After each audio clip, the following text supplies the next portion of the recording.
Oh, yeah. It's because it's oval rating.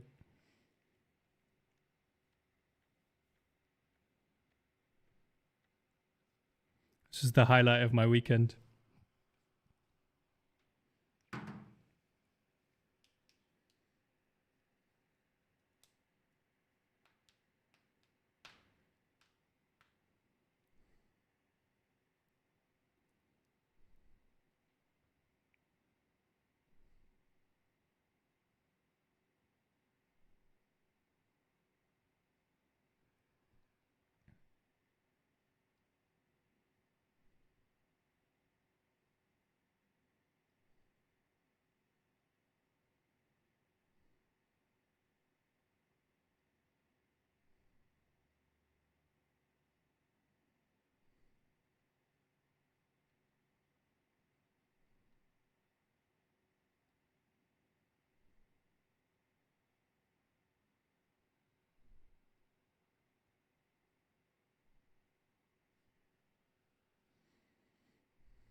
Maybe I'll go over here, actually.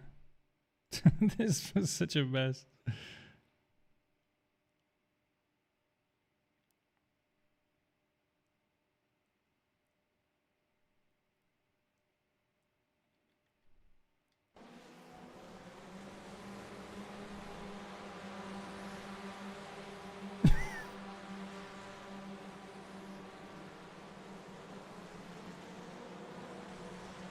What's up, guys? Just thought I'd start with that replay. Some real shit going on here. It was good. Right, we're a bit too zoomed in. Let's make sure we see everything. Off we go over here. God, it's already begun.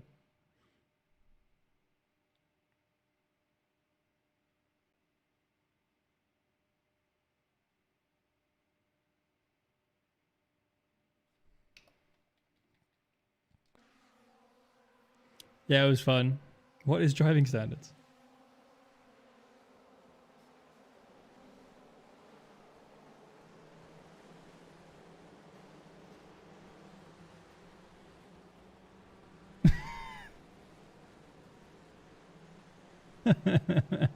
I mean, the scale of this crash is quite impressive.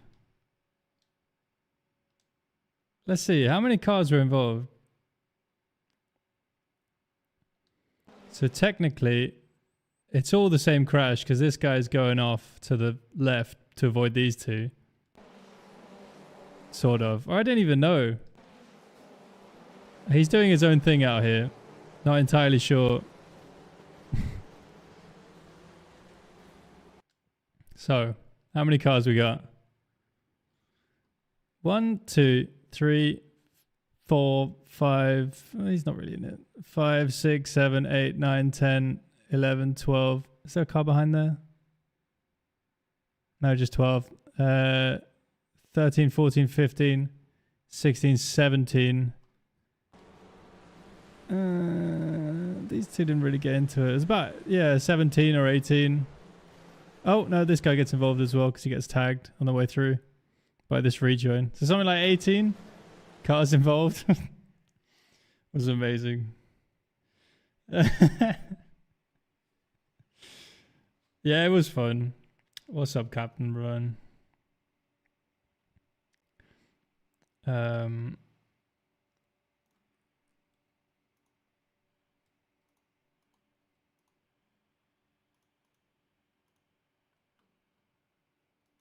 we'll put that. Smallest F4 incident. What about like from behind, from up the hill? Maybe it'll look less dramatic up here.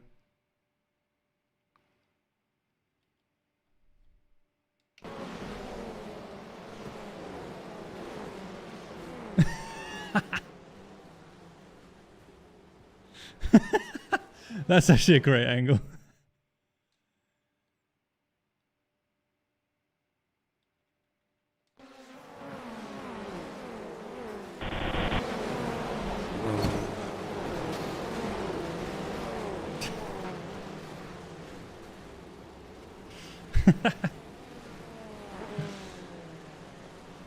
Oh man, it was glorious, glorious, glorious. Oh, there's another one up the hill. Why are these guys crashing? Oh, Emil's not only a shit racer, he's a shit streamer. Go Marty, thank you for the follow. Yeah, we're doing the SF23, yeah. Strokes is always acceptable, yes. But yeah, what's up, guys? So that was one of the crashes. Should we have a look at the... I can from the weekend. I want to see the Super Formula Lights one again. Was that this one? And then we'll go practice a little bit for Super Formula. Oh, but what's up, guys? Hope you're all having a good day.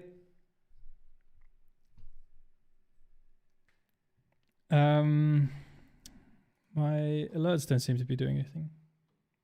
Or are they? Maybe they are.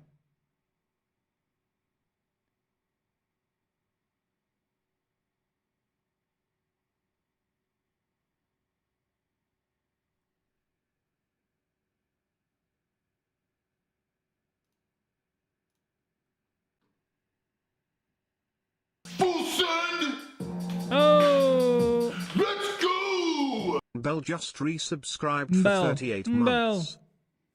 MB3L, thank you, man. 38 months is a long time, man. Thank you. Appreciate it.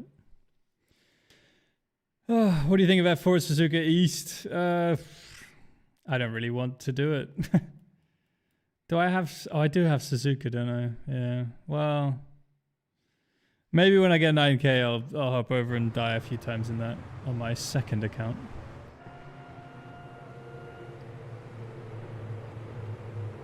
What's going on with the liveries here?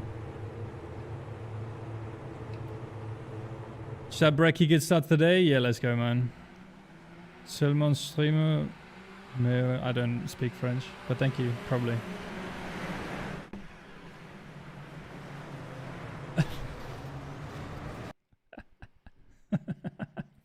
It was like every second, almost every single race start was this.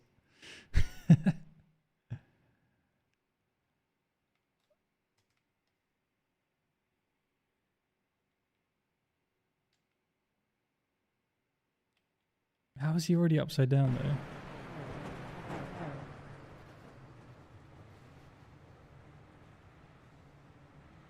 though? Let's find a good angle for this. Oh no, we'll get a good angle from up here.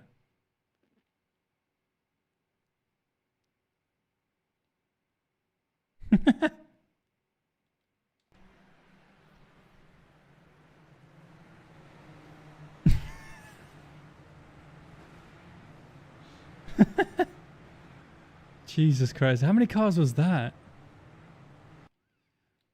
Dare I count this one as well? So 1, 2, 3, hang on. No, wait, hang on. So there's already a bit of crash. Let's go in the crash in front. So there's 1, 2, 3, 4, 5, 6, 7. Why is this guy going in upside down? Oh, it's him. Okay. So there was 7 in the crash at the front, and then there was a separate crash involving these guys. So 7,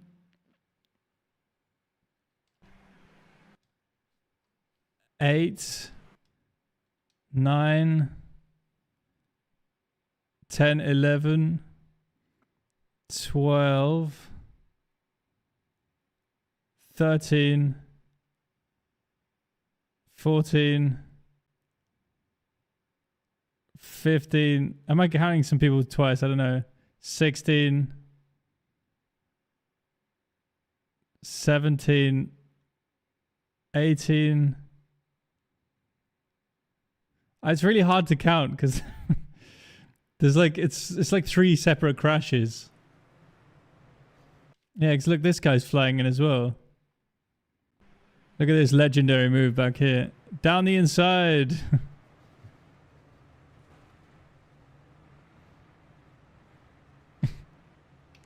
So something like 18, and then they crash in the next corner as well. Oh. If I can find them. Is that fatal? It's all fatal. Formula Pro Series. Why is... And then we have this crash in the next corner. Oh, that was the bunny hop, wasn't it? PGZ bunny hop.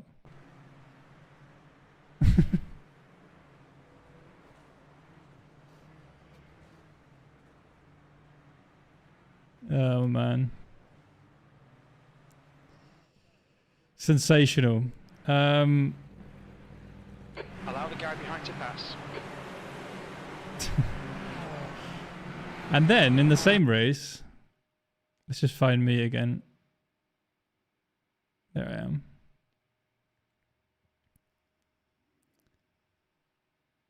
Then there was this one.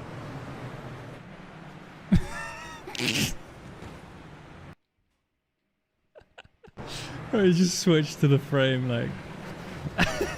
This is all the leaders as well.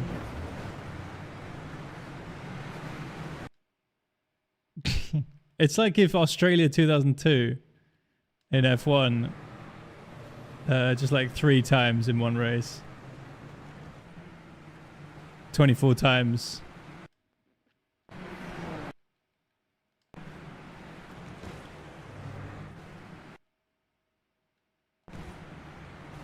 Hang on. This is a really good. There we go.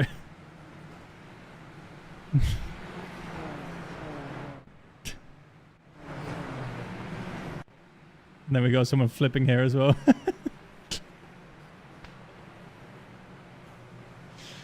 Oh man, it's fucking funny, man. It's so good once you've distanced yourself from it a little bit. It's so funny.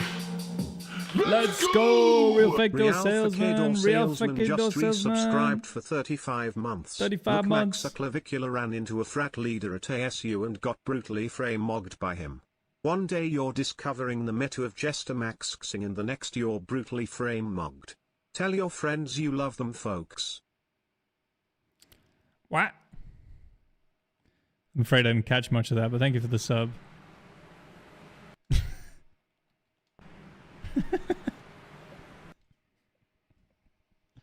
It's just... It's like everyone's having a normal race and then like... Let this guy through. Every 2 seconds you get some fucking ridiculous shit like this. Funny and sad. Yeah, it is a bit. It's a little bit sad because like this is why no one races formulas, you know. 6, 7, 6 plus 7 equals 13. The 13th letter of the alphabet is M. M is for mango, mustard and massive. M sideways means sigma. There's 5 letters in mango. There's also 5 letters in TV off. TV off is 3 minutes long, which brings us back to the big 3 M's. Mango, massive, mustard. Mustard is yellow and so is raw honey. Who says raw honey? Cookie King. What has Cookie King become? Fat. 3 letters in fat, 3 tough M's, and 3 minutes in TV off. That's 333, which is half of 666. Yes.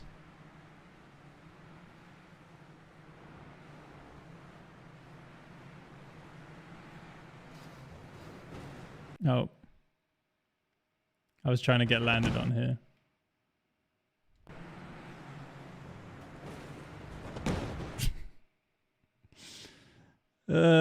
Cars with no front or rear wing. Yeah, well. It was fun. It was fun. I mean, what can you do? I mean, I went up to third because of all this. So for me, it was great. Let's just have a look from this angle. This would be a good angle, I feel like.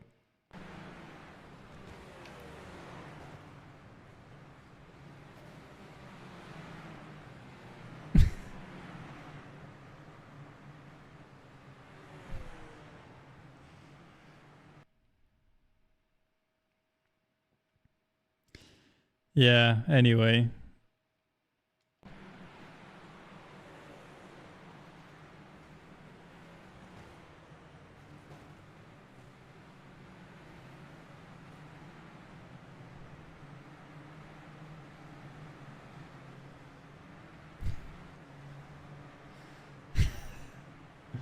Medical helicopter, we need it. Cars driving around. Yeah, oh, sorry, I already went. I need a pie in my face after listening to that. What is going on?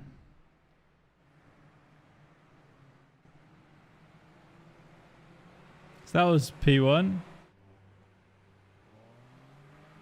P2. And then me in P3. Even though I qualified 18th in this one. This car looks so good. I wish it was a bit better. But there you go. All right, guys, let's go do Super Formula. I just thought I'd go through a couple of the crashes. It's good content. So we're going to try not to do any of that.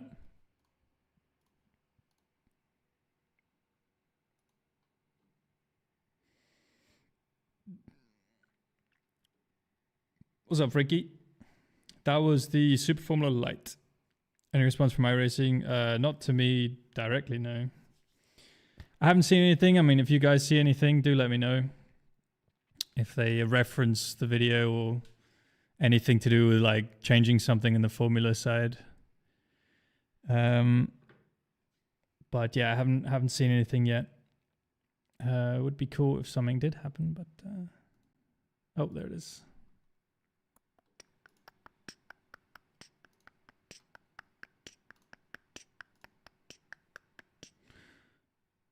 Be great if they throw credit your way. Yeah, I mean, what they did with Henry's video. So for those that don't know, Henry did a video of the wet. I can't remember, but a lot of people watched that one as well. That was kind of what gave me the idea to do the Formula One. So shout out to Henry. Yeah, he did like the yeah, iRacing like acknowledged his video in their last development update or last patch notes or something. I can't remember. So that would be cool if something like that happened with my video as well. But you know, let's see, man. Like, I'm not expecting it, but it would be nice if I heard something, you know, or if they referenced it or acknowledged it or reached out to me, or I don't know. Maybe I should try and send them an email as well. Guys, do you have iRacing's email address? Fastest lap for Dunham, 122.4.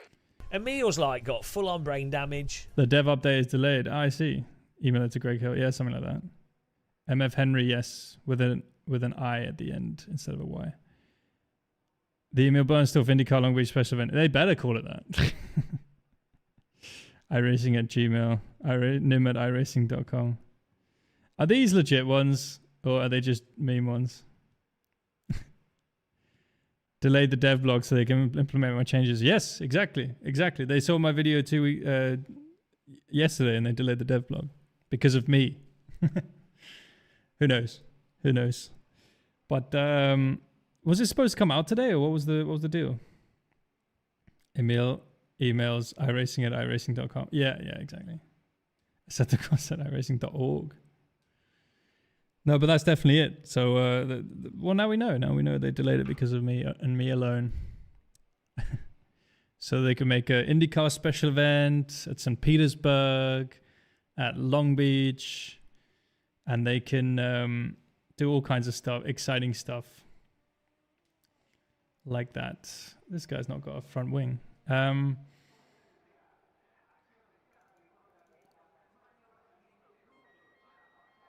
Wait.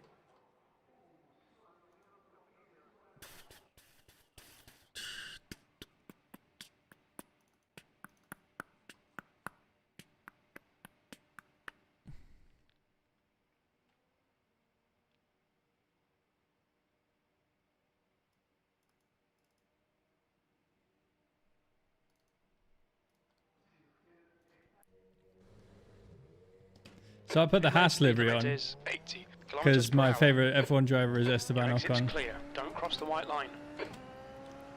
and I want to be like him.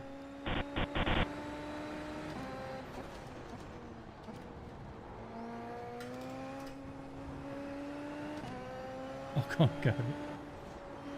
Ocon is the GOAT of Formula 1.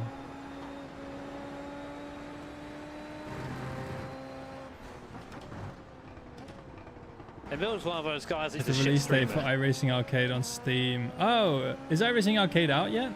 Is that coming out today or what? Lotus at Nords. Oh, are they? I might do that as well because that sounds a lot more fun.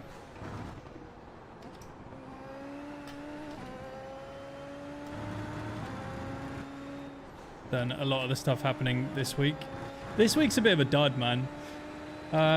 Yeah, man. I was excited to like get back into doing some daily races today, and then I had a look at the schedule. I was like, I don't like that track. I don't like that track. I don't like that track. I don't like that car. I don't like that car. I don't like that car at that track. Yeah, there wasn't too much for me to get excited about this week. I mean, this is the best combo I could find, but you know, it's mainly because the car's great. LMP3 at Portimao. Yeah, I don't know. I've done it before, and it's just kind of like it's okay. I don't know. People don't really do it that much. I don't know what the signups have been like this week, so maybe I should give it a go. But yeah, and then like IMSA Interlagos. Not, you know, I'm not a big fan of Interlagos to drive. Obviously, and I feel like I need to say this every time because I really like Interlagos as an F1 event and a track to watch races at. It's probably one of the best, but I just don't like driving it. The sort of 3 hairpins in the middle are just frustrating to me. I want to go fast. So we go testing at Barcelona. Let's go. Falcon a bit dead. Yeah. The Ocon me bus.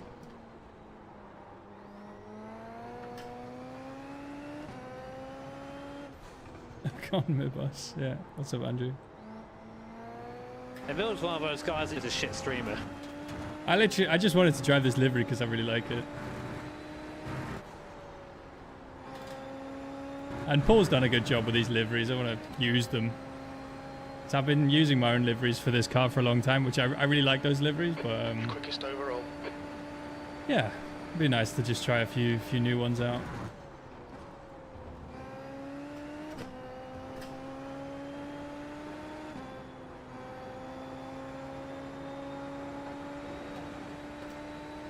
Long live the Bandit livery. Yeah, the Bandit livery's giga. Cut the track.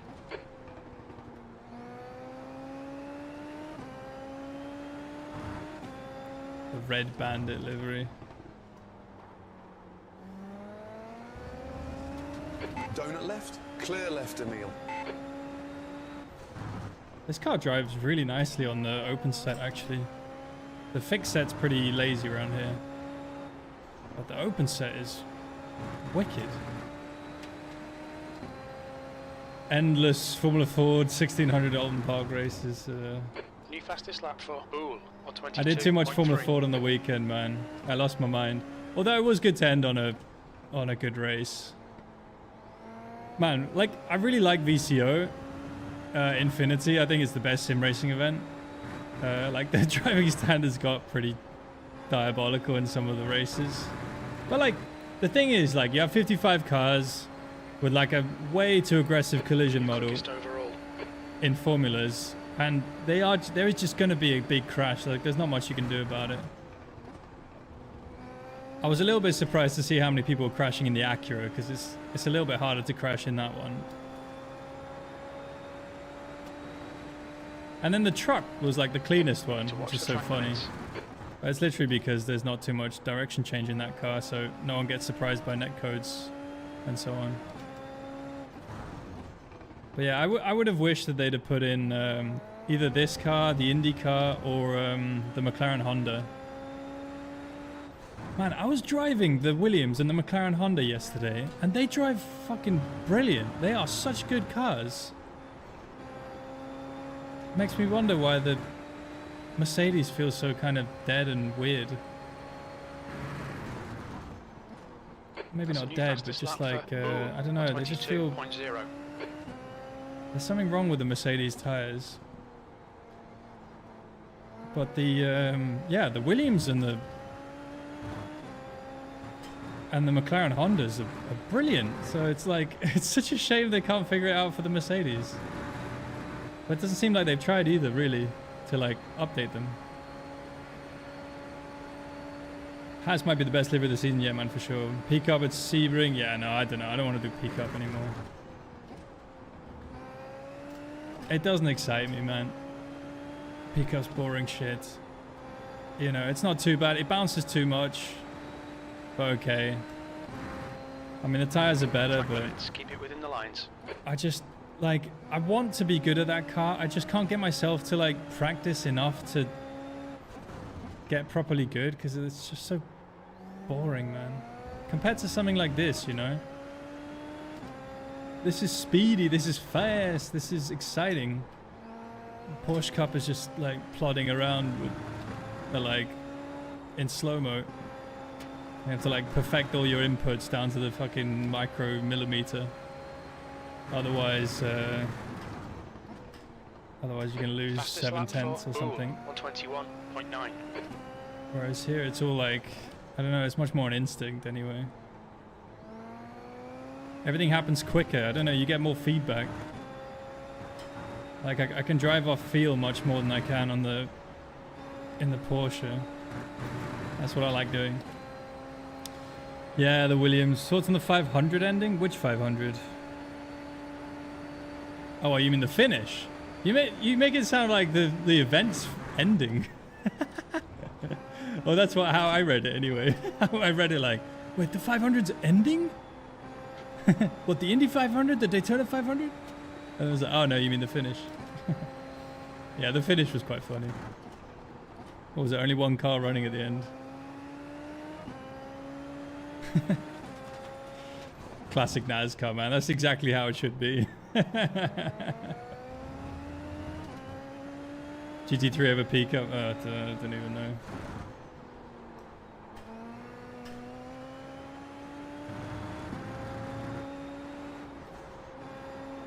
Oi. This lap will be invalidated. Watch the track limits.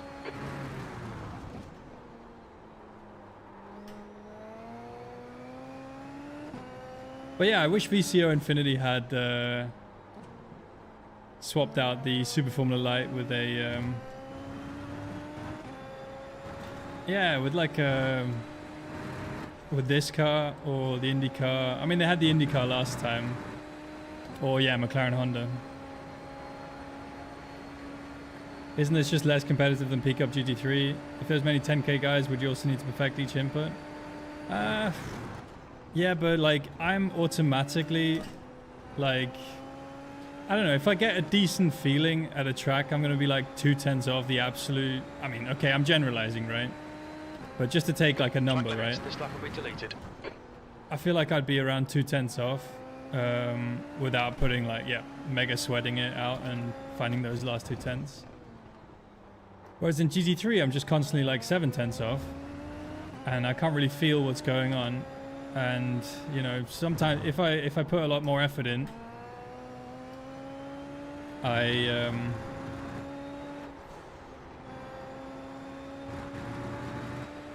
you know, I find some of that time. Sometimes I get up to the pace then, but I just can't be bothered to find that time because it's just, I just don't like driving them.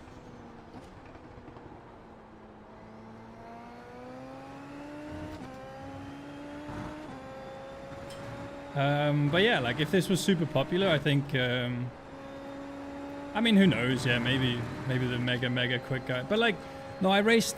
That was one of the reasons why I wanted to race the Road to Pro series. Was just to see, like, when people are 100% mega trying at a car, at a Formula car, like how quick are they actually, and how quick am I in comparison? And I was right there on race pace. Quali pace, there was something wrong. I'm not sure what it was, whether it was like tire preparation or me just being not quick, but my teammate was struggling as well with quali, so could have been something in the setup that they found, but 21.5. race pace wise I was like maximum 2/10 off really off the top guys. So I think it is just like these cars just make so much more sense to me. You can drive them so much more on, I can drive them so much more on instinct. But it's also because I actually enjoy driving these cars, so I spend more time learning them and understanding them. Whereas again, the GT3s I just can't be bothered. They have no feeling to me.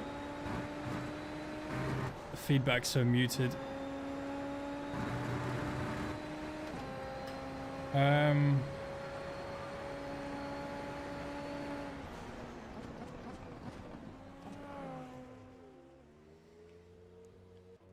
GT, the golden age, but never splits unless the track's popular. Yeah, well, GT is dead in real life. So. Right rear, 92. iRacing at this point more about controlled sessions than doing every session. Around soft, and people talk about them so much. Yeah. GT3 fun but overrated. Yeah, for sure. GT1s are better. Yeah, man. But they were designed to be better. I mean, like, GT3s are designed to be like a Formula 3 of GT racing, right? So they're just inherently not very exciting.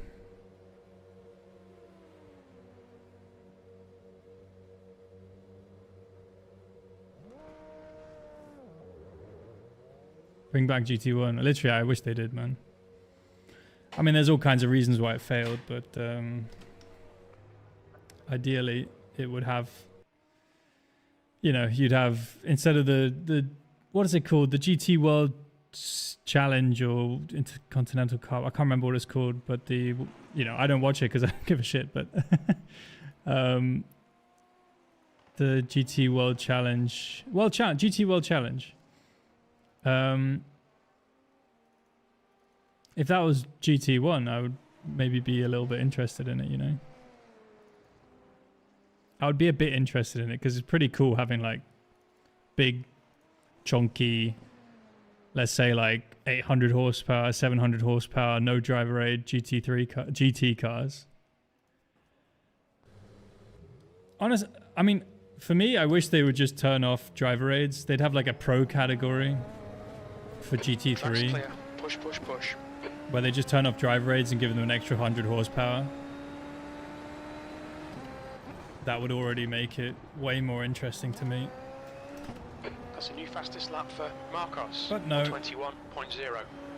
They have to keep it accessible for the amateurs.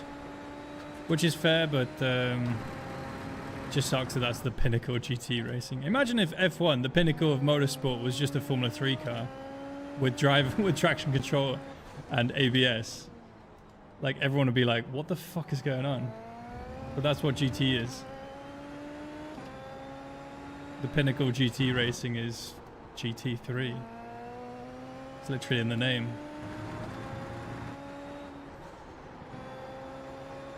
You can be world GT3 champion. Pro-Am. Think about that for a second. That's fucking crazy. I'm Pro-Am world champion. Doesn't make any sense.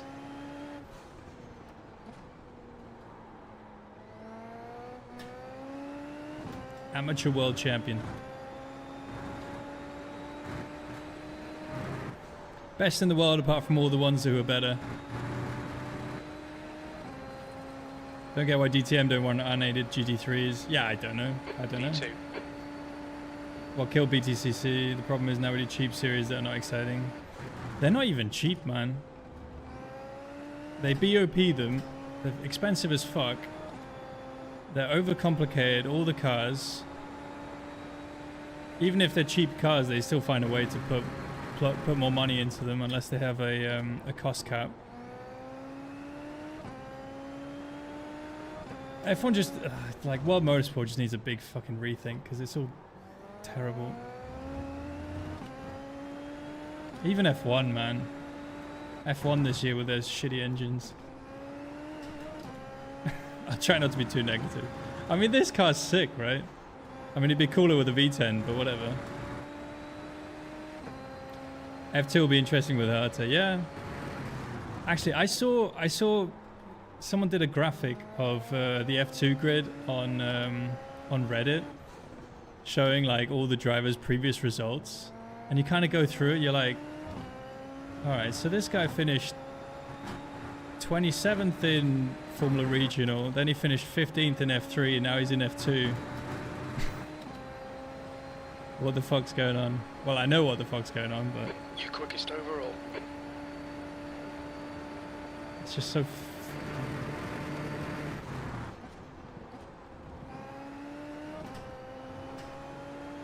New fastest lap for Marcos, 120.7. Now delete this My lap. go from key the and track. shields.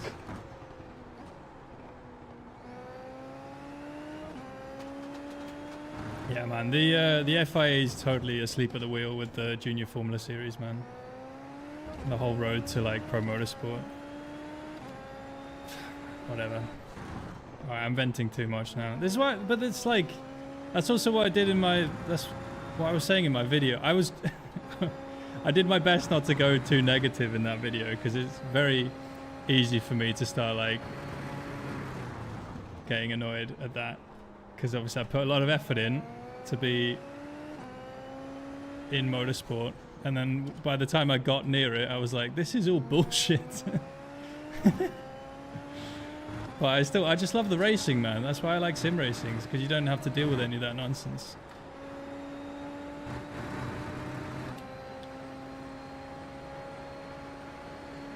Even if we make 90s type of way ruled basic touring car series, manufacturers put so much money, become spaceships, series gonna die. Yeah, but that's why you have cost caps and things like that, you know. I mean, okay, it's hard to regulate them, but it's so much better than the alternative, man. If you can even like half regulate a cost cap, it's miles better than BOP or just unlimited spending.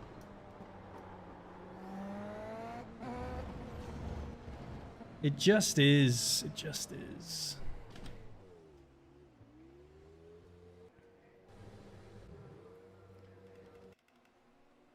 Left front, 95%. Right rear, 97.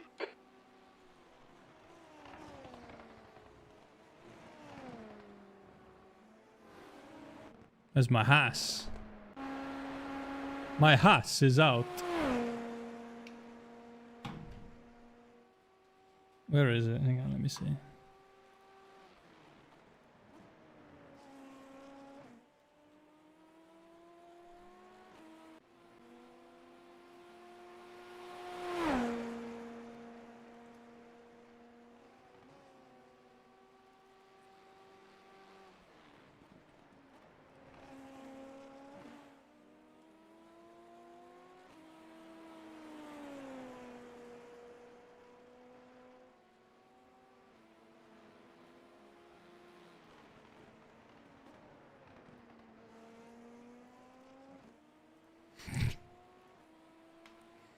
My Haas is out.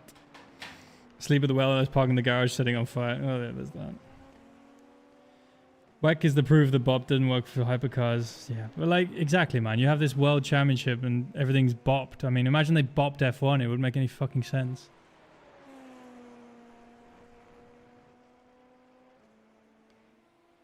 I mean, it kind of makes sense for GT3s because the cars are so different. So it's like, okay, you know, and it's supposed to be like an amateur series anyway. And they're all based off road cars. So in that kind of case, you're like, okay, bop works, kind of. Let's go! Never Racing just resubscribed for 3 months. Never Racing, thanks for the 3 months. Car looks hot. It's a red eye. Yeah, man. It looks good on this car as well. Like some of the F1 liveries don't look great on this car because the side pods are enormous. But this one looks good. Oh, another one. Invader Rod. Let's go! Invader Odd 117 just resubscribed for 18 months. Let's go Milburn Podcast. Let's go. Cheers, Invader Rod. The whole thing until they get full electric. Yeah, exactly, man. Like, Nobody likes the hybrids. They're stupid. I mean, they already went, I mean, the hybrids were shit already, and now they've gone way too far with it. And now it's become like semi-Formula E. Literally, it's become semi-Formula E. It's semi-Formula 1, semi-Formula E. And nobody wants that. Apart from the manufacturers, but if the manufacturers want that, they can just go to Formula E. But, well, they're in F1 because that's where all the viewers are. And all the exposure they can get is in F1, so they go to F1. But if they go to F1, they should just have to suck it up and go with whatever engine people want to see, you know? Like, manufacturers can bring a bit of money in, but they're only there because there's so many viewers. And the viewers don't want to see that shit, you know?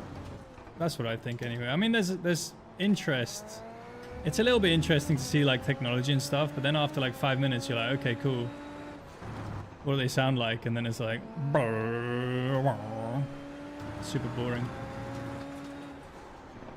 And I bet they go really quick as well. Yeah, well, we had to like change half the rules to make we had to make the wings go flat down the straights, otherwise they wouldn't go very fast. And, you know, we lose a lot of power. Yeah, so we had to like change the rules around a bit, and they're sort of going like half speed through some of the corners just to like regenerate, and you're just like, yeah, but why? Oh, it's because the manufacturers wanted it. And then it's like, well, so what? Anyway, if iRacing implemented something like GT7 license tests, yeah, could do. Not a bad idea. I mean, iRacing's a little bit underdeveloped in terms of like you may not like a this game. opinion, but I'm a goddamn Indycar fan. Yeah. But like in sort of a gaming terms, then iRacing's very underdeveloped. Gone outside. Right side. Still there, still. Get the fuck out of here, Jazz. You're fired. Plonker gone? You know, I mean, like, that's kind of the thing, is like, it's always been seen as a sim, right? And the focus has rightly been on trying to get the cars and the tires and everything right. But at some point, if you want to attract a larger audience, you also need to open up the game side itself. Make it a little bit more intriguing to the average person. Because at the moment, you need to have borderline, to quote F1, you have to have a degree to understand how to actually enjoy iRacing. Nada, hombre, José Miguel. No pasa nada. Not quite a degree, but there's really gravel everywhere here. Physics. GT7 graphics, real life physics. Yeah. Didn't like the caddy livery? Yeah. It looks really weird on track. Like, it looks like Two-Face from Batman. When you see it from the front. Because, like, one side is dark and one side is light.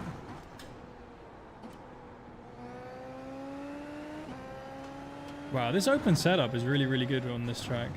The fixed setup's pretty bad. But the open one's If good. it was one of those guys who's a shit streamer. Oh, you can use all that exit there.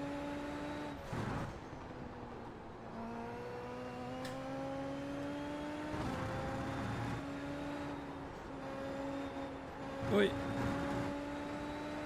As someone who doesn't have time to practice Track limits. This a lap will be ton, deleted. unranked races. They should have unranked races, yeah. They used to have the Formula Funs. Was it Formula Fun? What was it called? The races with the F1 car. They had Carburetor Cup, which I think they still have. Well, I don't know if they do. Maybe they don't.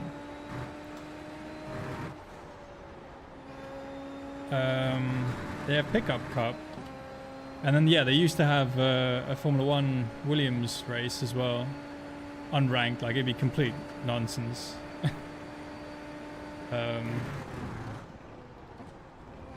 Yeah, they should have something like that. Just kind of to get your eye in a little bit, maybe. Maybe not, I don't know. I mean, we have AI races now, so...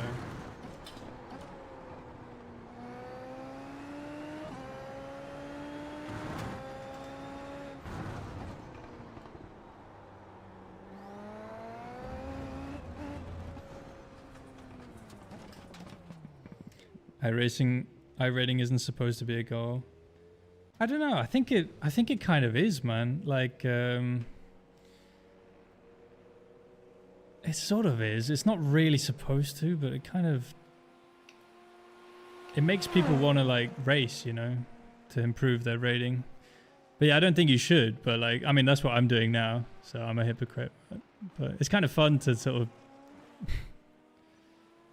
try to get it higher.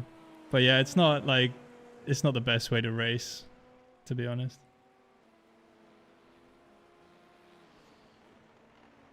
Base my entire happiness and self-worth on my iRating. My iRating's fucking comments. Aw.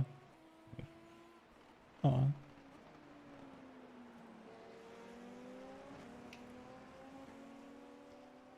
Reason the race clean, yeah. This Haas livery looks sick, actually, man. Like, when I first saw it, I was like, this is really generic. And it still kind of is, but it's like generic in all the good ways. It's like the perfect generic livery. Like white, red, and black all together. If it had a Toyota written across the side of it, or like Toyota Racing Development, or whatever it's called, instead of Haas, it would be cool. Well, I don't know. Maybe not. I mean, it looks good as it is. It looks sick. The little details work out well. It just looks great.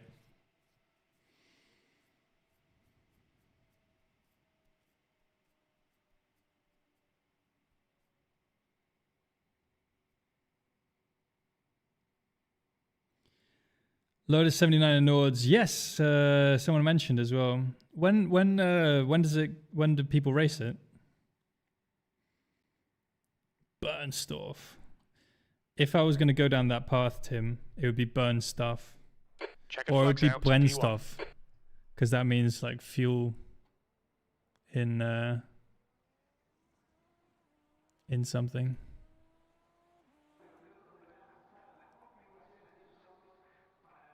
That's 2 minutes left. 2 minutes.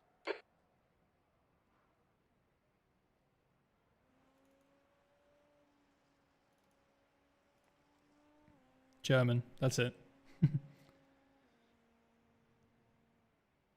do you think of the IRO 1 in iRacing? It's actually fun. The problem is that it doesn't, it's not a real car, so no one cares about it. It looks really weird. Like, it doesn't look like a real car at all. And I get that's kind of the point, but it looks like, like a kid drew it a little bit, and I get that's kind of like the fun part of it, but it looks a bit goofy, like a bit too, it's just huge. Let's go! Dunkasauru just resubscribed for 37 months. Emil Burnt Smurf. Yes. What's up, Dunk? Thanks, man. Burnt Smurf, yeah. There's so many good ones, though. But yeah, in the Aero one, otherwise, 1830 and 2030. Okay. All right, cheers, Andy. Yeah.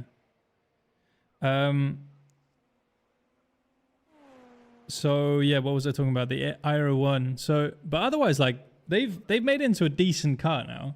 When it came out, it was a total mess. Like terrible car.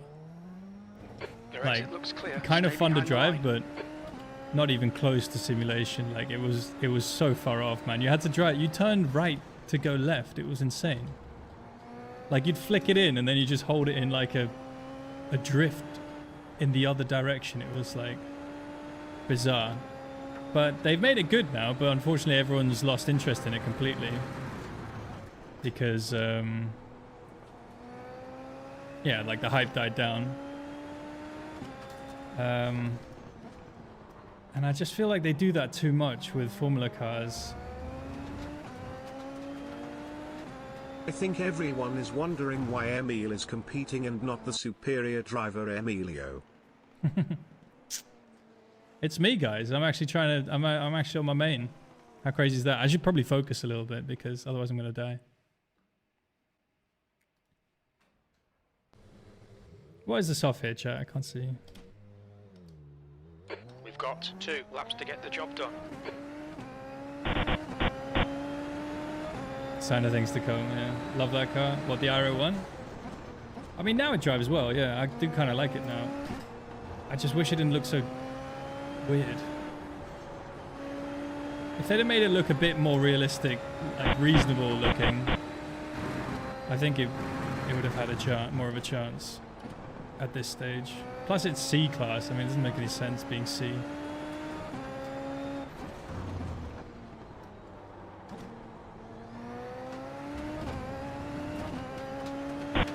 Six for winning, lol. Well, see, some guys ask me why do I have a Smurf? It's because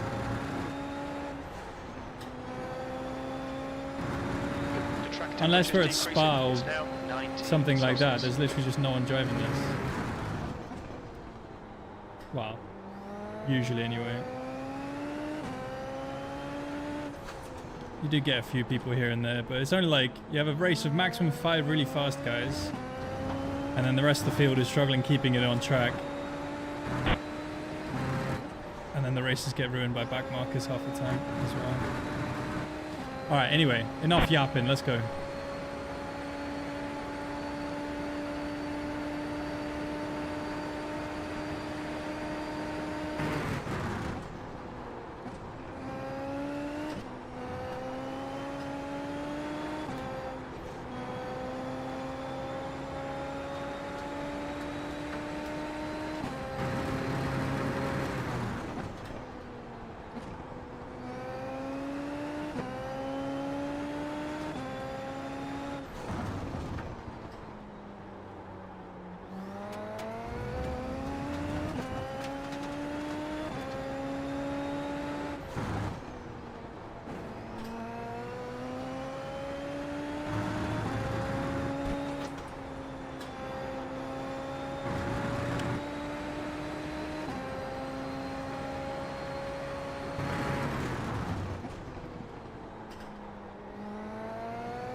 Emil's not only a shit racer, he's a shit streamer.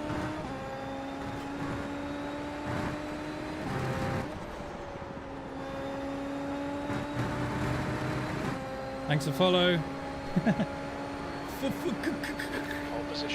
How much force on load cell? 42 kilos. Just pick something you can control well.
Okay.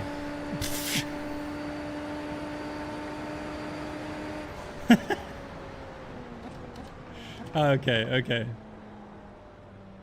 Ah, mate.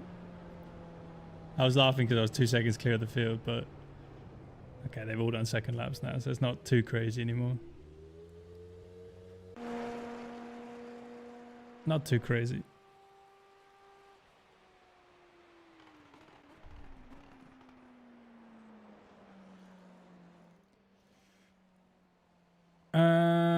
Barcelona race. Why is the soft here? Why is it 2K soft, man? So annoying. Whatever. I will be right back, guys. Watch my quali from TV. Meow.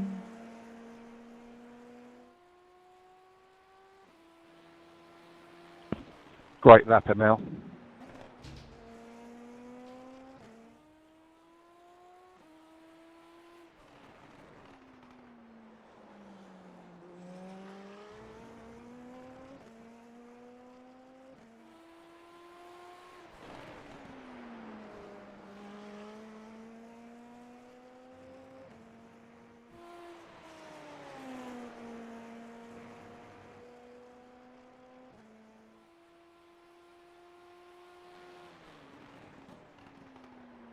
Emil's one of those guys that's a shit streamer.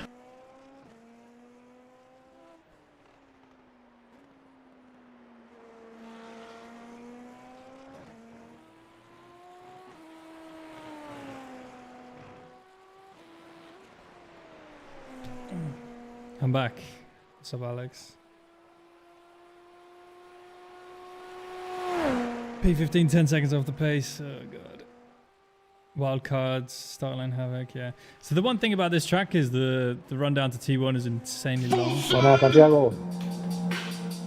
Let's go! Next lap gifted Zella plays a subscription. Next lap Mic gifted check. a tier 1 sub to Sheller plays. Sheller! They have given 54 gift Value subs check. in the channel.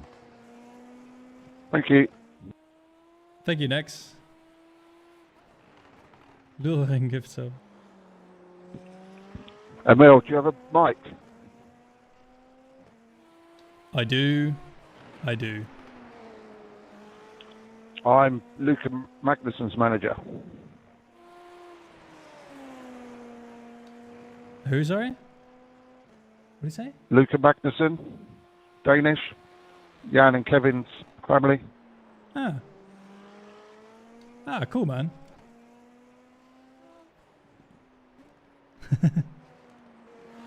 I met his old manager. Unfortunately, I'm not anywhere near as talented as those guys. Should tell him to hop on sometimes. Luke was coming on in a little while, but he's not. He's lost his B class. We're racing McLaren Trophy this year. He flies in tomorrow. We've got seat fit, and then we're off to Portimao on Monday. Nice. Well, good luck with that. Good luck. Thanks. Cameloso. That's the end of the session. Pole position. Nice one. Be my manager, yeah. I need a manager as well. Can you be my manager? Well, looking at your ranking and your times, are you driving? Only online at the moment. How old are you? Manage me. I'm within a second of Emil. Is that good enough? Please. Good luck, guys. Second's a long way off. Good luck. Wait, I need to make sure I have the setup on. You doing any cars? Good luck, guys. Go straight into race cars. Venga, vamos. A ver si ganamos nosotros, ya que Alonso este año parece que no, ¿eh?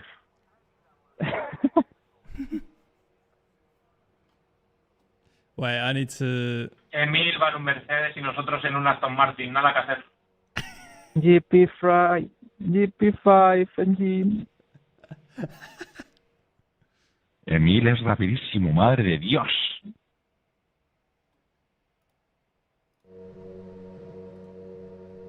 Que se noten los casi 9000 de rating que tiene.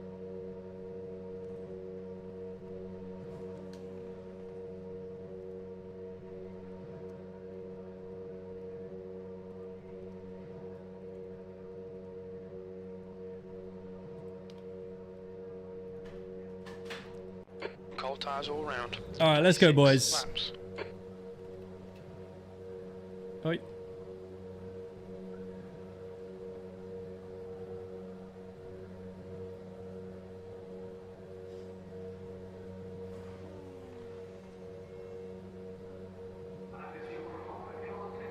All right, guys, let's go. Oh, we've got Keeman here. All right, we're going to have a reasonable race of it after all, even if it's only 2K off. All right, let's do it, boys.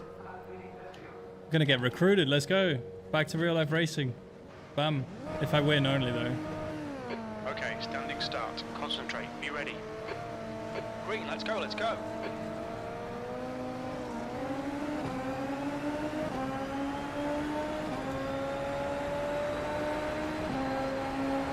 Plonker right. You're getting your knickers in a twist. Calm down. They're gone, Emil.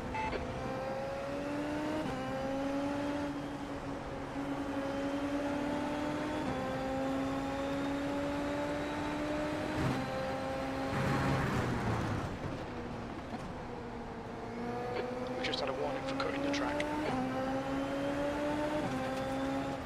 Donut right? Clear right? No, you're right, you idiot.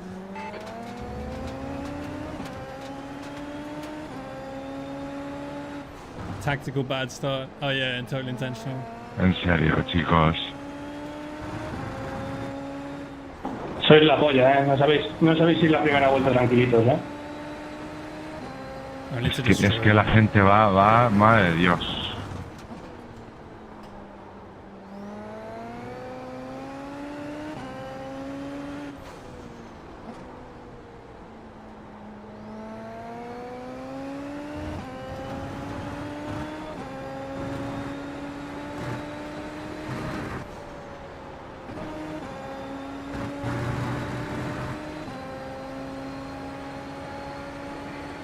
P2.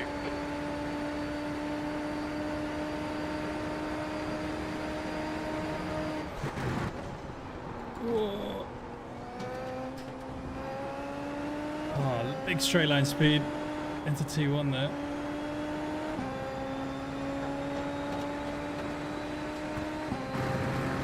Be distracted. Defend your position.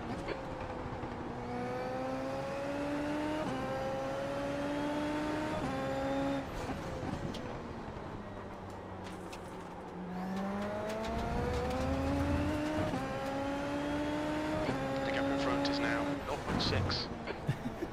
Trying hard to get scouted, yeah. This is the race I need to win to become a real life driver again. To get scouted. For Magnussen manager.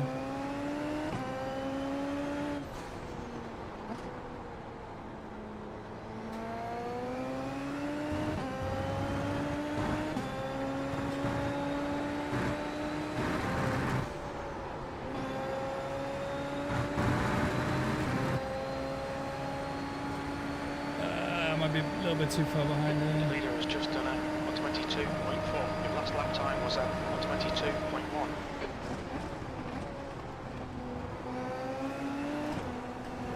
122.1. Emil's like got full-on brain damage.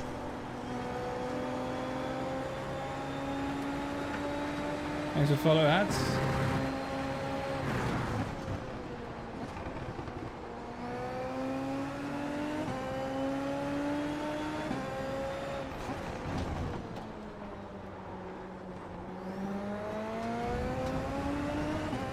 Creamy Emil, what a beautiful man in a Formula car.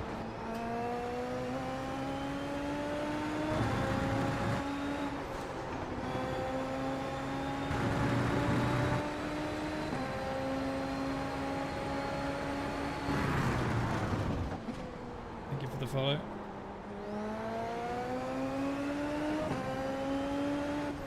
I forgot to put push to pass up on overlays and stuff. Stay close, there might be a chance here.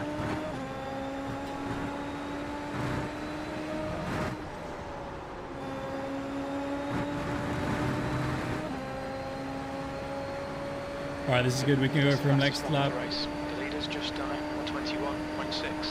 That lap was at 121.6.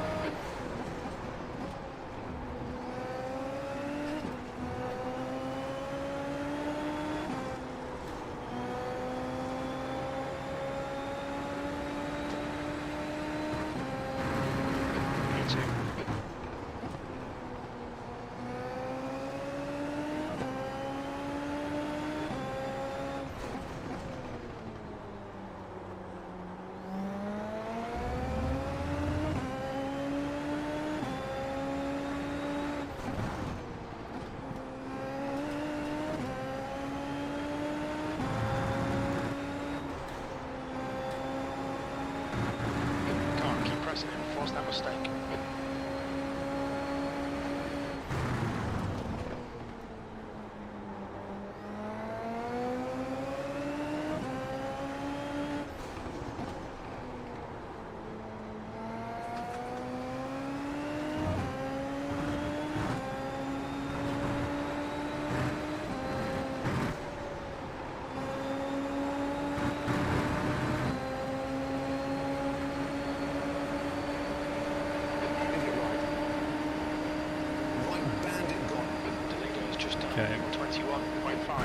Just done a 121.2. So you can get away here. You're a bit retarded, aren't you?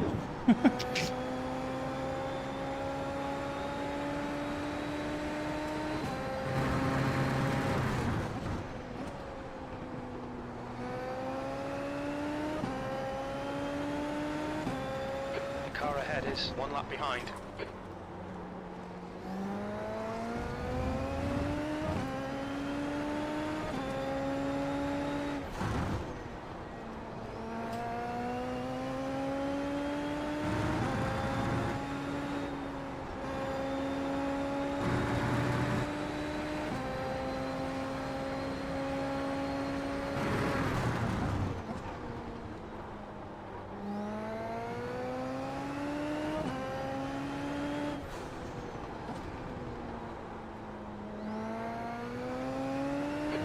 So came out behind is increasing. It's now 1.3.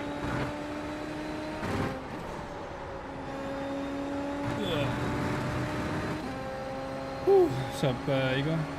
New position opening up with Kevin Magnussen's younger brother, mate. Keep it up. The lap time was 121.0.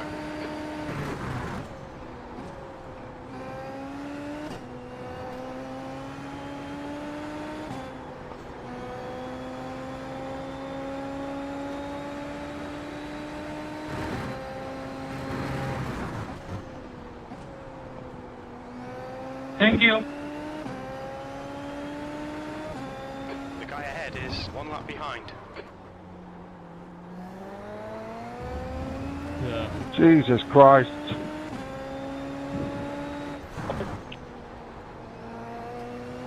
Brian's not having a good race. Rip.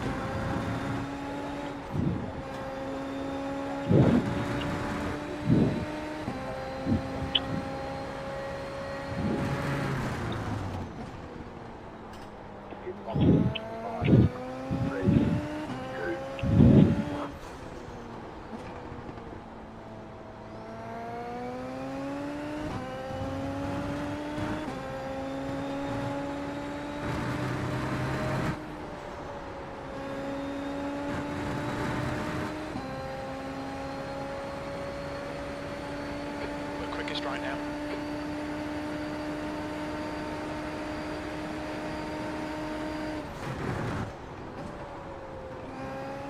The gap to Cayman behind is now 2.8.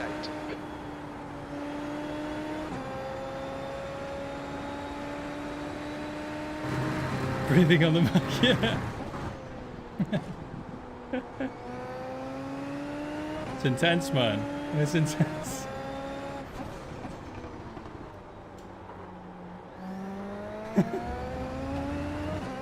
We just gotta see how intense it all is here. It's all very intense.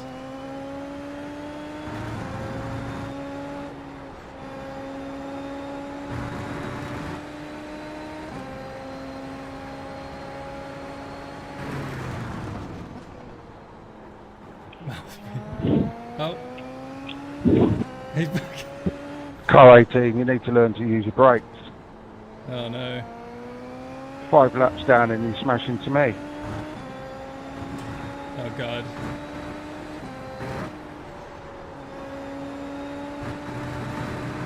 Wait, what happened to Keeman? Everyone sticks a Red Bull livery on. I think it's a Max Verstappen. It might be one.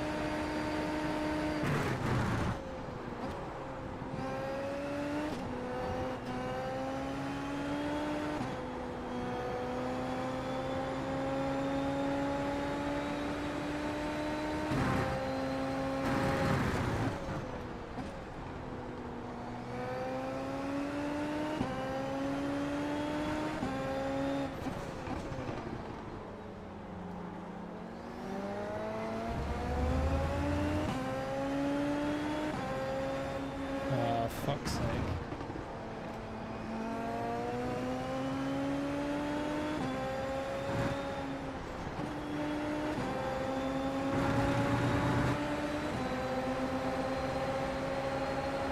Double left. Clear, Mr. Bernstorff. Looked like he wanted to keep it inside there.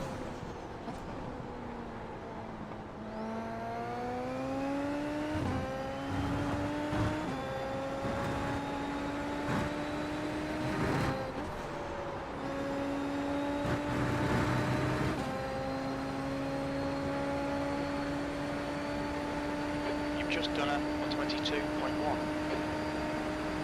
The guy behind has just done a 121.3. The gap behind is now 2.4 seconds.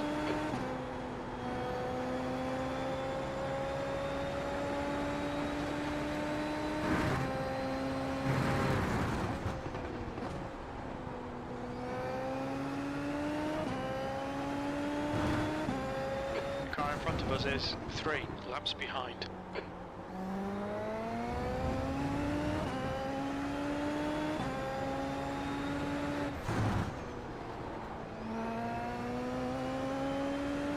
Oh, this is lovely, man. This is fun to drive. Oh, here's Brian.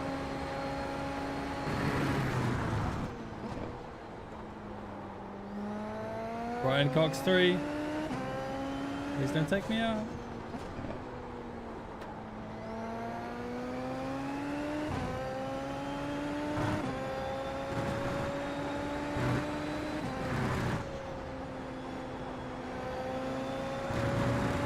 Dipstick right. Right side clear. Sector 3 is 2/10 off the pace. Thank you.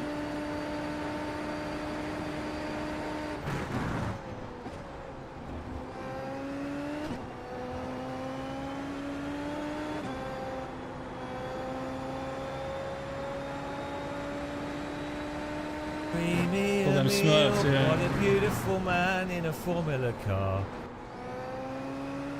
Thank you for the follow.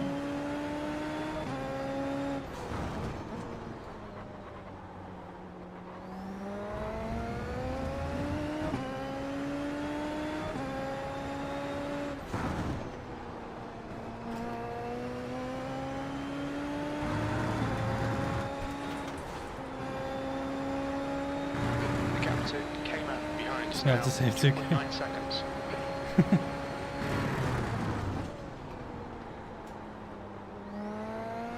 The guy in front is 2 laps behind.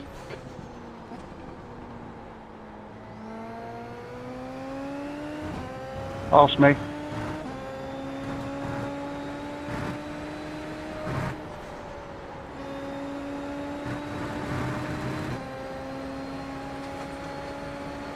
Whew. We're currently setting the pace. Oh, we're not even halfway yet. These races are long. It's a long slog for 6 rating. Just need to do 5 more of these races. Or wait, I'm on 8,973.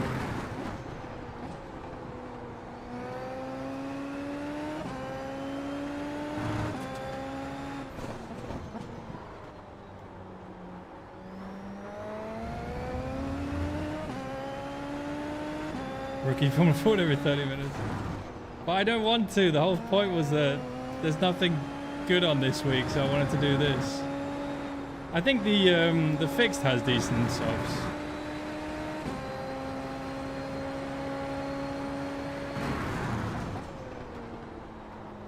This is like an F1 race in the 50s, man.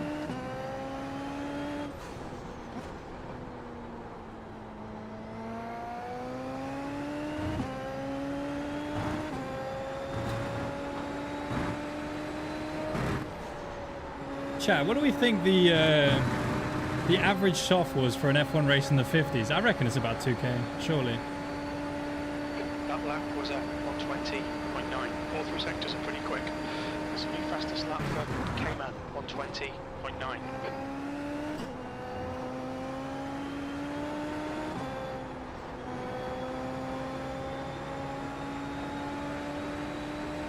How many subs to do it for me? Oh god. Have to be a lot of subs.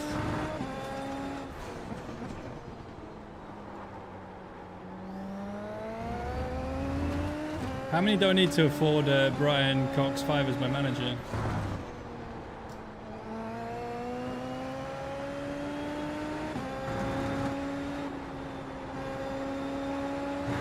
The gap to Cayman behind is now 3.1.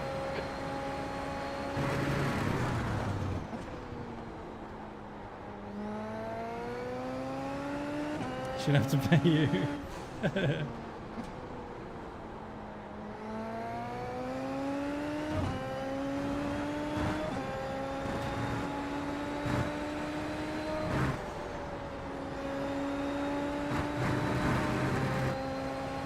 Can manage yourself better than Brian. That lap time was I don't know, I'm pretty bad at it. What manager can't reach now? Not even 9k manager, damn.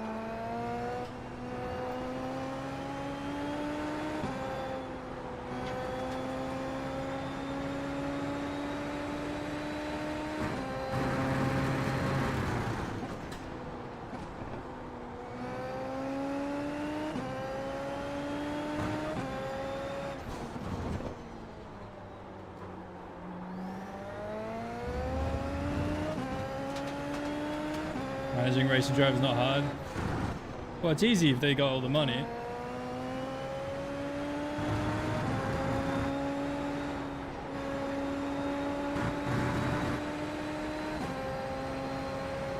If you got the money, it's piss easy.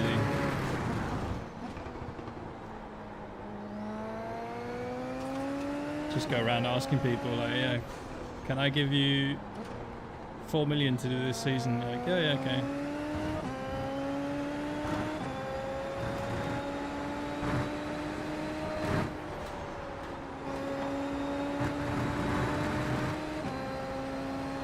It's that easy. You're halfway home. Your fuel is fine. The guy in front is 2 laps behind.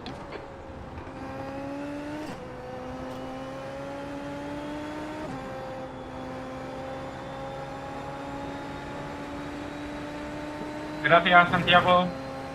Tito.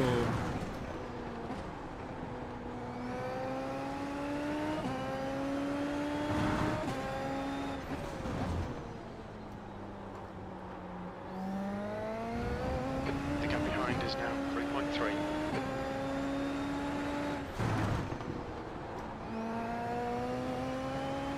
How far could I go if I were to go around asking to pay $250,000 a year to drive? It depends, man. $250,000. You get something going in a. I don't actually know, man. These days. I mean, I know in Formula terms, single-seater terms. He's in P9. We think he'll come out just in front of you. You could do. Half your fuel left.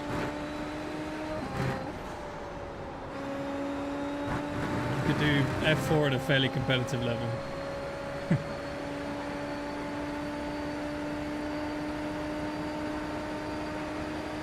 The guy behind has just done a 120.7. When I was racing, you'd be able to do FIA F3 as well for that kind of money, but now it's like ridiculous. Clear right. It's just like fucking IMSA traffic, man. Just way less predictable.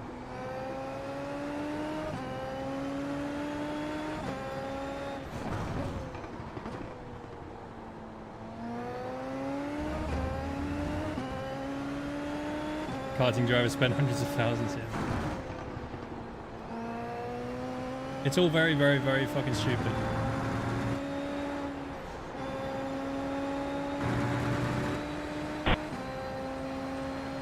But yeah, it's all a big bidding war, isn't it? Thank you. For all these seats, like you know, if you pay more than the next guy, then you'll get the seat. Pretty straightforward and easy. Unless he is just literally fucking amazing, the other guy, and you're terrible.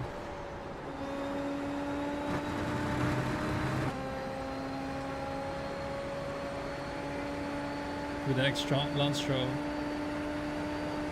33 too late to start a professional racing career.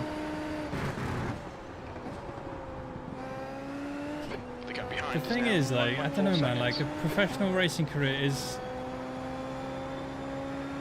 It's like, it's whatever you kind of make of it. Like, if you can find somehow a sponsor to run your series, you can technically make it work. It's just that in most of the cases, that's just not realistic because the budgets are so high. Bring me a meal, what a beautiful man in a Formula car.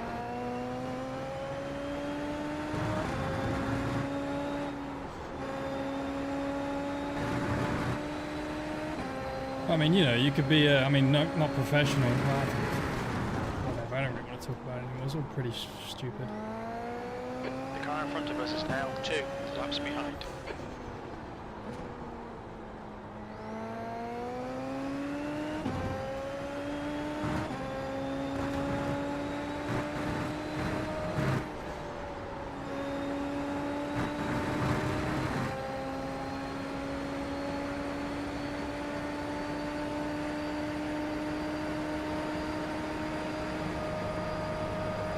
Fastest lap for Cayman, 120. Nice braking in the middle of the road there.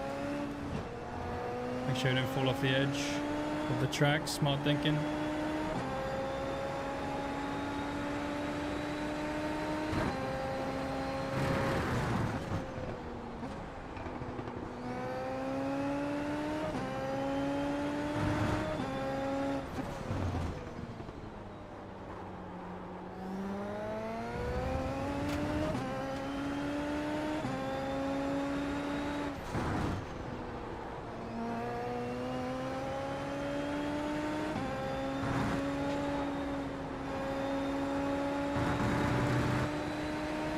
GTP or hypercars, go Finland 2-3 years, forget.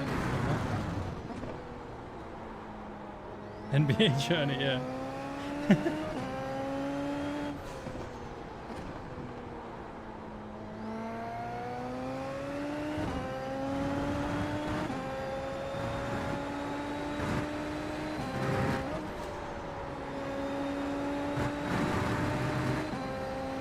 Gap to Cayman behind is now 5.7. You ever driven a rally sim on stream? Last lap was at No. 120.8. Basically, I was very close to driving a Assetto Corsa rally on stream, but I gave it a go off stream and I couldn't get on with it. Plus, I don't have a rally wheel. And driving it with a Formula rim is a bit tricky. But also, like, there's not much feedback I felt on in the Formula car, not the Formula car, the rally in Assetto Corsa rally. So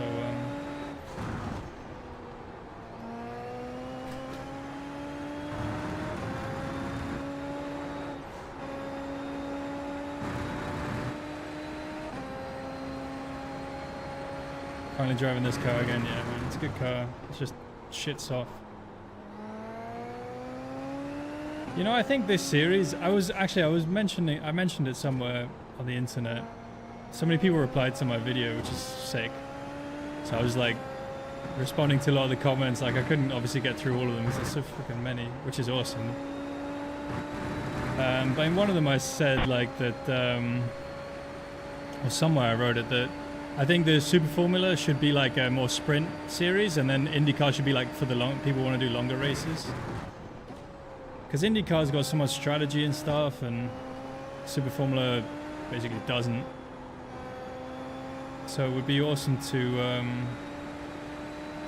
kind of have those two. You know, if you want to do the shorter races, you hop in Super Formula, do maximum half an hour. Probably 25 minutes is a good sort of middle ground. And then for the ones who want to do longer races, you do, IndyCar for like 45 minutes or whatever. You get the strategies, you get the 2 compounds of tires, you get the refueling.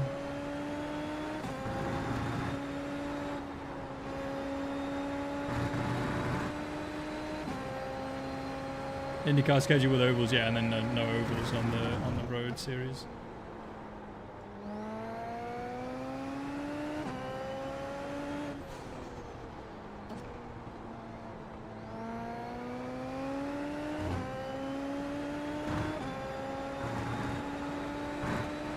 maybe one oval, right? Maybe one oval a season. But The gap to Cayman behind is now 7.0 seconds. but no more.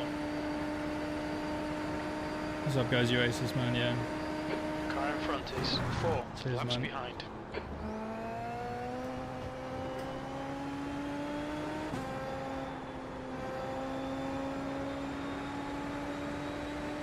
The series has a broadcast. I know. I just don't like Emil's racing one on of those guys weekends. who's a shit streamer. Oh. Oh, no. Thank you, Tony. It was Brian. No, Brian. Half his car's missing.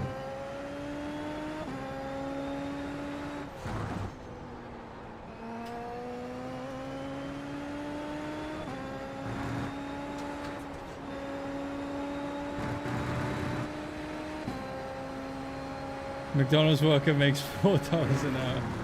F3 driver loses 2 mil a year, or 1.5 mil, or 1, depends. Yeah. But it is legitimately insane how much more F3 costs than it did when I did it.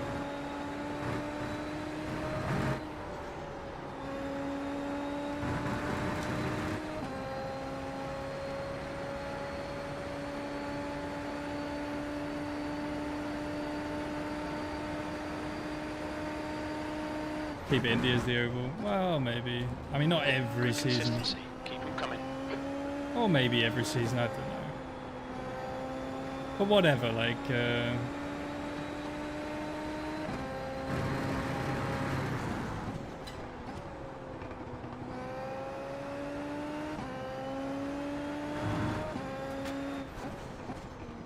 But yeah, and then also the IndyCar series never goes to any track outside of America as well on iRacing. It's just such a badly run series. Very immersive, but you know, they have the full season thing for that. Cones.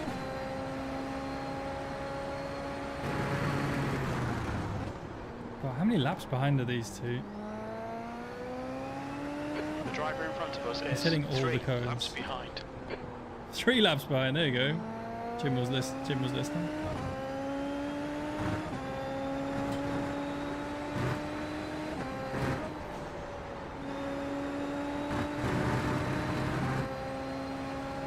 IndyCar's on Zandvoort. Oh, that's true.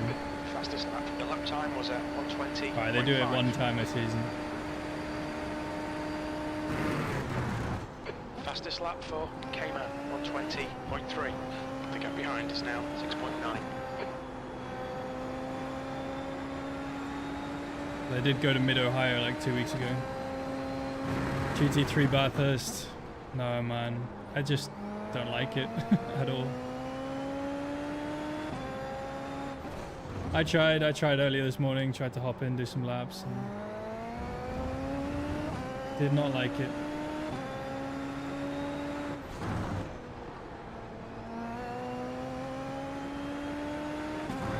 Just no feeling, man. Like, it feels like, I mean, I know GT3s are never supposed to have as much feeling as a Formula car or whatever, but it felt really, really dead.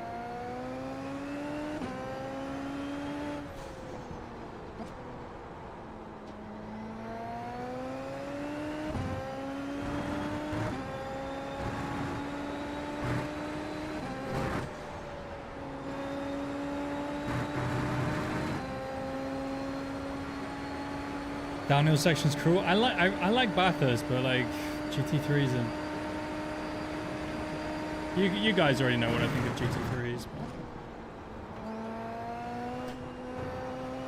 But the thing is, I'm pretty mid in a GT3, and then you have all the fastest guys there, and I can barely keep it on track because I don't really understand what's going on, and I don't want to practice it because I find it boring.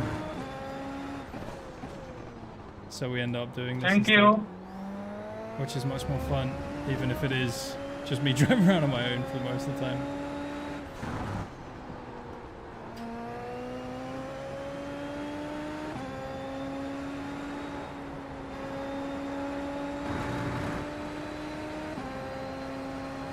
That crash on the weekend though with Ralph was crazy. With Ralph will run. The guy in front is 3 laps behind.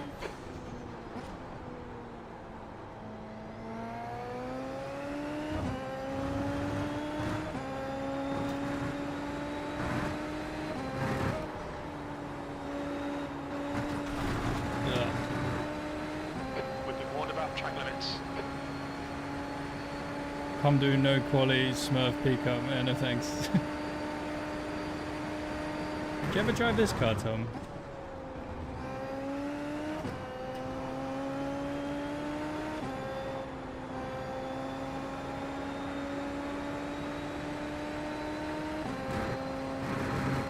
Watching it live when that happened, it was a crazy crash, man. Yeah, I mean, the whole situation was very unfortunate. But yeah, it probably should have been safety car as soon as that car was like just stuck there for more than 10 seconds.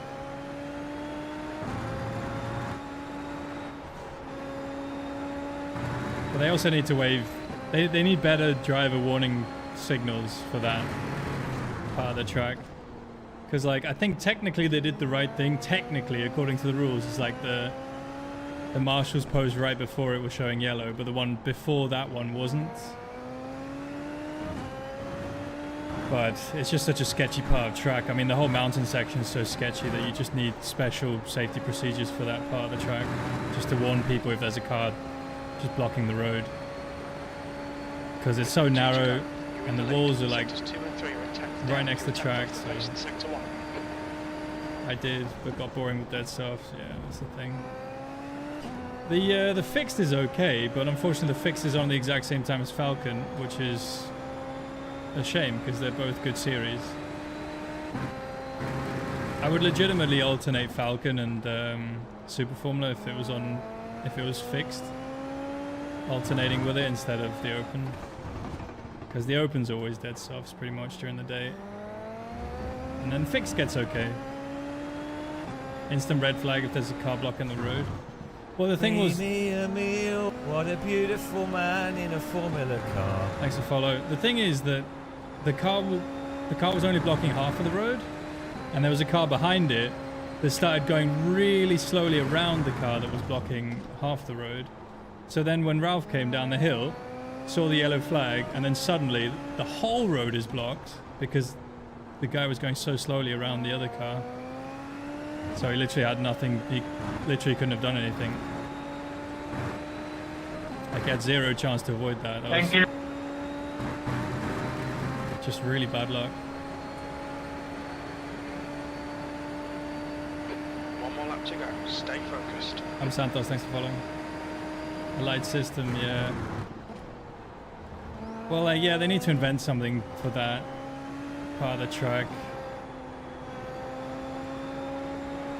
Well, I mean, you know, because yeah, it was only half the track that was blocked, so it would have been a bit sketchy, to be fair. But cars would have been able to go round, but then the other car blocked it right before Ralph came across it. And then, yeah, Ralph had nothing he could have done. K-Man is getting closer. The gap's now 6.7 seconds.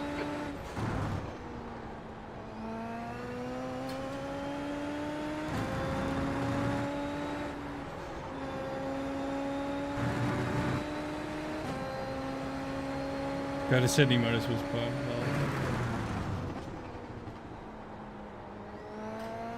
The car in front of us is a lap behind.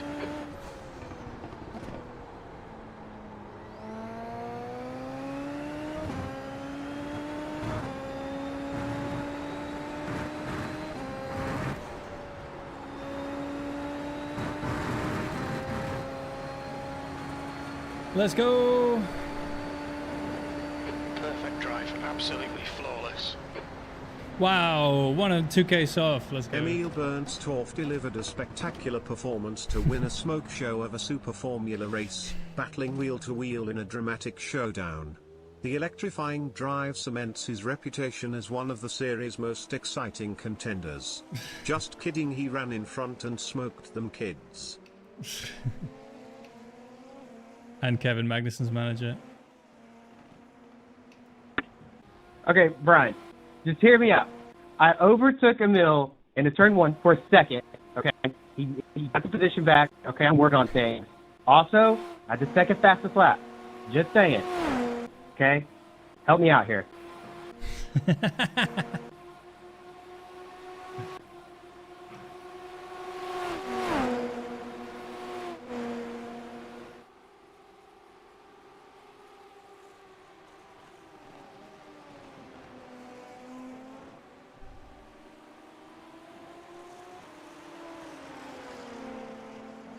06, I not won it anyway.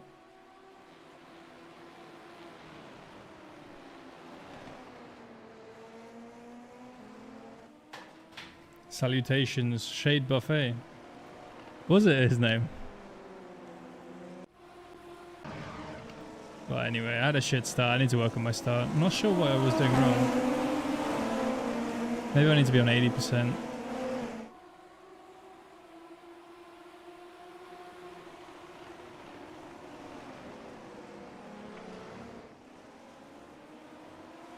That is a crazy livery, man.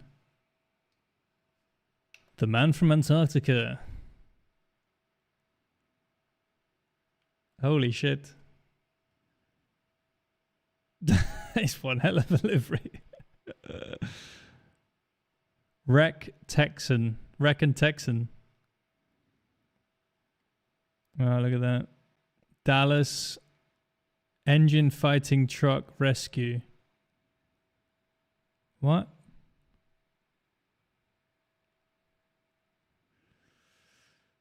It's quite a livery. Fastest firefighter on iRacing. Oh, he's a firefighter. I see. That's kind of fun. Firefighter livery. We need more firefighter liveries on iRacing, actually. I mean, this one's wild. Purple and red is not my favorite combination of colors, but you know, he's expressing himself. Oh, he's got a TikTok as well. Fantastic. And there's a number under his number 3. 79 is his number. When it's allowed. Haas livery so sexy. Yeah, dude, it's nice.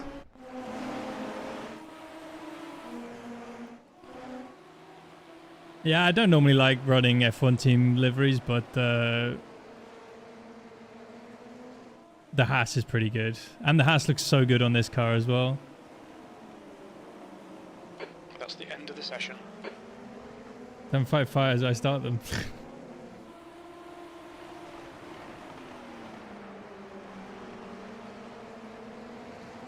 So we got him back and then, oh fuck. Well, whatever. We saw what happened. Not much happened. It was fine. Let's go do the fixed.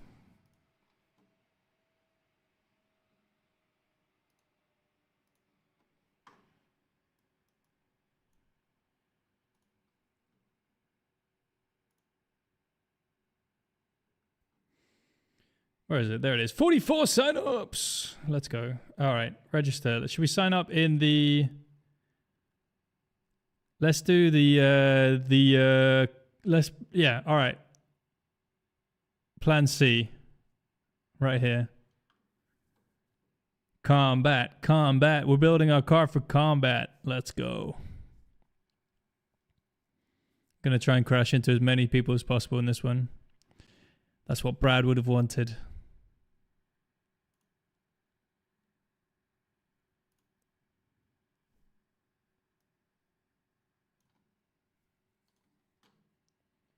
Actually, let's try and practice. Oh, wait, there's another one of these. Hang on. Daytona 500.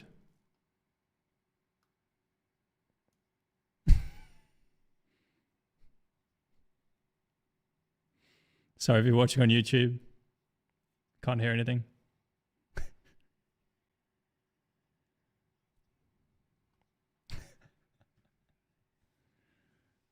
Oh, well, they already crashed. Oh, no, okay. Shit.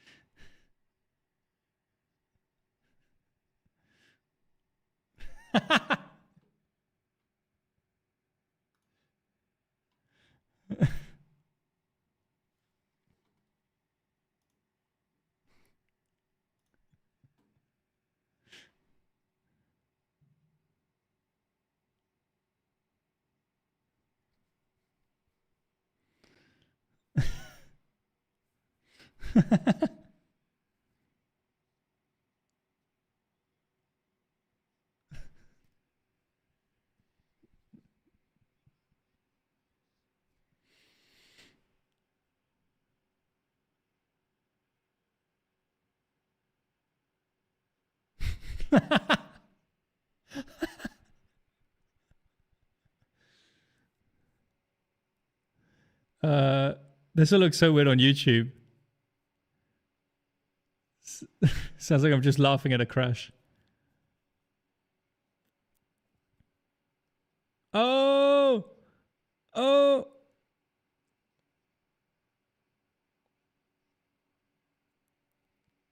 Fucking hell. Crazy that this is real commentary, yeah. Hover car.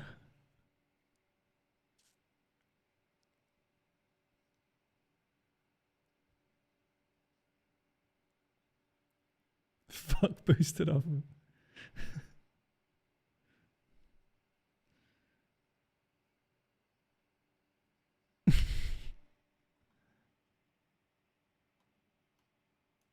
A golden shower of flames.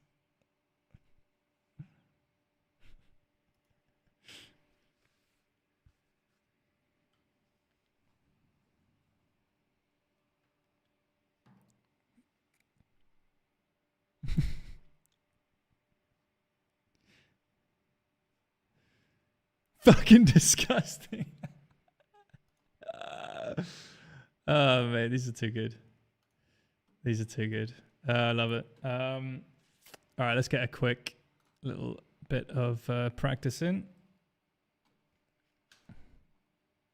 Hello Mr. Bernstorff, this is Brian Cox and I have to say I was quite impressed with you this race. I was wondering if you would like to take over from Luca Magnussen's role as a driver and I can manage you. Fly you out to Portimao and do you seat fit? Luca was mid anyways in GB4 so I need you on my team. Also I am not asking you. I'm telling you to join me on this journey to get you in a GTP or Indycar. Please call me at 911 or email me briancox@gmail.com. By calling, you sign a life to Brian Cox. Nice one, Carl. That was a good one.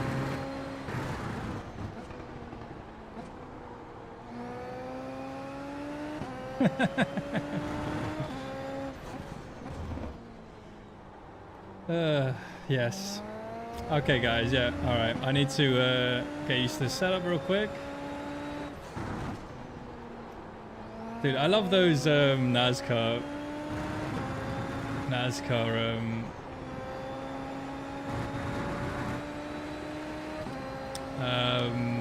AI things. They're so fucking good, man.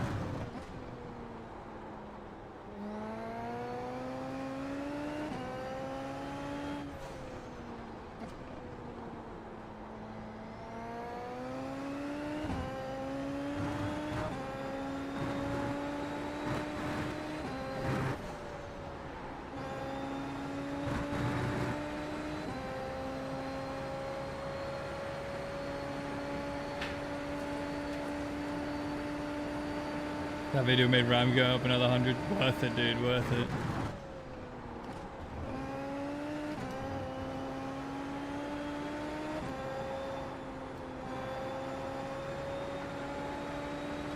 Alright, we prepared this car for combat. Who said anything about safe?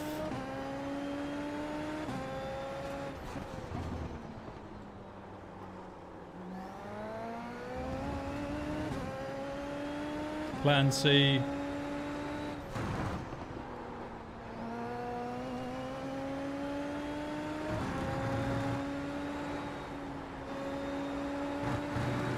I feel like the F1 movie is literally just the Bandit Manifesto. I feel like it should be renamed.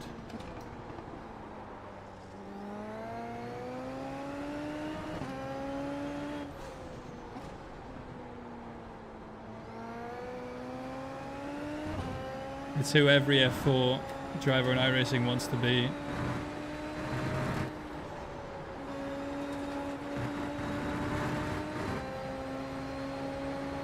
They'll delete this lap. Track limits. V4. Not plan C, Mr. B button, blood type, emoji, Ernsthoff, we prefer the plan E, explode. Are you happy with that? I'm not so sure about that. Let's see the car. Front left, 97%. Oh, look at that. 98. Apex Racing Team. No, wait, not Apex Racing Team. What's it called? Apex GP. Apex Racing Team is something else. It's pretty nice of the F1 movie to pay tribute to Apex Racing Team like that. Really cool way to show sim racing in the yeah, bring it to a wider audience. That's really nice. Very cool.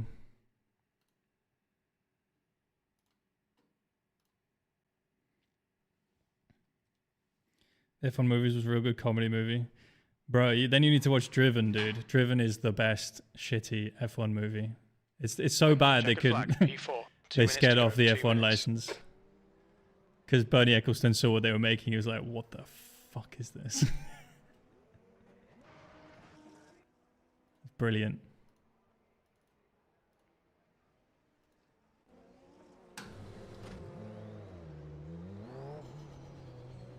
Your exit is clear. Watch the white line.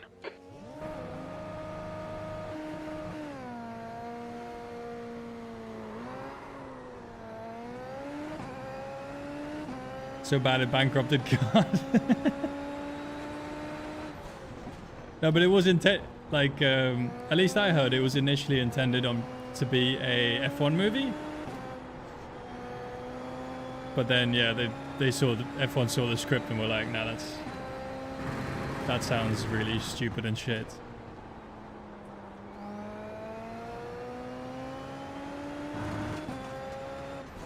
They took it to Kart and Kart was like, yeah man, this is exactly what we need.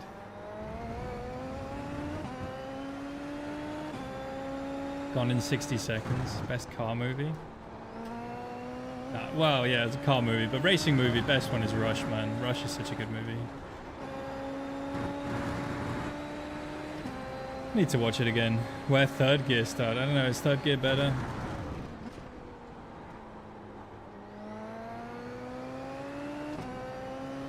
I think I might just go back into first gear.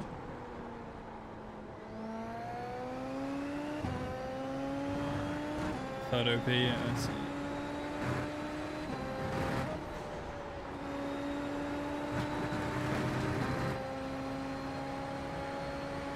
Ford vs Ferrari, good as well, yeah. Really good. That kid Eleanor, can't help but ask. Like the AC, like the car, Eleanor? Right side, Emil, right clear. Oh, Vix is in here. Vix is running my livery, or the Paul's livery, with my name on it. Everything else is subpar. Yeah. The Mustang ain't gone in 60 seconds. I haven't seen it. Alright, let's do a couple starts here.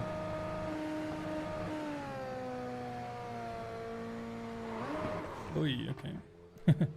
Not like that.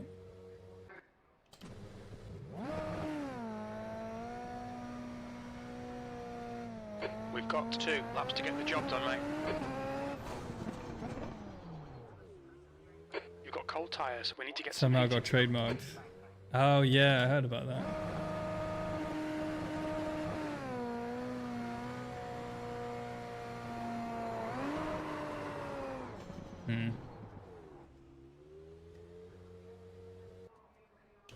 How much throttle for third gear start?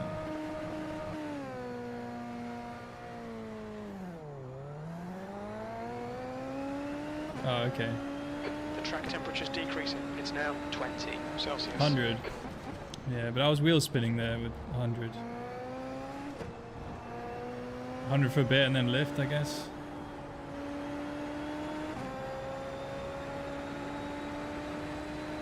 21 clutch. Okay, I just preload. I don't know if that's... I prefer the preload starts. Because the clutch is always a bit finicky. They're a bit imperfect. Turn on TC. Not imperfect, well, they change every time, don't they?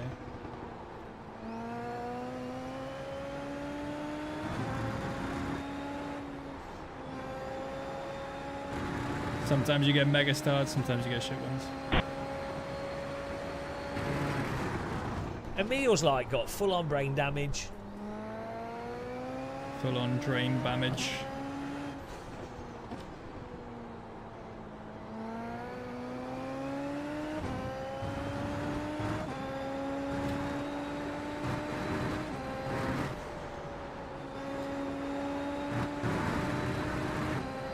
Alright, let's see, boys. Let's see if we can get a pole here again.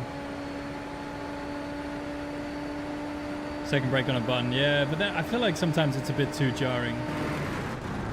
Causes a little bit of a shudder in the car, which causes a wheel spin or something. Sometimes. Well, that's the reason why I don't do it, but...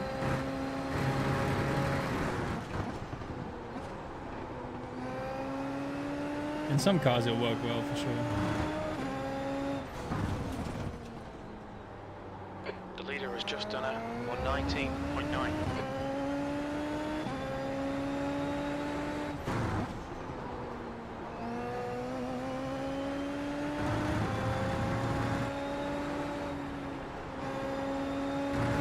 Too much lift. Come on.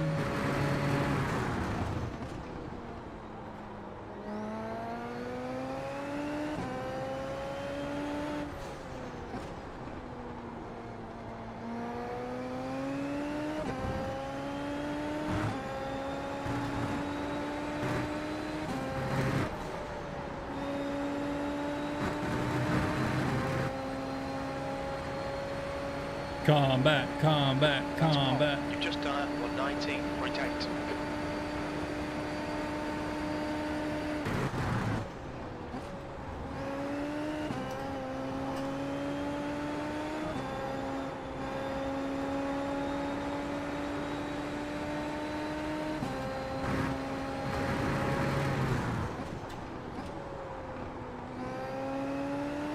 One thing I didn't like about the F1 movie actually was how everyone calls him Sonny, not Sonny. 19.5.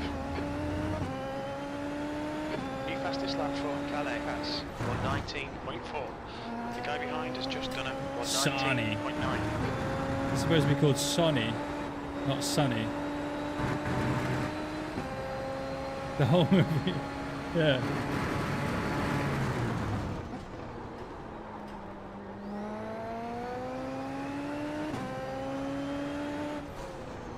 Underrated movie defect.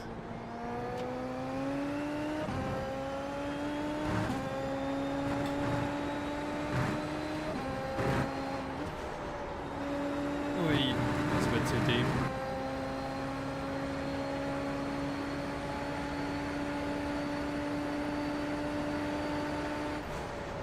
B1.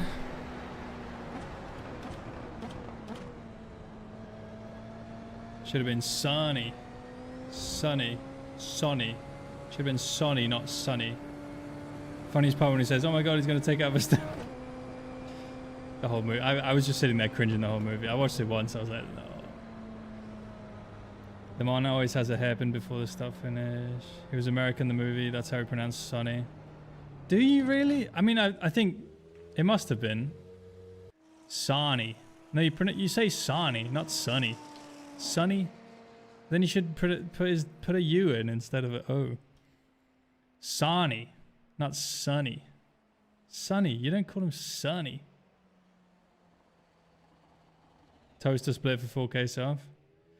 Oh, it's just me making everyone look bad, basically, Jensen, basically. Watch me crash in T1. Expensify.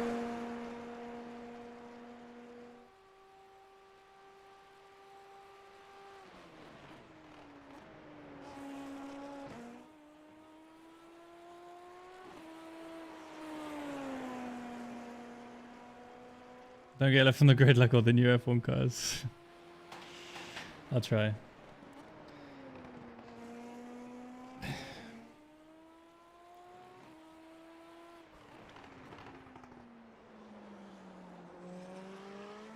Build a car for combat, attack some service turret missiles, radar locking system, we win the WDC. What? Get the 1K Death Star. Were you gonna get a Lego Death Star or what? What was that?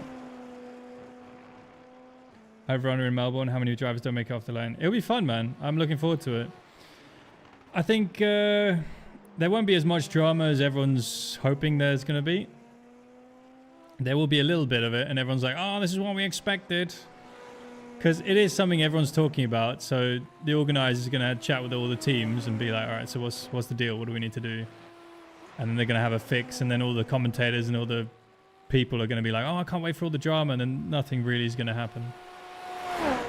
Either that, or it will be a complete disaster beyond the realm of what we're even thinking about now, but I still find that a little bit unlikely.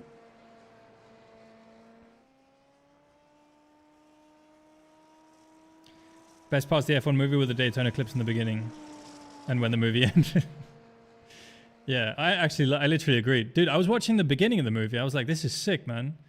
You know, like they were bumping a little bit in GT3, which is like, okay, whatever, you know, that happens a bit. Maybe it's a bit exaggerated. There's fireworks on the track. I mean, that's just kind of cool. It's like, okay, whatever, you know. But yeah, it all went very much downhill as soon as he refused the watch. It's like, oh yeah, I just won the Daytona 24 for the 50th fucking time. I don't want another watch. Even though I could probably sell it for like 20k or something. How much are those watches worth? They're like worth a decent amount, aren't they? Why were the fireworks going off on track? Because it was cool, man. Good cinematography. Can you rev the engine for us 20 seconds to this race so we get a real test? Yeah. They're just going to have a literal 2-minute waiting period after they've done their formation lap. This is, I mean, iRacing knew that. So that's why they've implemented this whole, I mean, they were very much ahead of their time. Made it winning that race feel like pee-wee shit. No, I mean, I think it was just him.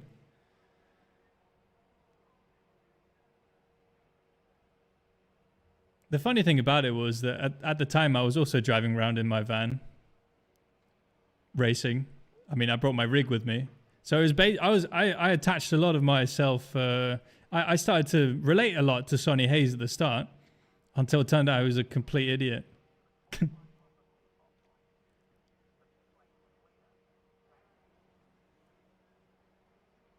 Tag Heuer sponsorship. Was it? Okay, that's kind of interesting. That's kind of fun though. The track temp is 21 Celsius. Okay, the air temp is 19. Your tyres are cold, watch out. This will be a standing start. Get ready. Go.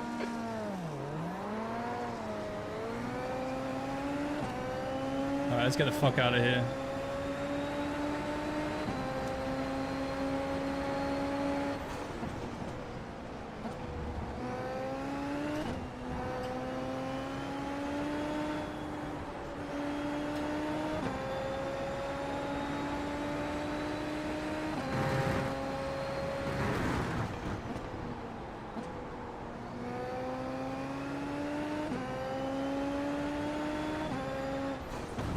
Start.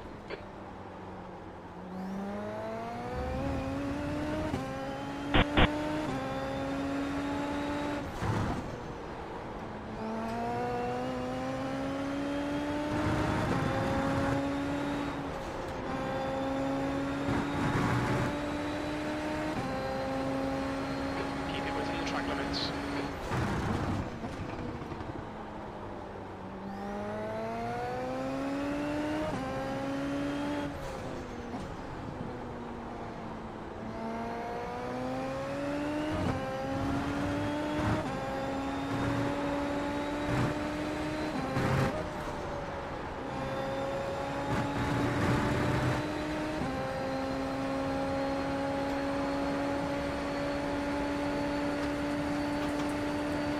.6, the car's behind.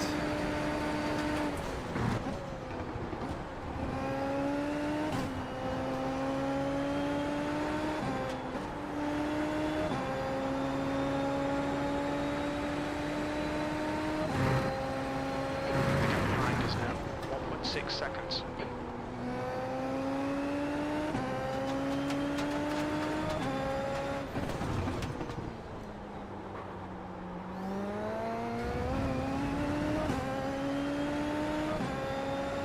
Plus 18.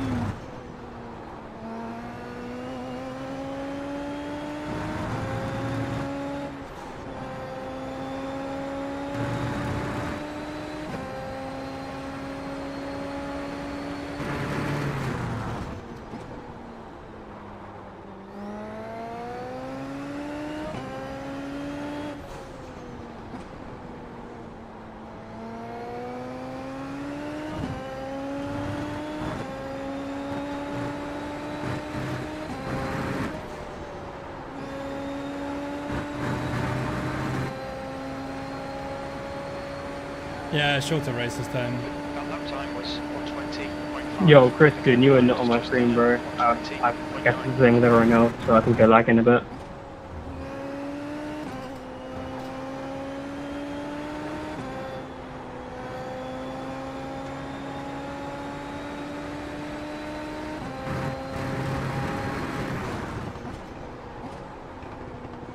Idiot man, Christian.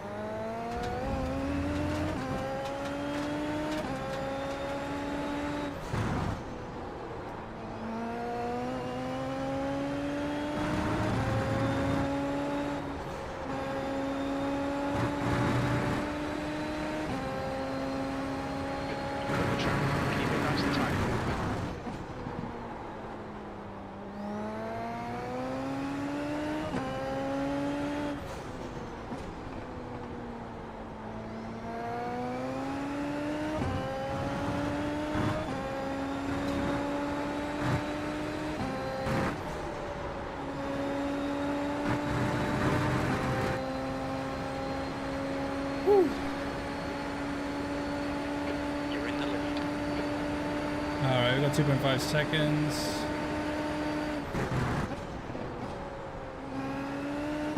The gap to Calais, that's behind us now, 2.6 seconds.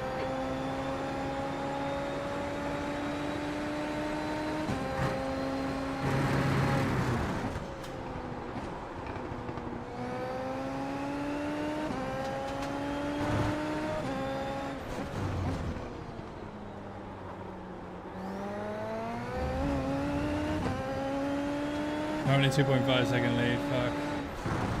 Need to up my game, man. Emil, this is Brian Cox. I realized as you lapped me in the last race after 10 laps you are the Dane I need to be managing, the Dane with the most girth, share of girth, not car girth.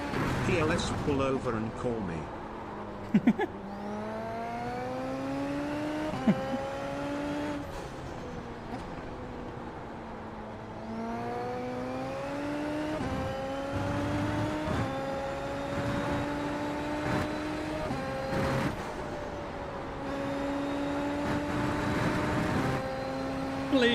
PLS. Did you guys see I dropped some tasty copy pastas in the copy pasta Discord bit?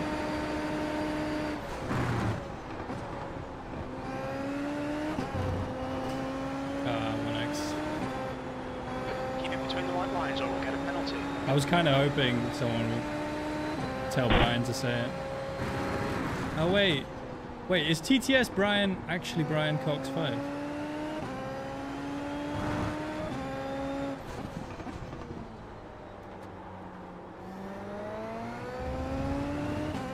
Not his voice, is it? Maybe it is.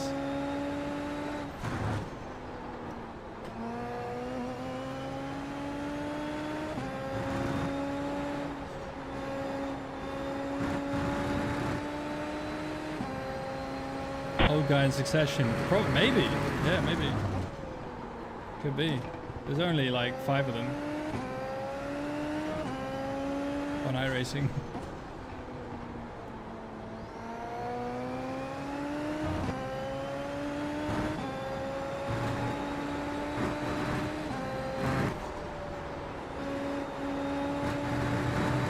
This setup's very understeery. The gap to P2 behind is now 3.1 seconds.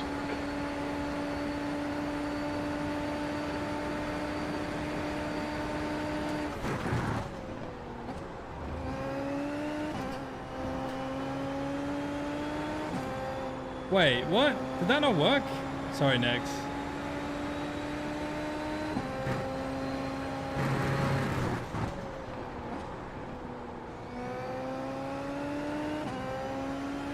Sorry, it's still broken. Fuck.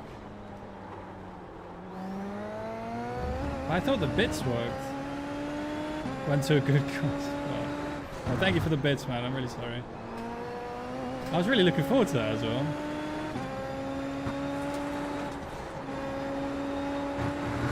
Cool. Watch the track limits, please. You have 5 incident points.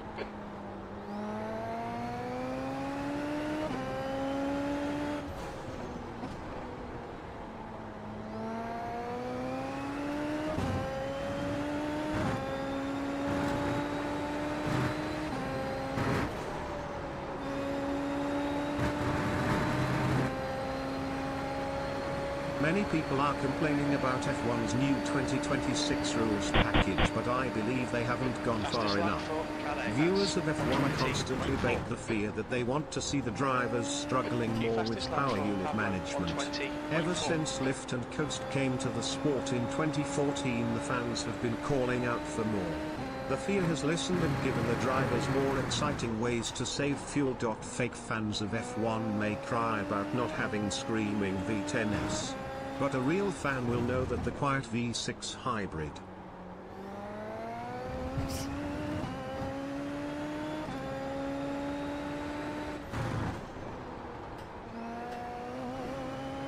Dear Mercedes team, as a devoted racing fan, recent events in the 2023 season have raised deep concerns. From the Vegas GP result, Hamilton's unjust disqualification in COTA 2023, contract uncertainties, coupled with George Russell's persistent, and granted, requests for team orders, fans are troubled. Incidents like the Russell-caused teammate collision in Qatar and the troublesome FIA rewrite of Abu Dhabi 2021 raise questions about fair treatment of LH. Fans fear favoritism of George Russell. That's the fastest lap. Oh shit, I left push to pass on that entire lap. God damn it.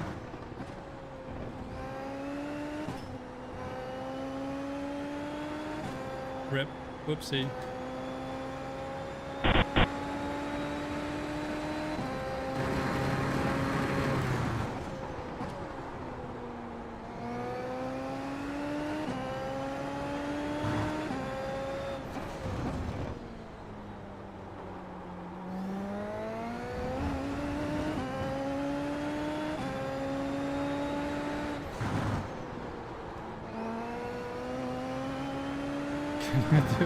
It's alright, it's alright.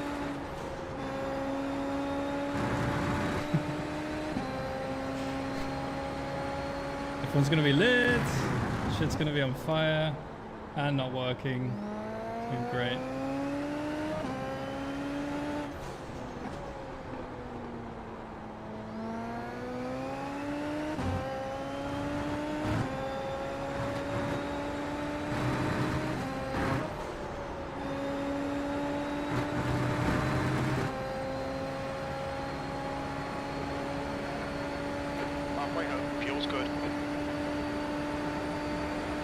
Richard Hammond up his daughter to drive into a wall, yeah. It really was. Now, 3.7 seconds. Here goes Hammond. Oh no! It was a big crash though, like I'm glad she's alright. It was a very, very hard impact with a concrete wall.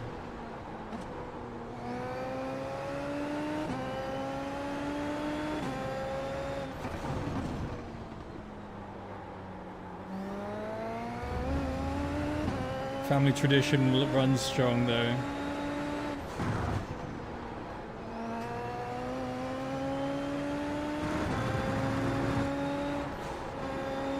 All future Hammonds will be will go through the same rite of passage.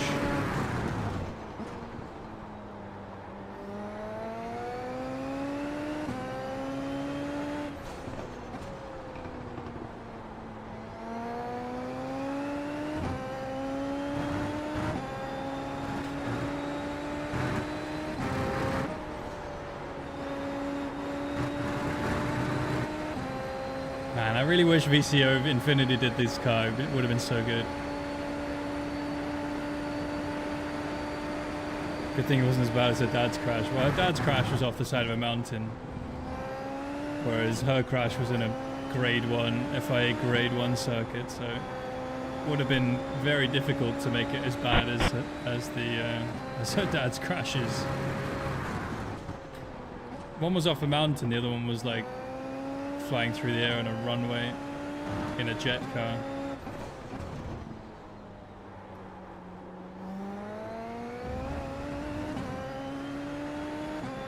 Had to be proud. Yeah, I know. I wonder who's paying for that shit. Surely, like, Formula E must have made, like, a deal with the teams. Like, okay, if someone crashes your car, we'll pay for it. The gap behind is now 3.1. But dude, the team boss, he looked like he was just like, oh my fucking god, I knew this was gonna happen. The Lola guy. It's like, oh my god. There goes my beautiful car. Gentlemen, a short view back to the past. 30 years ago, Niki Lauda told us take a monkey, place him into the cockpit and he is able to drive the car. 30 years later, Sebastian told us I had to start my car like a computer. It's very complicated. And Nico Rosberg said that during the race, I don't remember what race, he pressed the wrong button on the wheel. Question for you both. Less buttons, more, or less or more buttons, less communication with your buttons, engineer. more, or more buttons, less. Wait, you remember you messed it up? I didn't mess that up, you messed it up. Less buttons, more, or less and more communication with your engineer.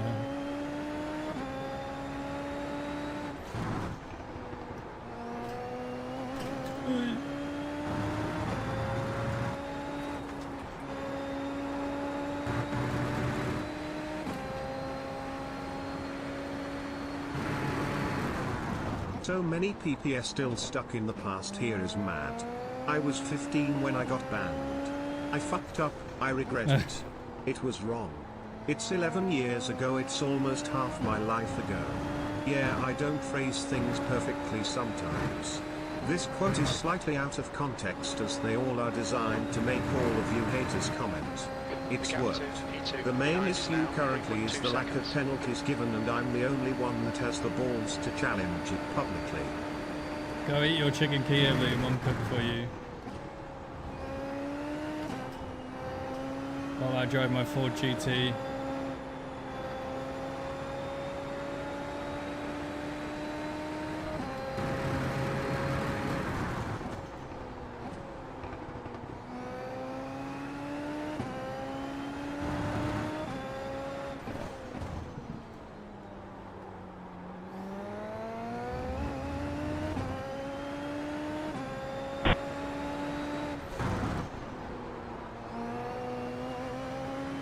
I understand that, without my agreement, Alpine F1 have put out a press release late this afternoon that I am driving for them next year. This is wrong and I have not signed a contract with Alpine for 2023. I will not be driving for Alpine next year. Why do we call it Alpine when it's clearly spelled Alpine? And I know it's French, but you know, we don't call Paris Paris. We could very easily call it Paris. What's the deal with that? Why can't we just call it Alpine? That lap was at 120. No, you will jump into the stinky FRNCH car SNDU in Ipoit. Enjoy it. Emilbert version 36.2.11 initializing. Bleep bloop. Braking markers installed. Bleep bloop. Sense downloaded. Bleep bloop. Turn 1 simulated. Bleep bloop. Estimating chances of death. Very high. No! We built a car for combat, it's fine. Start sequence engaged. Emil initialized. Ready for banditry. Destroy. Destroy. Destroy. Destroy. Destroy. Do the French know English there?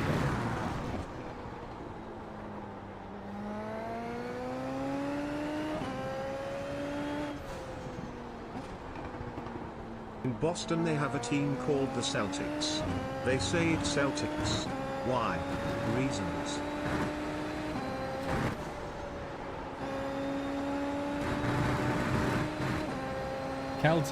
Celtics in Boston. 2 laps left. You're P1. You're a 10th off in sector 1. 10 out.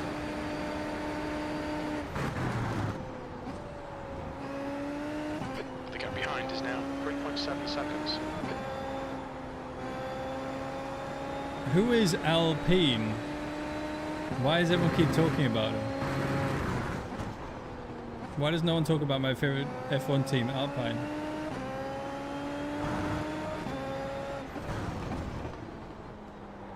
Who is this Alpine fellow anyway? He's some sort of celebrity.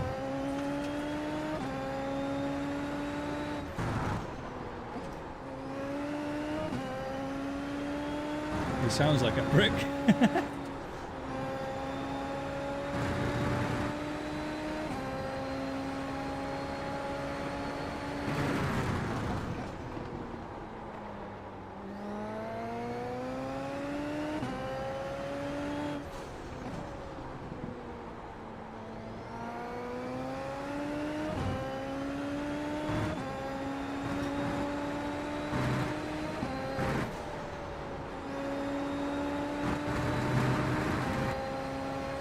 Alpine Chino, hey. I had Christian Horner be run by 2. The guy behind is Three most just hated guys. 20.0. Wait, who's the other most hated in F1?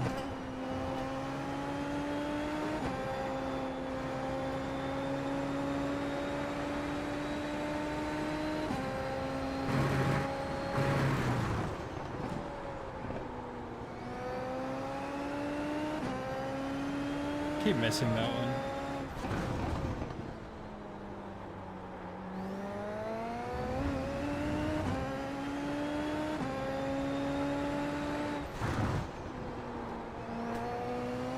I was too excited to tail delivery of my Alpina BMW. Then some French dude rolls up in ALS Pine and tells me that's what I ordered.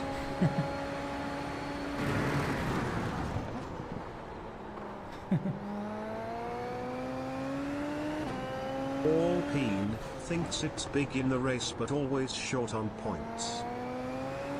The gap to Calais as behind is now 3.6 seconds.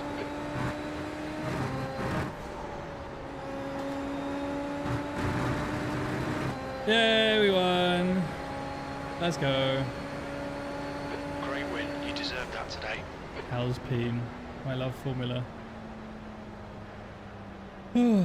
Yes, fantastic. Ooh, getting tired already, man. This car's not easy to like drive for a longer period of time.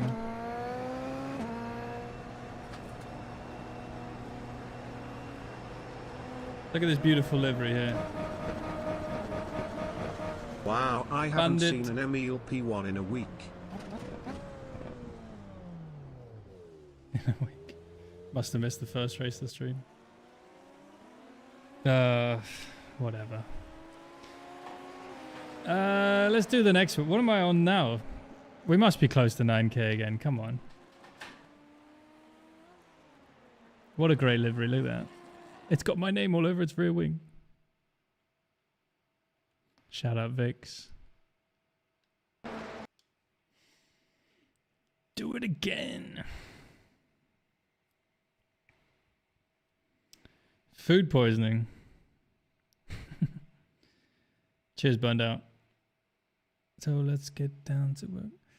Yeah, I mean, not much going on in that one, apart from the start.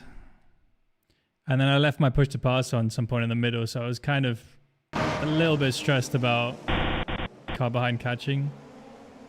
But yeah, they were going full wide into T1. That gave me the gap I needed. Oh no! Put him on the grass.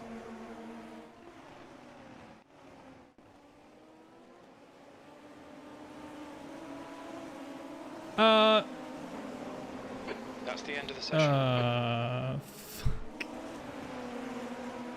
Disaster.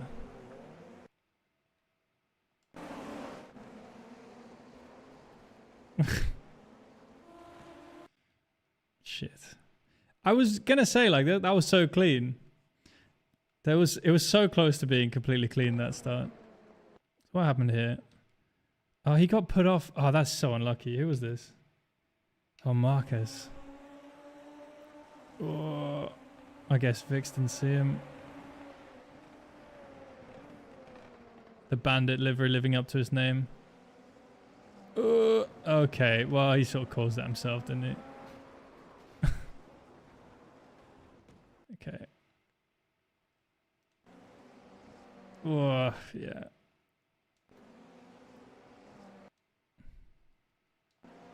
Wow, you won. I bet you feel really proud of yourself beating those chuds who don't even know how a car even works. You beat a bunch of 12-year-olds like a big old bully you are. Do you feel proud of yourself? Do you? Huh? Huh? Huh? Huh? Huh? Huh? Huh? Huh? Huh? Huh? Huh? Huh? Huh?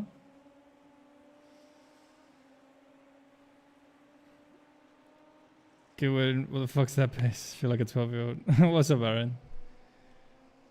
Oh, cheers, dude. Yeah. Wait, where did you end up? There you are. Oh, wait, you got the Solpec livery on. Oh, nice.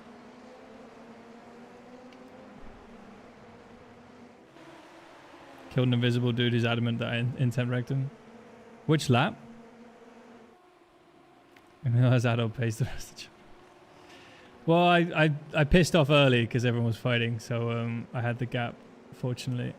And then, yeah, that helped a little bit. The downhill shit left hairpin. All right, let's have a look. So this corner. Oh. Right, he did disappear. Yeah, there's not really much you can do about that one. Who was that? Christian Manu. Yeah, there he is on the left. And then bloop. And then presumably he's in the gravel somewhere at some point. Where is he?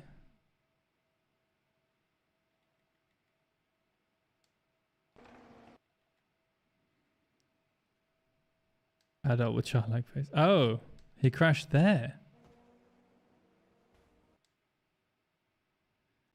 So there was some sort of incident on that little...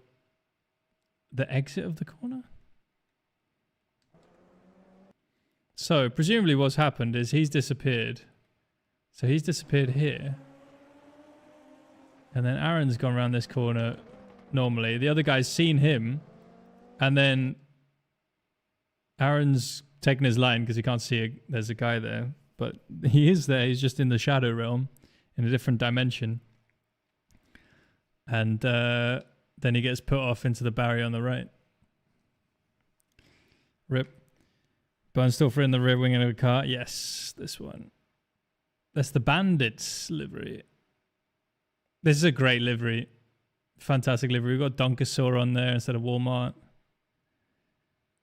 You know that I won the race. You know that you won the race because I didn't have fuel for one more lap. The game tricked me. It told me there was going to be 23 laps. There were 24. I tried to save, but it wasn't enough. You did not win because of pace, because I was faster. Just so you know, so you don't deserve the victory. Very nice. Got Cybercat, Pieface, Uglath, GP2 engine on the back there. Got my name on the front wing. Bernstorff. What's it say on here? DKTRJ. Yeah, we need to get more liveries like this. This is so good.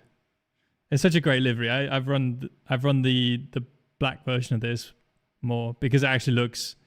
This one you can kind of tell isn't really a Red Bull livery, but the darker one looks exactly like a Red Bull livery, unless you kind of like look at it properly. A rank 1, Snaxident, Peregrine, Bronze Swan, McFillin, Cow.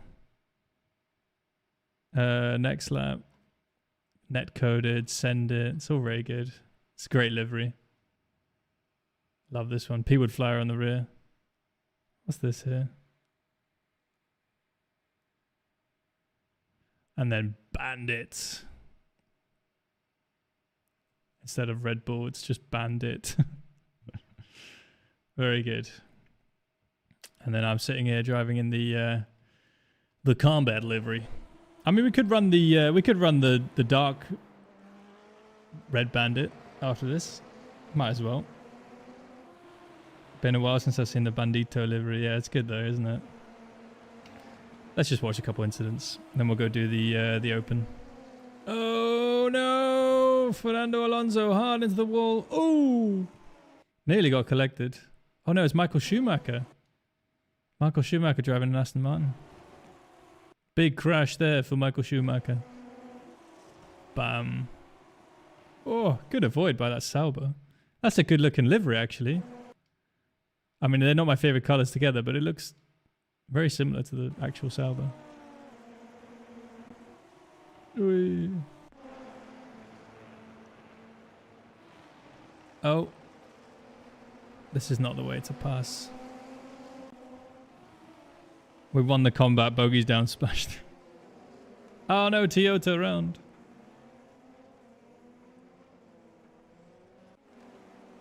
It's nice to see so many F1 liveries actually in this car. They all look so nice actually. Benetton. Oh, he's going to hit the cones again. Then we got Aaron. Just, oh, killing some cones. That was it. Bam. Actually, not much dramas in that one. Very cool. Let me put the Bandit one on.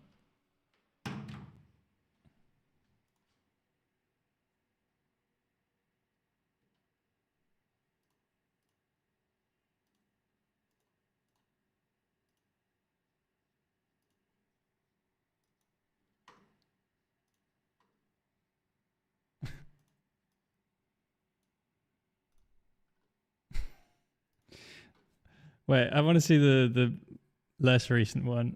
I haven't seen this one either.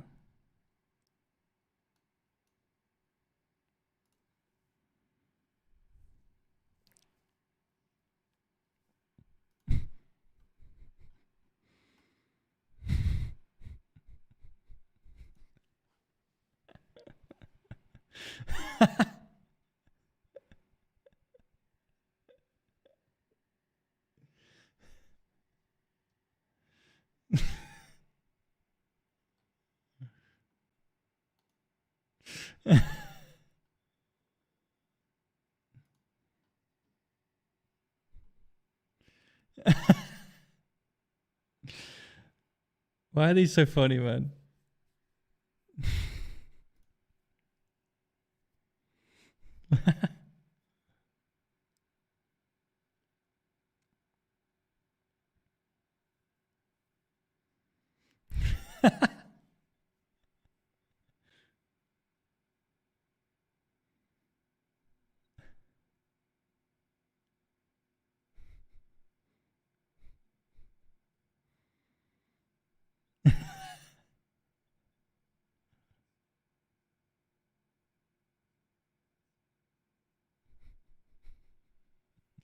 Bastard of the hour.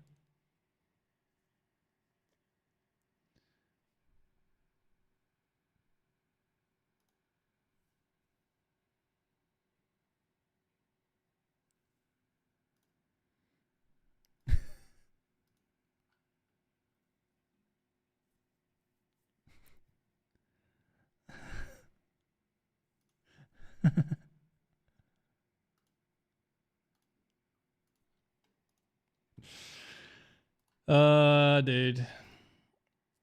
Shit's so funny, man. All right, let's do one more. What's my rating now? What did we get to 9K? Oh my god, I'm 2 off 9K, for fuck's sake. Doesn't show up there, but I'm 8998. Actually, that's quite symmetrical. Tempted to leave it, but got to get the 9K, man. Have to do it. I have to do it. Let's watch more of these.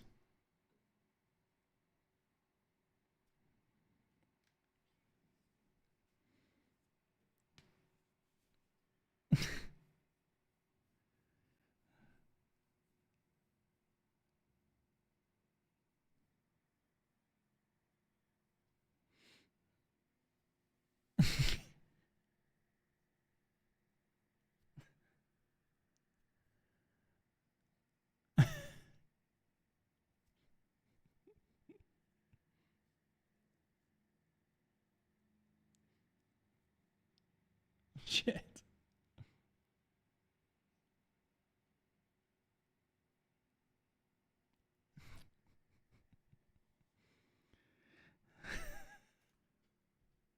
Well, this is too good. Oh, man. Oh, MotoGP.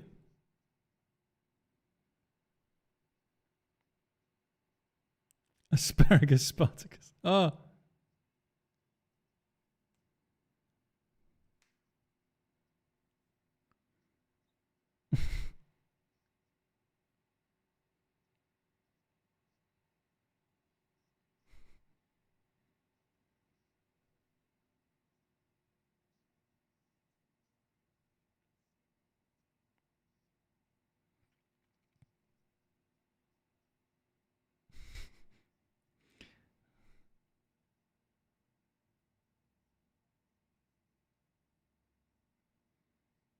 Bloody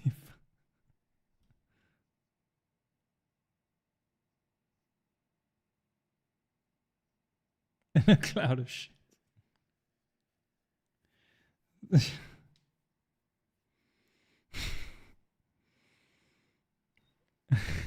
Oh. I feel like the NASCAR ones are more fun.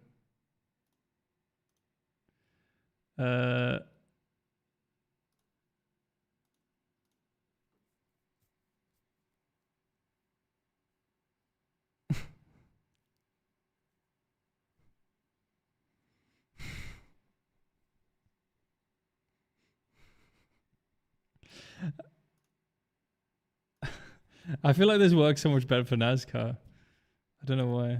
I mean, I guess, yeah. When you outgrow your 12-year-old brain. What? Never. They need the southern accent. Yeah, that's the thing. 32 grams. Yeah, exactly. 32 gigabytes. Yeah. I mean, I'll take it, bro. Better entertainment. It's all going to collapse soon anyway, then we get free RAM.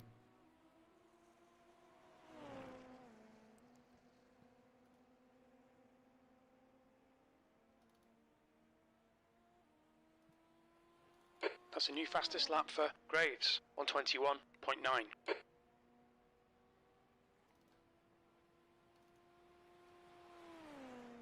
The leader's just done a 120.9.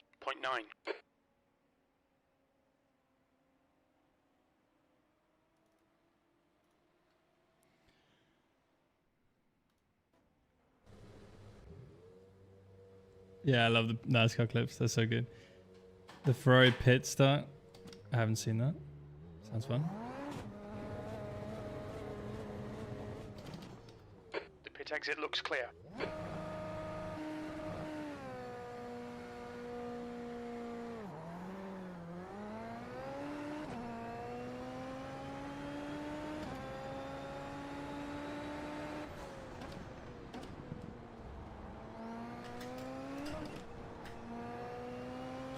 Alright, one more race, and then we get the 9K, assuming I go positive by 2.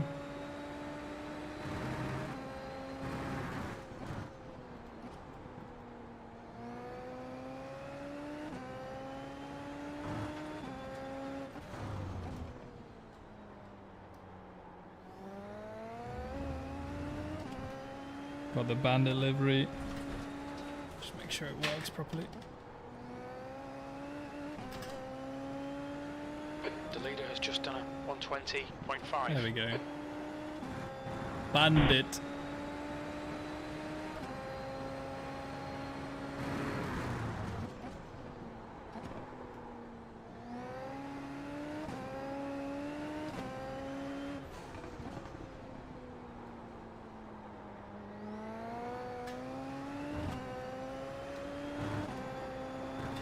Oh, not this song.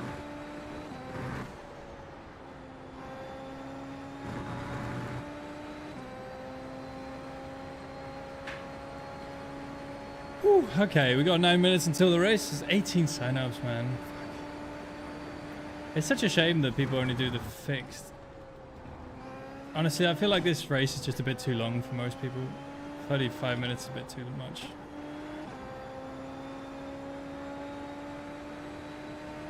I wish they made this series like 20 minutes for fixed and then 30 minutes for the open. I feel like that would be ideal. And then yeah, IndyCar Road can be longer, 45 minutes or whatever. With pit stops. Tony Pinheiro.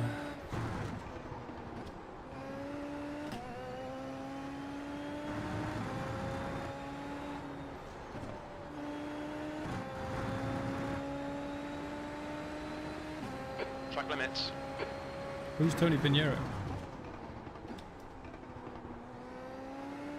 I'd do opens if I had a set. Tomas Simon does good setups for this car on Garage 61 on Patreon. I mean,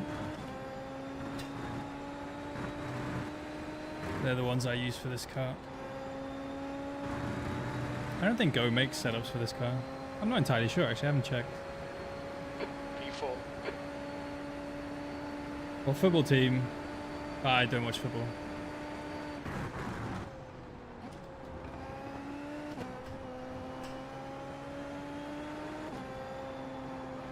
I support Danish national team. That's it. That's as far as I go.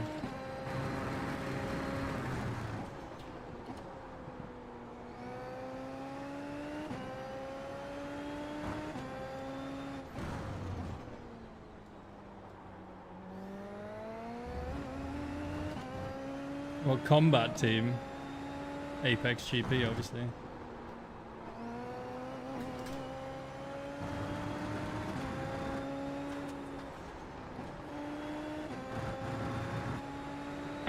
FC Copenhagen, no.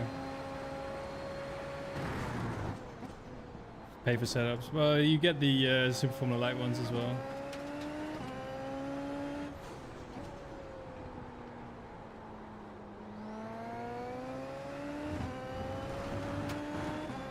But yeah, whatever, man.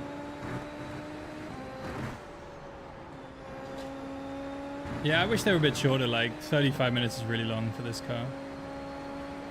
It's quite draining, you know. Already after 2 races here, I'm just like, woo! You look like you watch tennis. Not very often.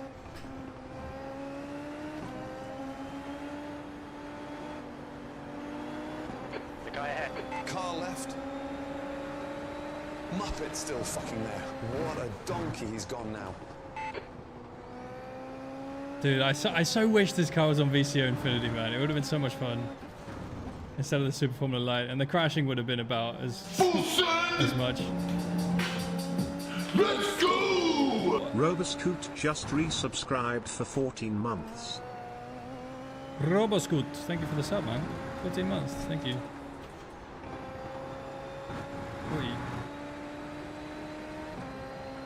Track limits. This lap will be deleted.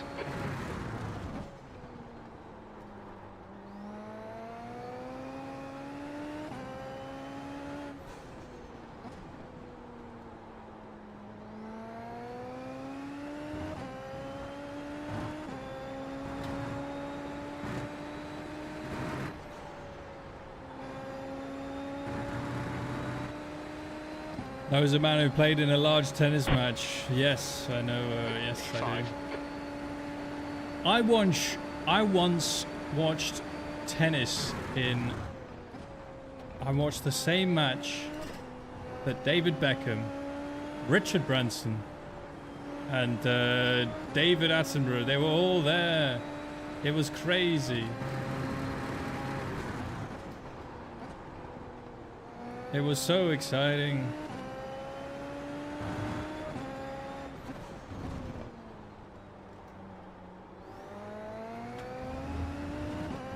Same stadium as other equally. Yeah, as in like all the random, all the rest of the crowd, minus those 3 people I've just talked about, and Alcaraz, Jeff Epstein.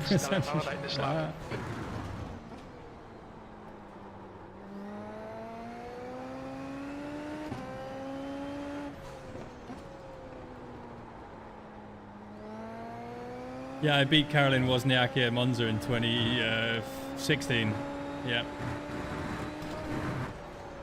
People wonder what I was doing after Monza 2015, and yeah, I was just trying to be a tennis player.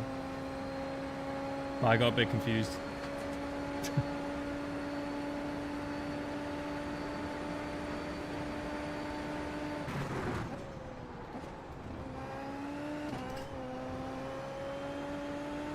Bring me a meal. What a beautiful man in a Formula car. Thank you for following. I love 737s.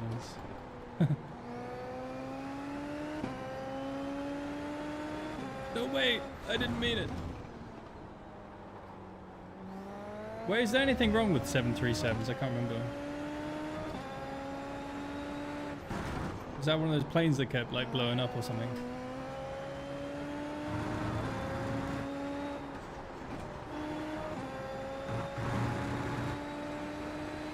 Boeing's fall apart. That was a 737 MAX.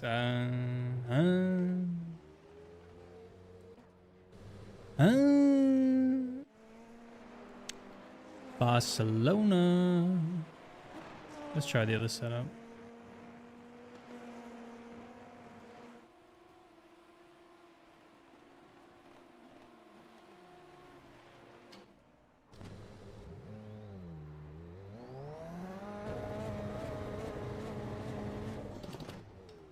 Exit's clear, don't cross the white line.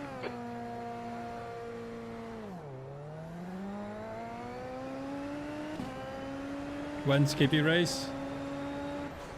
Probably never. We should do 24 hours of Skippies. That's the special event we need for iRacing. 24 hours of Skip Barber. The Skip Barber racing car.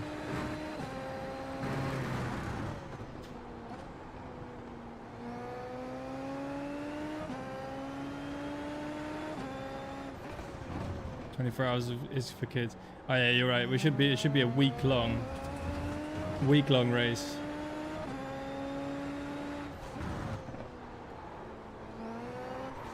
Oi.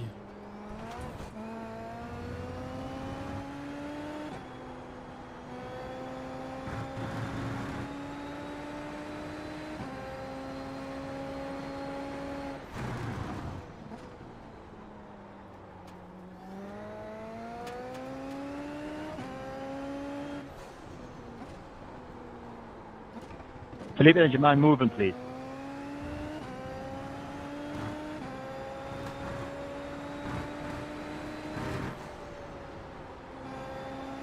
Move your ass. Can't wait for me to get 9k, yeah, then I can stop doing this.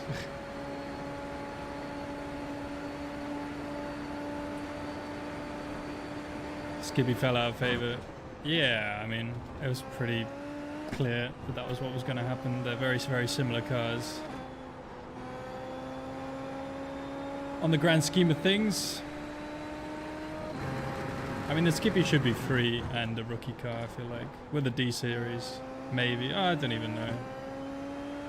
Should be free anyway.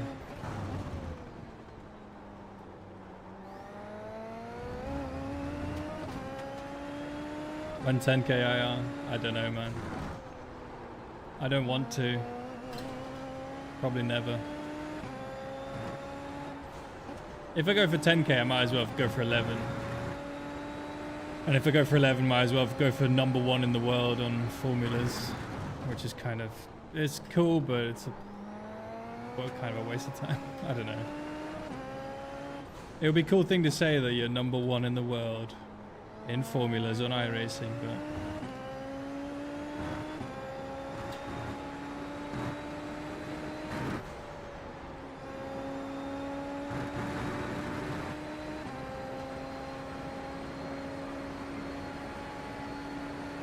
P6.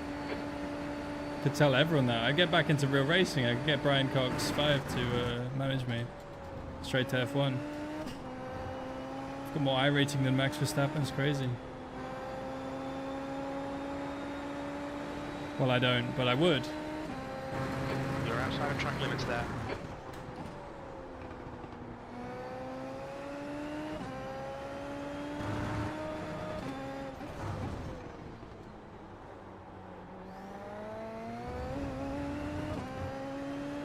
Try F4 fix my panorama.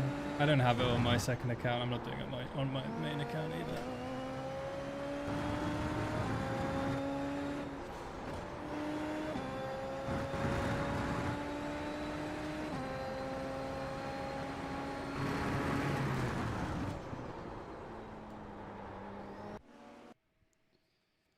All right, I'll be right back, guys.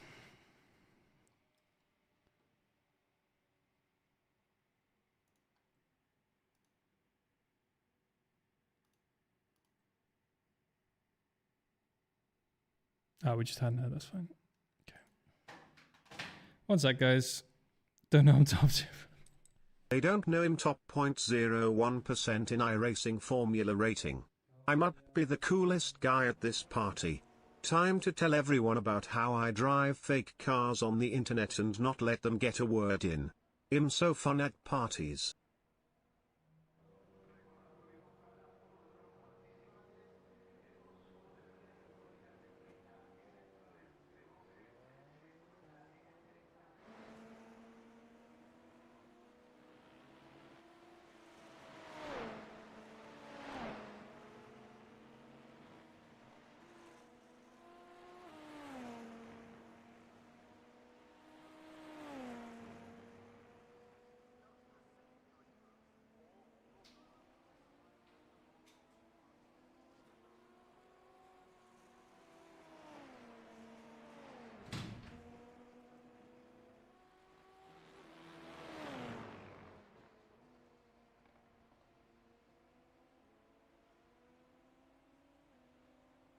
The track temperature is falling. It's now 19 Celsius.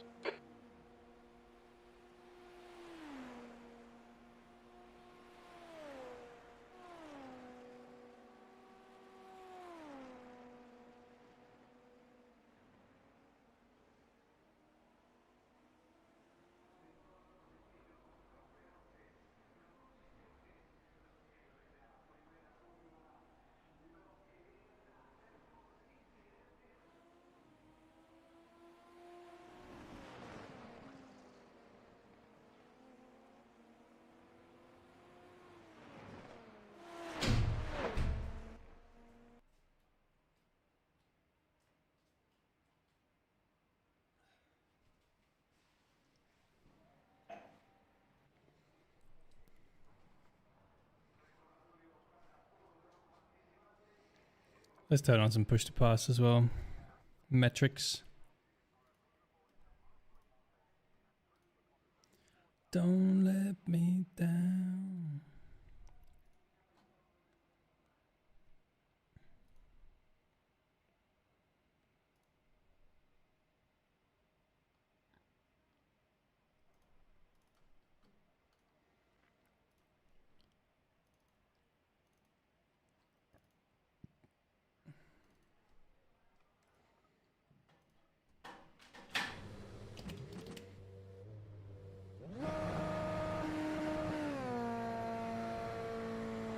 We have 2 laps. Let's get this done. New chair or seat? No, I just took off the back. The track temperature's decreasing. It's now 19 Celsius.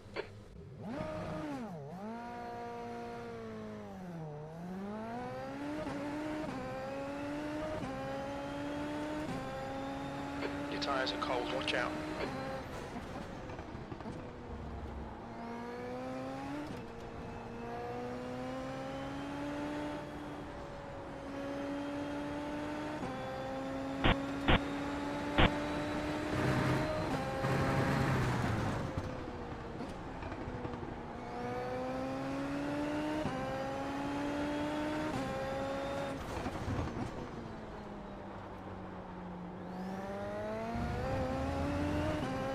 Yeah, I just took off the headrest, yeah.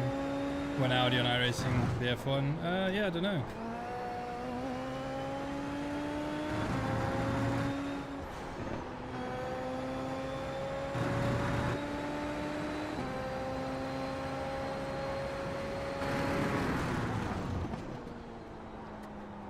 Would be cool.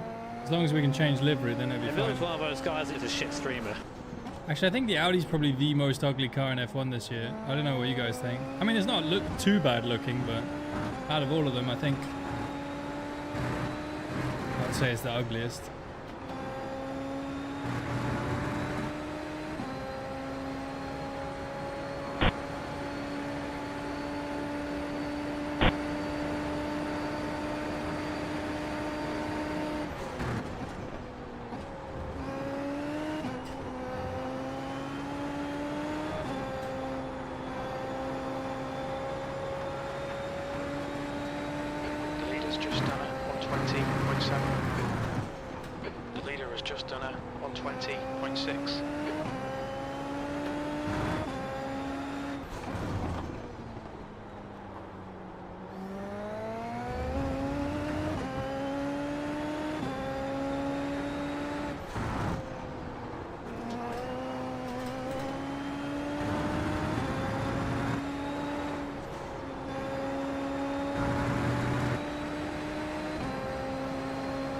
GTP into Lagos? Maybe.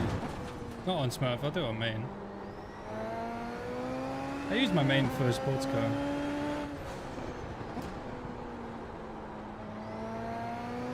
Mostly anyway.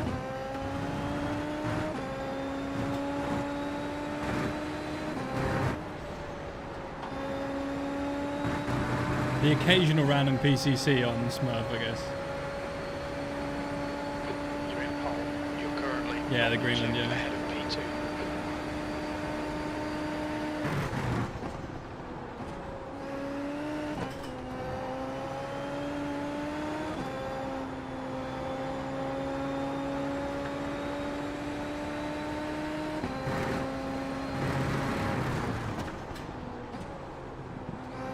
Fastest lap for Calais has 120.2. That's the new fastest lap for Marcos, 119.9.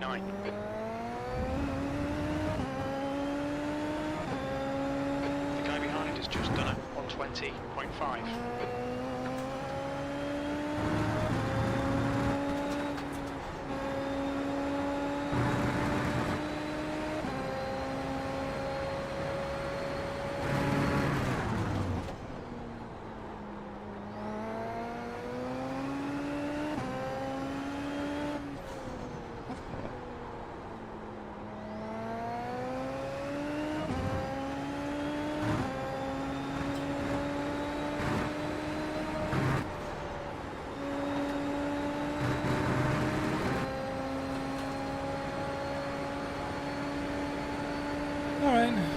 Pole just about.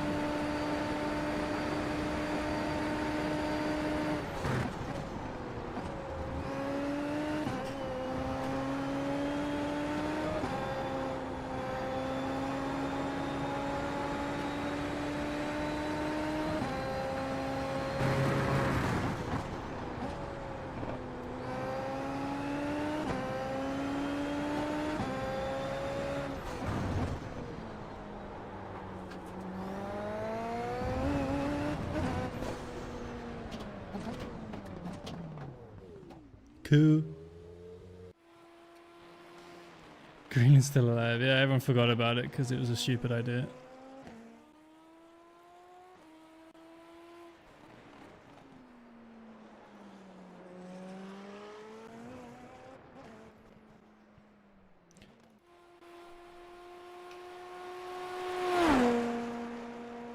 Oh wait, that was all. If.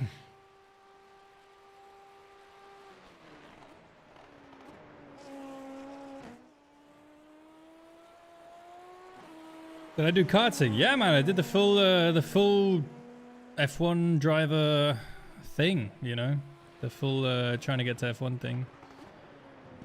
I mean, we just started like low-key local karting, or just started the local kart track, like rental karts and shit like that, and then got my own karts, kept doing well, so we started, yeah, we just kept going with it. Fortunately, my parents could support me.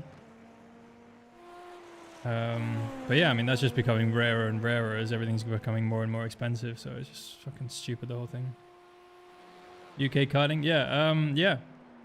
I did a series called F6 which is like Southeast Regional Karting. Alex Albon did a couple races there as well. Who else was there? Tom Ingram was there. Jack Aitken was there. Along with a bunch of other guys who didn't make it, but were equally as talented, pretty much. And yeah.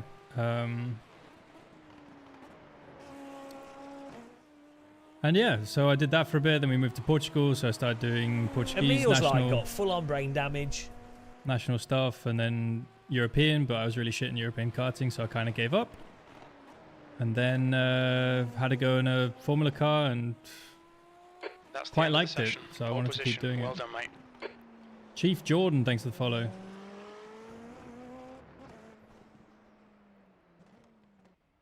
Poor people, what? What do I mean? I don't know. Just picked up the FIA F4 yesterday. Any tips on driving style changes from GT3 to F4? Yeah, well, I don't really... I'm not that good in the GTs, but... well, I mean... Overall, it's the same thing. You just have to trust the high speed a little bit more. It's not too much downforce, so... The F4 relatively is quite a straightforward car to drive, so I wouldn't advise anything until you kind of know what you're struggling with, you know. I mean, I coach people. Feel free to get coached by me, exclamation mark coaching. But it's just really hard to say. I mean, like it's a lot lighter. You can go faster in the slower corners, change direction a lot quicker. The main thing though is just be careful with getting too close to people. That's the main thing I can say, because like if you're racing someone wheel to wheel, it's really difficult to not end up on your roof or on your helmet. All right, anyway, guys, here we go. Long Beach, ooh, on my 9K account. I'll probably skip that. Yeah, thanks. Actually, Long Beach won't be that much carnage. It'll just be someone randomly retraining. No, this is a race. Pole position, 26 laps.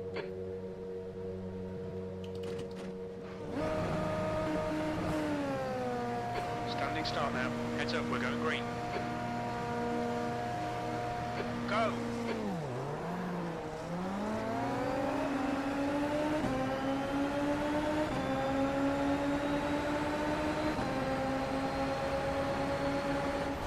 Dipstick left. Left is clear, they probably crashed.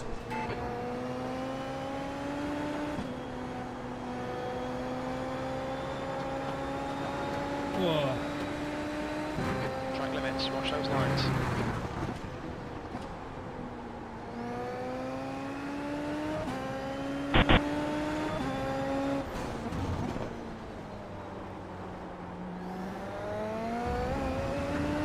Just managed to keep that.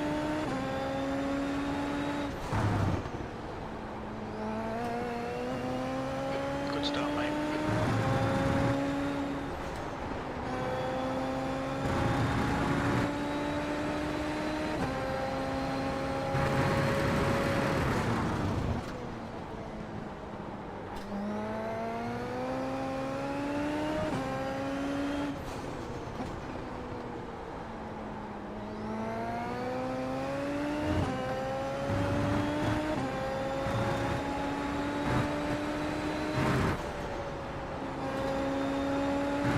Oh.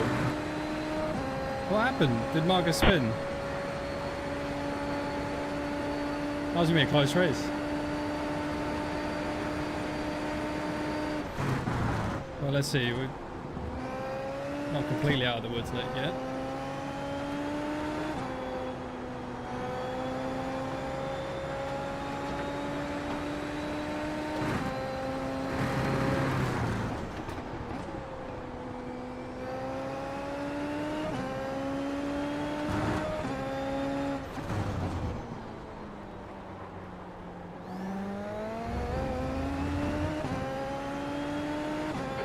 To Calais pass. Behind us now, 2.1 seconds.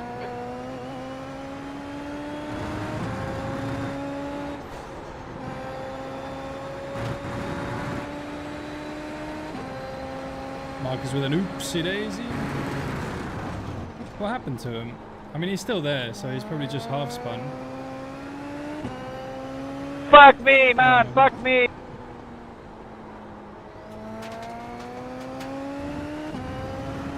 Fuck you. It's so loud.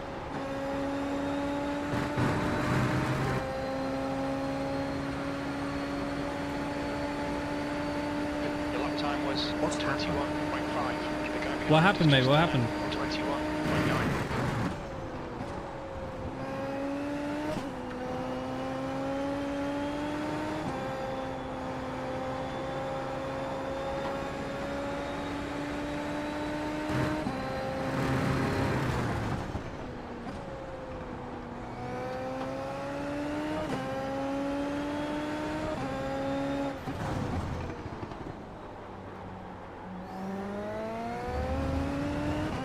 He didn't want to say what happened. So sad.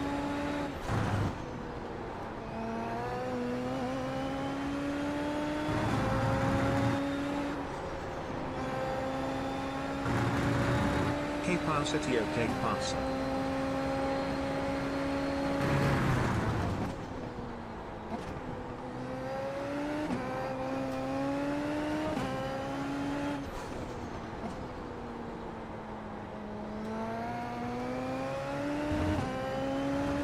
Que pasa?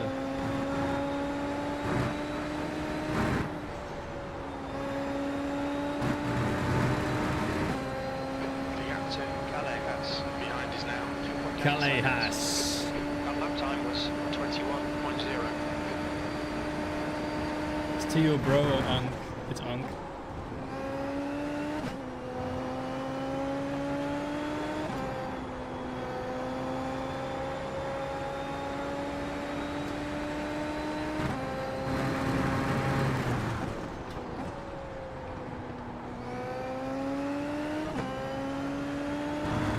I know that because I speak fluent Spanish.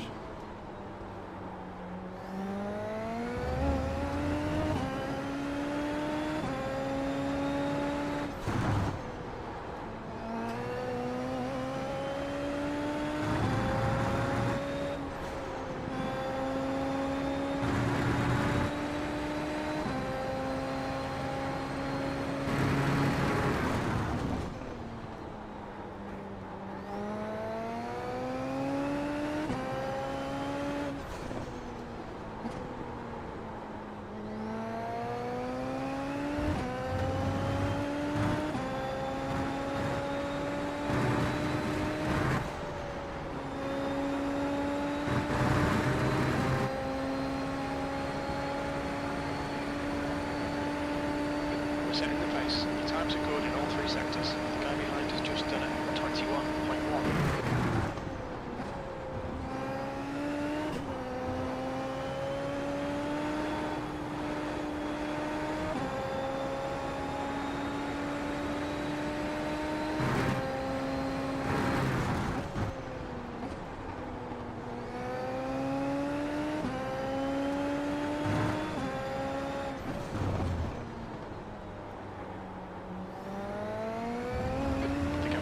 Now 2.9 seconds.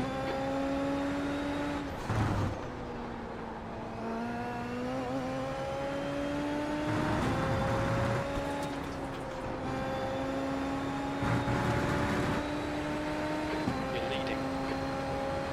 Modern race fans don't want the historic brutish excitement of the past. They want to feel like something is happening even if they can't see or understand it. This gives a mystique to the sport that no amount of engine noise or wheel-to-wheel action can match. In an ideal world, F1 fans would prefer minimal on-track action so they can focus on the excitement of hybrid technology, tire saving and celebrity cameos. It's true, right? That's what people want. New fastest lap for Calais has 120.7.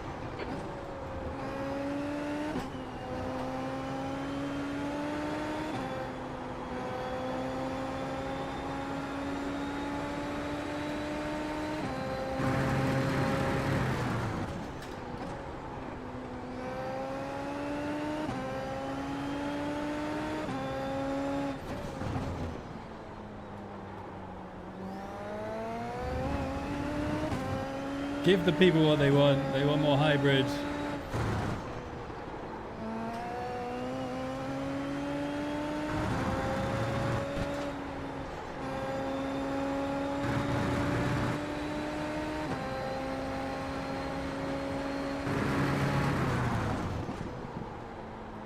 Yeah, I'm in Portugal right now, yeah.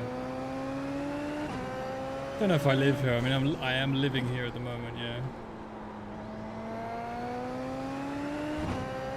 Don't think I'll be here for too much longer, though.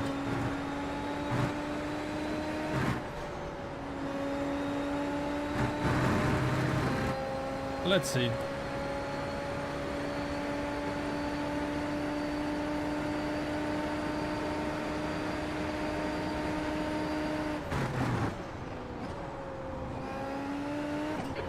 P2 behind is now 3.2.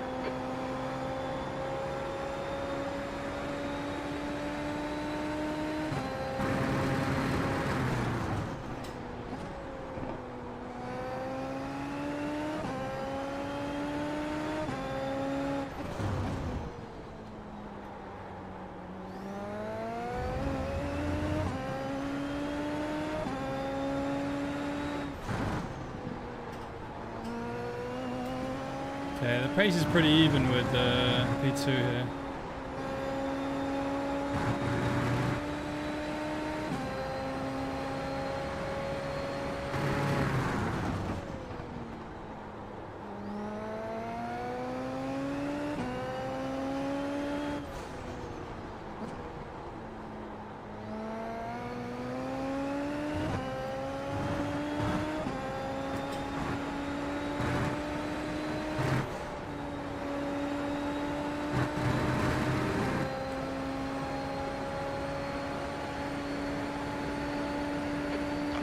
Yeah, we gained a good chunk on that lap. You were 10th off the pace in sector 2. Lap times are pretty consistent.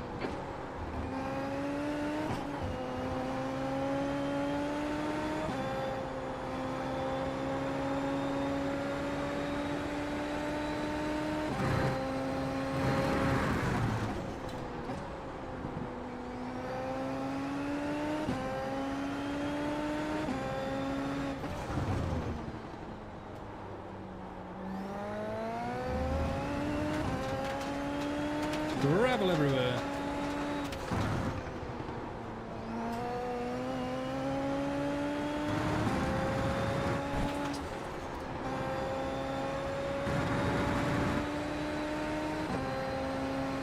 Ready as a place in Denmark, yes.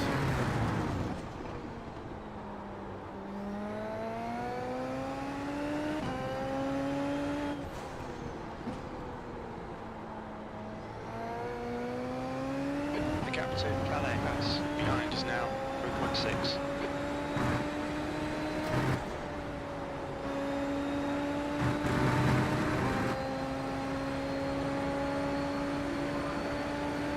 Your last lap time was at 1:20.7. Already. It's been raining so much.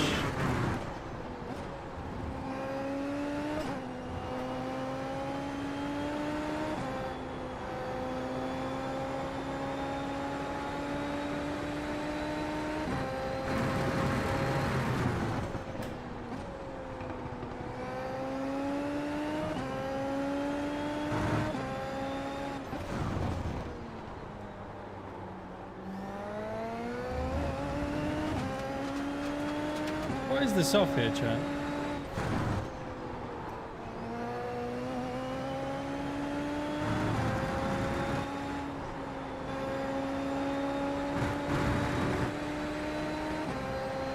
.6. Oh, that's not bad.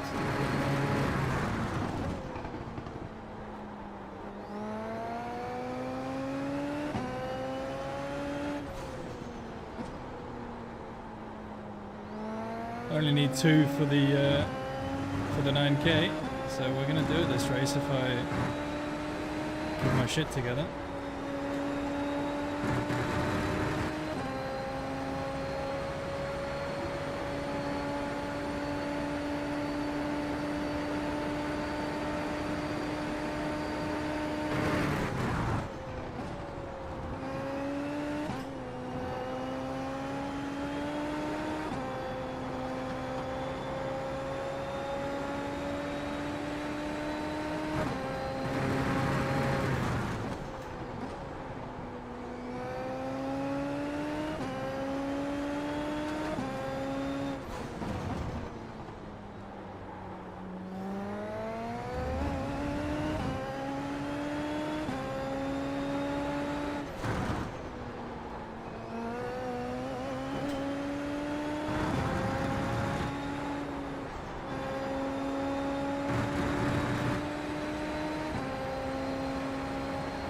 5i upper win, yeah.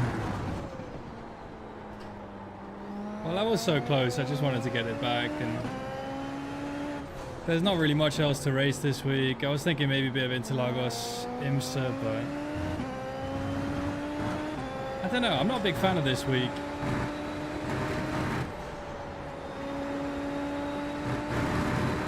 Interlagos can get so strung out as well sometimes on in IMSA.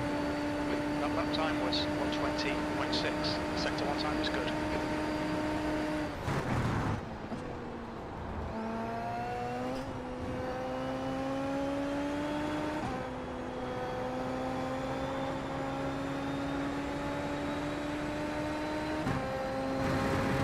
Could maybe do a Falcon after this one. I'm not sure. I could do another one of these or a Falcon.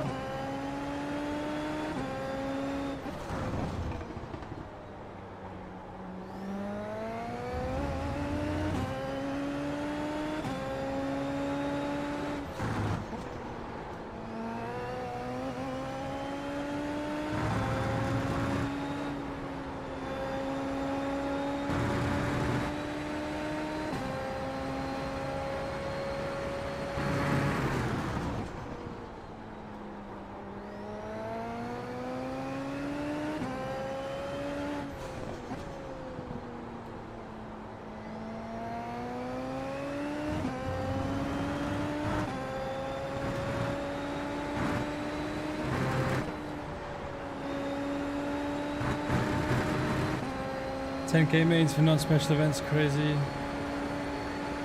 We're set in the pace. You've just done a 120.6. Yeah, it's only Lasse and Casey and Moritz do that. But it's also like when, yeah, I mean, it's harder to crash like completely in those cars, and if you know you can always fight for a top 4, it's pretty straightforward. I mean, obviously you need to be really good, but then it's a little bit easier. Whereas here it's just like, fuck, I'm not gonna do F4 because everyone's just gonna crash. It's not even fun either. Like I was doing F4 at Monza with my Smurf, I was just like not having a good time at all. The gap to P2 behind is now 3.9.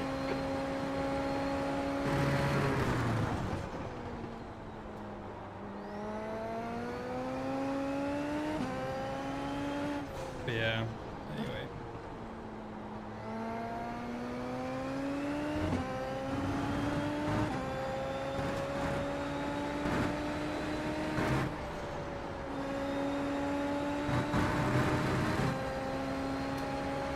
P4 and a 5k soft is 10 drivers with 30k IR loss. Yeah, but then you can hop in the next one and do well there. Calais has 120.5. That's good consistency. Keep it up.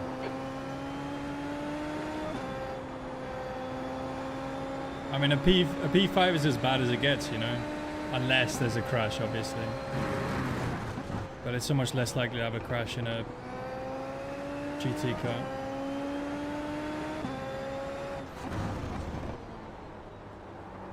Obviously, it can happen,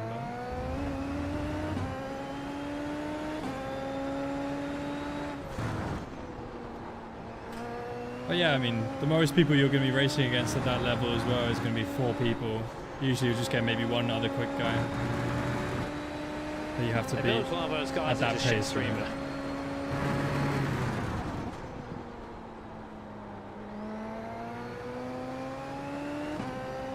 Plus then you're kind of restricted to just driving one car and one in a week.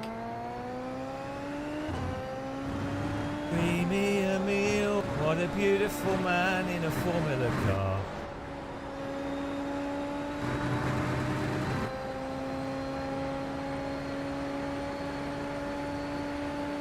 We're halfway home. We're okay on fuel. Full field soft and GTP. Ah, okay, yeah. Fastest lap for Marcos, 120.5. Yeah, if you finish 5th in one of those, you lose like, with a 10k account, you lose for like 50. Or more, maybe.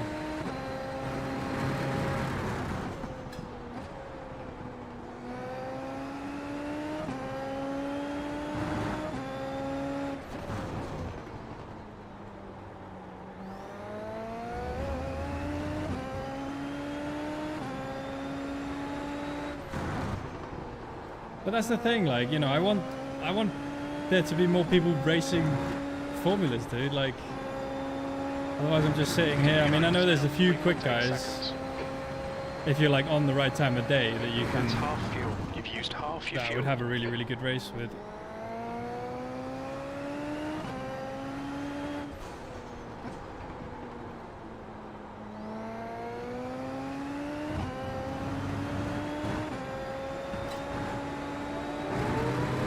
My God! Okay, it's happening. Everybody stay calm. Everybody stay calm. What's the procedure? Tech mates. Tech mates racing. Thank you for the raid, man. Hope you had a good stream.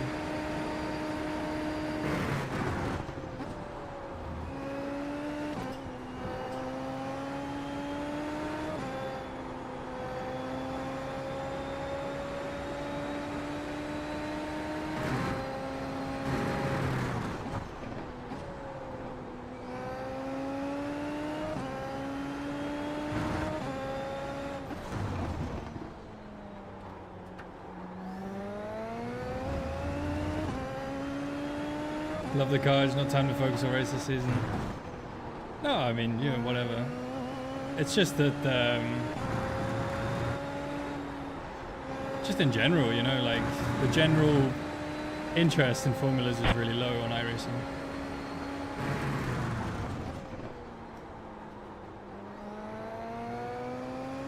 Bring me a meal, what a beautiful man in a Formula car.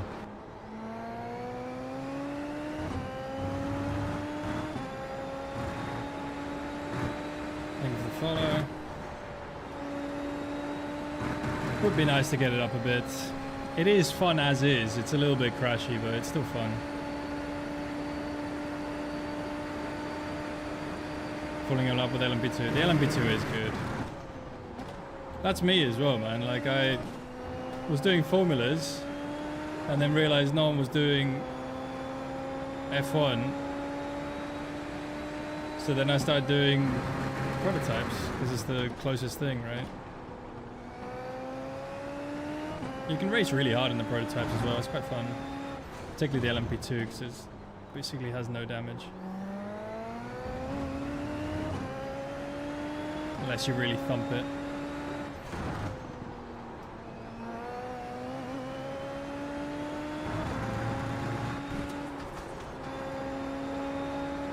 The gap to P2 behind is now 5.1 seconds. Yeah, exactly. Like, just driving this car is so much more fun than anything you'll ever do in a GT3. Can have the best race ever, it'll still be more boring than just hot lapping on your own in this car.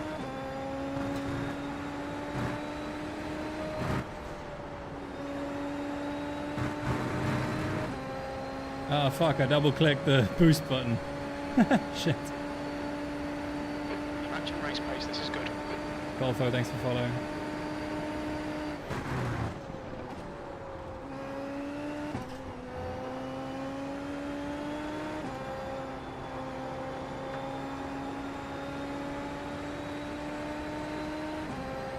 Annoying, the slightest tap kills you, yeah, that's the thing, man. That's what I'm saying, man. It's what I said in my video as well. Point number 5, collision model. The collision model, it's like, it tries to be 100% realistic, which is fine. If you're all on LAN or zero ping or whatever, but when you're all over the world, T1s are just impossible. And even racing wheel to wheel can be just so bad. My video, exclamation mark, formulas, I think.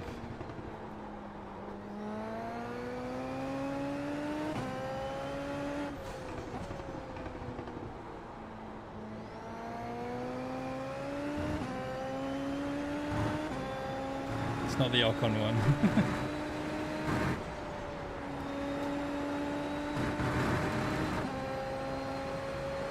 But this is a great car, yeah, man. It's so much fun. One car that's underrated, dude. Good consistency. Keep it coming. Perfect physics.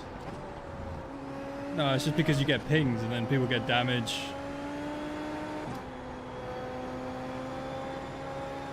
netcodes, things like that. Like when people aren't touching each other. Wait, pause. When you're not driving into someone, then you still get like terminal damage. That's like the worst.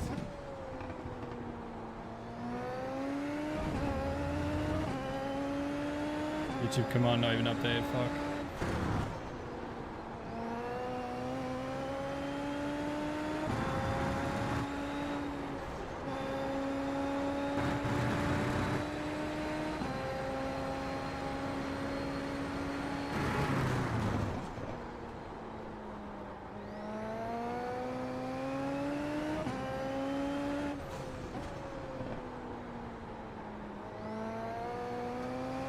The gap behind is now 5.6.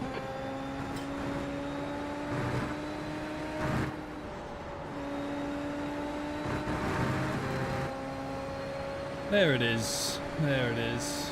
Thank you, thank you. Yeah, that's how I think Formula should be fixed, if you haven't seen it already.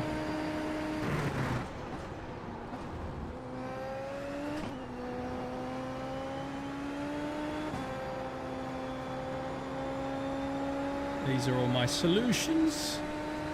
iRacing, please. Please do something.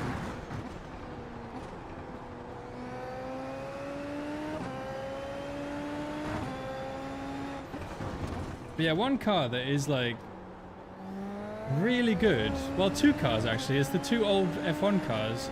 Not the Lotus ones, but the McLaren and the Williams. They are so underrated, man. They're really, really good.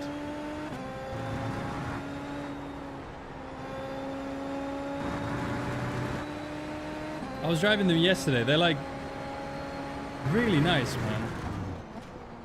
Highly recommend if you have them to give them another go now. I wouldn't really recommend buying them because there's nothing to do with them. Although the Williams has AI races, so there's that.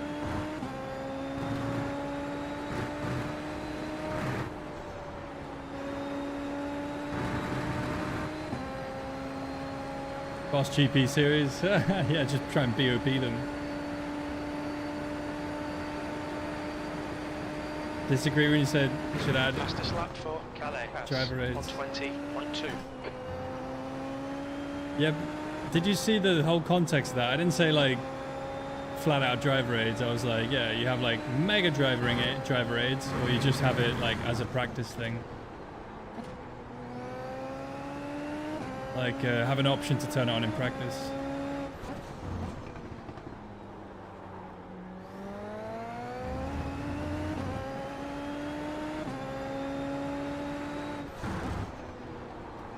All the old F1 cars and the Formula Renault 3.5 and the old Indycar. The Class GP. Is now 5.3 seconds. Is that Brian Cox? It isn't. It isn't. Sadly. I'm gonna get scouted again.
Most significant difference between the Honda and the Toyota is the badge on the engine.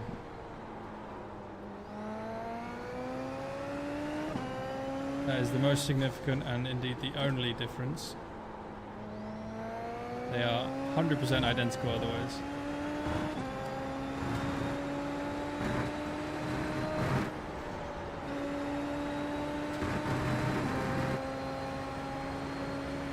Even if they just put the Williams F1 car in A-Racing, so there's something up there, that'd be sick. Yeah, man, I wish.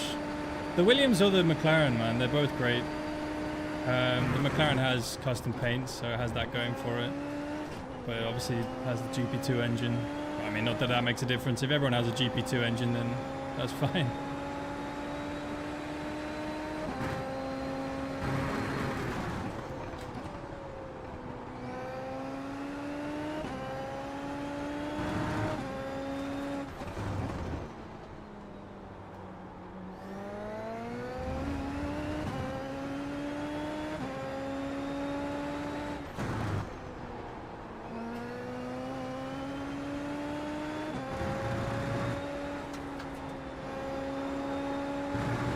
That's better.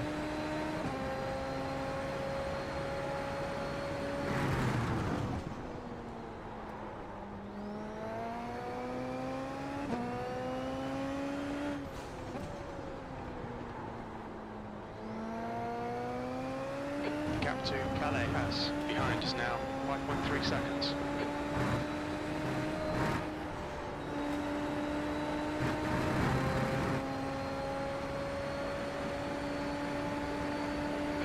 Times are pretty consistent. Regional F3 Series, Advanced F4 at B, yeah, maybe.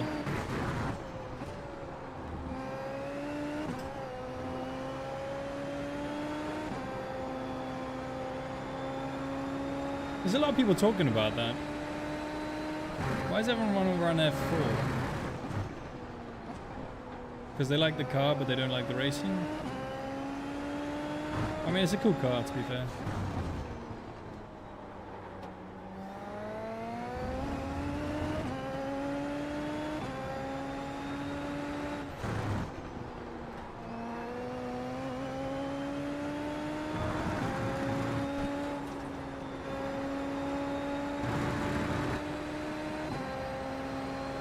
Do you think the Aston's that bad? Me? I mean, the engine's pretty shit right now, isn't it? Who knows? I'm sure they'll have sorted half their problems out by the time they get to the first race. Then the other half are probably going to plague them for the next 5 years. Until Fernando leaves and then they're going to be flying.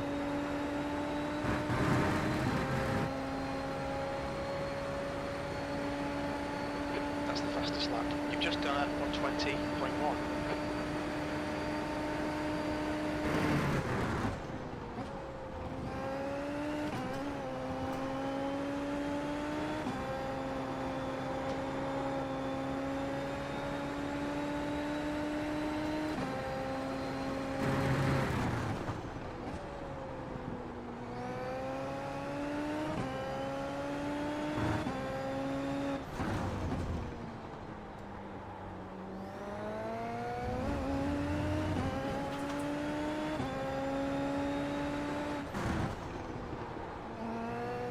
I haven't figured out if it's quicker to take that curve or not. I feel like they're almost exactly identical pace. Speed, I mean. They haven't got a license to add a... Yeah, exactly, F2004. Yeah, a lot of people say they don't want a traction control in formulas, but then you have... Everyone also wants the F2004. Which would kind of solve all those problems. Or you could have a 93 Williams and... The car basically drives itself. The gap to Calais has behind is increasing. It's now 5.9. 2 to go. Come on, you're the man. Good to go. 120.1. Nearly 9k. Come on, let's go. 2 more laps to 9k.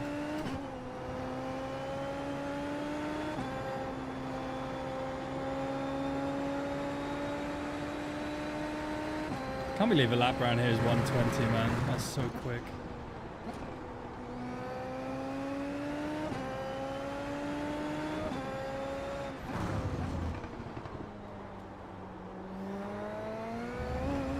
I always thought like Barcelona felt like a long track, but not when you're in a car like this.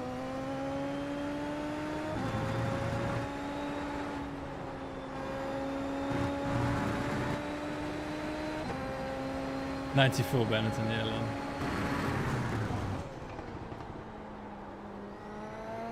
Secret Flavio TC.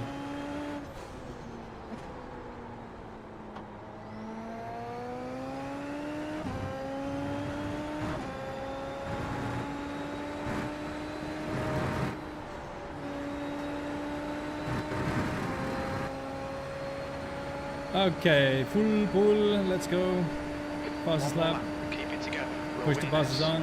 Your sector 2 and 3 times are good. You're 2/10 off the pace in sector 1. New fastest lap for Calais has 1:19.6.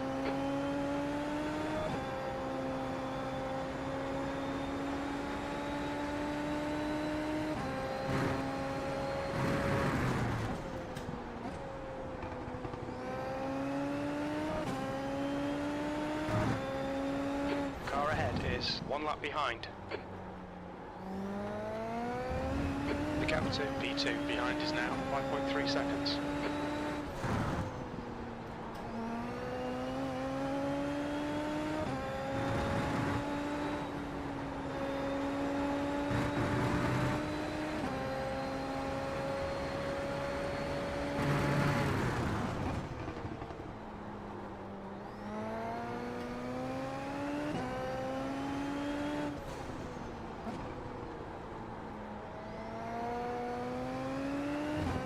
Bit too hot in there.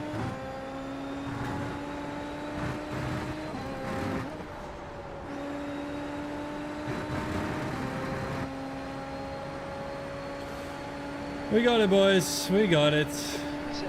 You've won it. Fantastic. That's the end of the session. Shit's exhausting, man. Get the car to rotate in third gear. Just a little dab of brakes helps. Be patient as well. Oi. Nice. Nice, nice, nice. With the wheel. Hey. Panic on the last lap. Panic in the disco.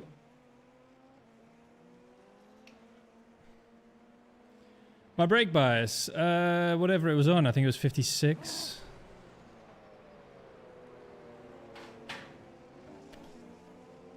Lovely. Let's see that start. That start was a little bit sketchy, man. Had me sweating. God, it was a long way ahead of them. Just so many laps.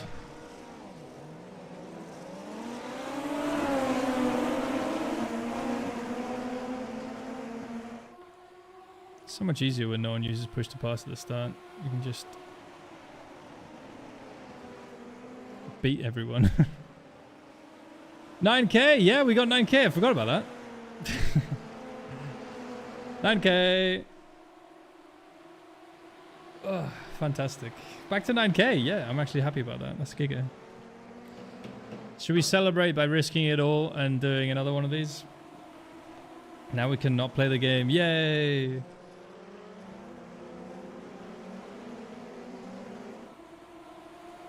Now 10k. 10k will take so long at this rate. I would just run Formula Fords again.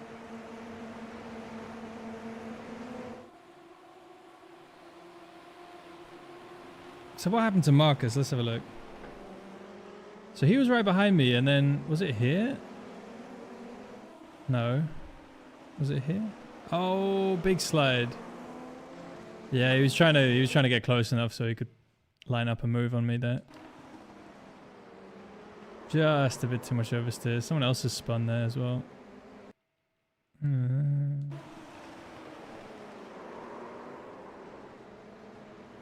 Red Bull. And then all the positions stayed exactly the same for the rest of the race.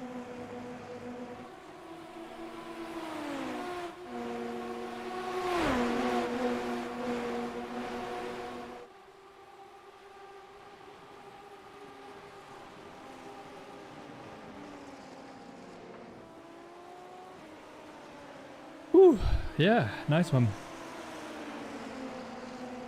From P1 to P1 tremendous, just one tiny off track. Did I only do one off track? Damn. iRacing up 17 to 9,015. I gained SR as well.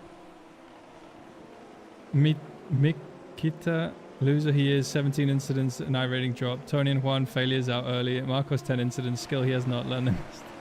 There's a new tweak to Racing Roast, lol. Doing a little summary of the whole race, lol. Fun. Alright, let's see some incidents then.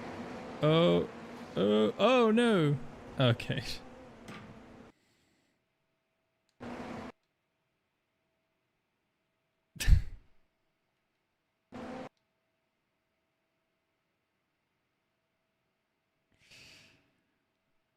It's so exaggerated though.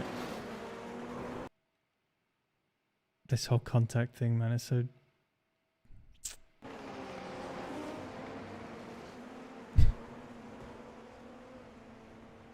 Yeah, rip. GT3 driver that I've hit GT 9k again, yeah. Weaving. Maybe. Well, I was thinking of doing one more. I'm pretty knackered. Maybe I'll do,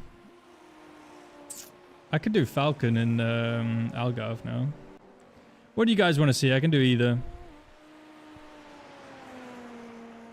Actually, I don't know. I'm fucking... I am tired, man. I am tired after this. This, like, takes it out of me so much, this. Falcon. Oh, is that a Union Jack? It's kind of nice livery. Kinda. 24-hour stream. I see. Could do marbles. Is that all the incidents? Oh, not too bad. Yeah, these races are quite clean generally. It's nice. It's nice, man. It's nice. See the first incident. Was it this one? Oi, too much oversteer. We recovered and then we saw this, and that was the only crash of the race. Oof. Huge shunt. Take the Union Jack off the car. Good. Well, we represented Haas, Apex GP, and Bandit. So, covered all the bases, really. Didn't do my own livery. Well, the Bandit is sort of my own livery. Chipping away. That's what's great about Super Formula. Anyone could cause all the incidents. Just can't drive it. Yeah, that's a good thing. Yeah. I really want to do the next Super Formula fix, but I am really knackered. Even like the Falcon. We could just do some marbles, to be honest.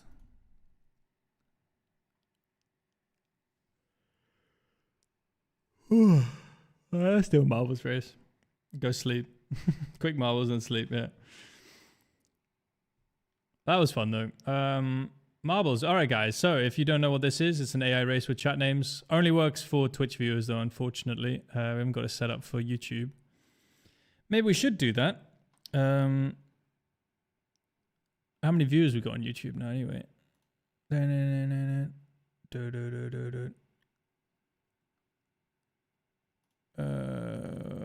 Where do I see it? I can't see. Maybe someone in chat can tell me. Oh no, we've got we're up to 60, peak of 69. We've got 30 right now. Nice. Well, let's do let's do marbles before I completely lose track of what I'm doing. Why am I writing con? It's supposed to be No, it's crasher. There it is. Whew. Oh my god, man. I'm legitimately exhausted. That's crazy.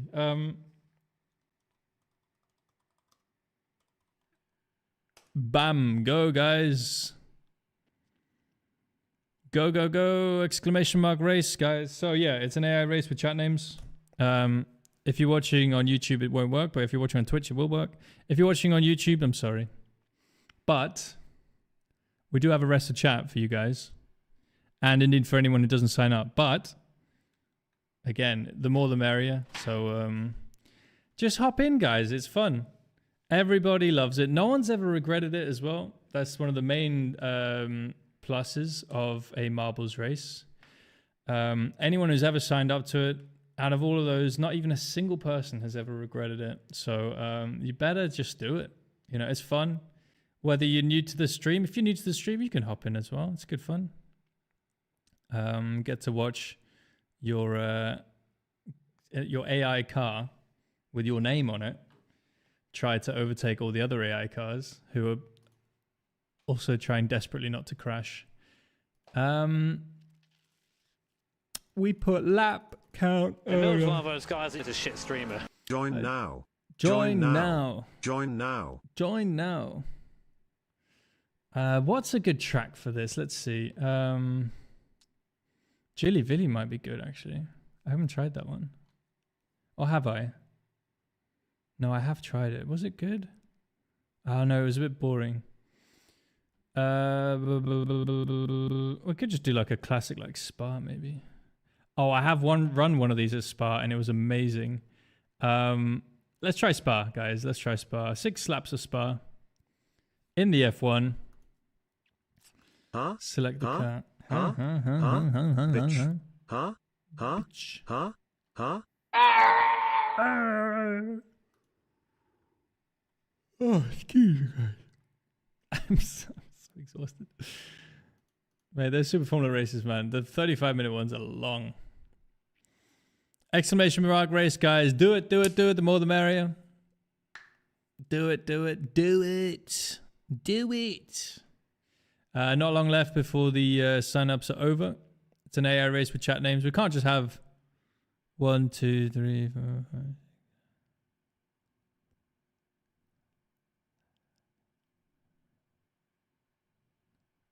We got 22 at the moment. We need more. The more there are, the more chance of mayhem, so it's fun. And I will stop yawning at some point. Jeez. I will stop yawning, presumably. Die turn 1, we will. Die turn 1, we will. All right. It's done. Let's go.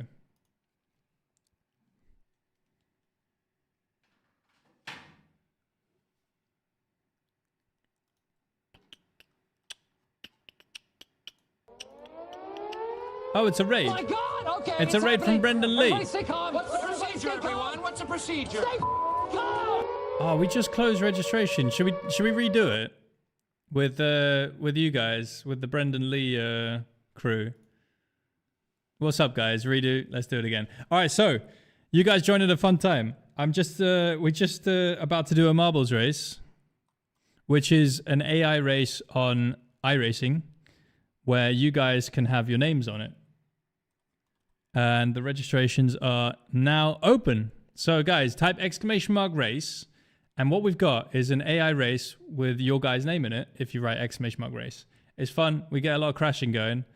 It's good. It's good. But yeah, Brendan, thank you so much for the raid. Hope you had a good stream, man.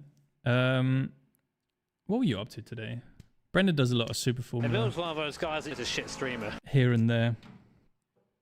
But yeah, cheers for the raid, man. Guys, go follow Brendan Lee. Give him a follow.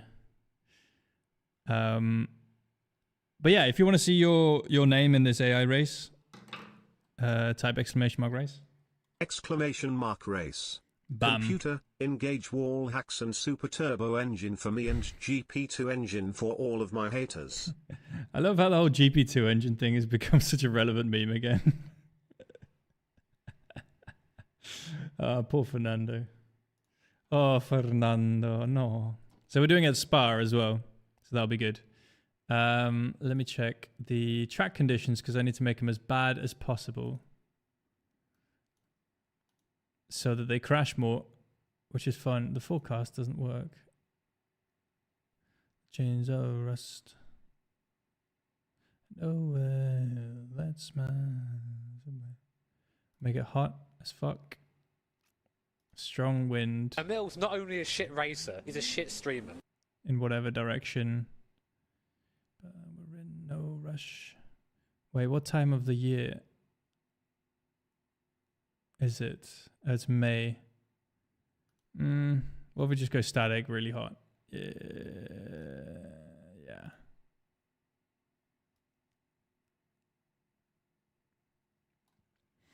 Dread it, run from a GP2 engine to revs all the same, exactly. But yeah, guys, so exclamation mark race. I'm just setting things up now.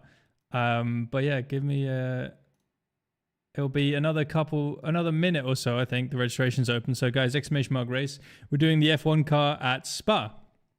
Because we never really do that. And I have seen some good races around there. So let's see what happens. Exclamation mark race, guys. Last chance. Spa. Spa-Francorchamps. Spa-Francorchamps. Oh, well, that's miles away.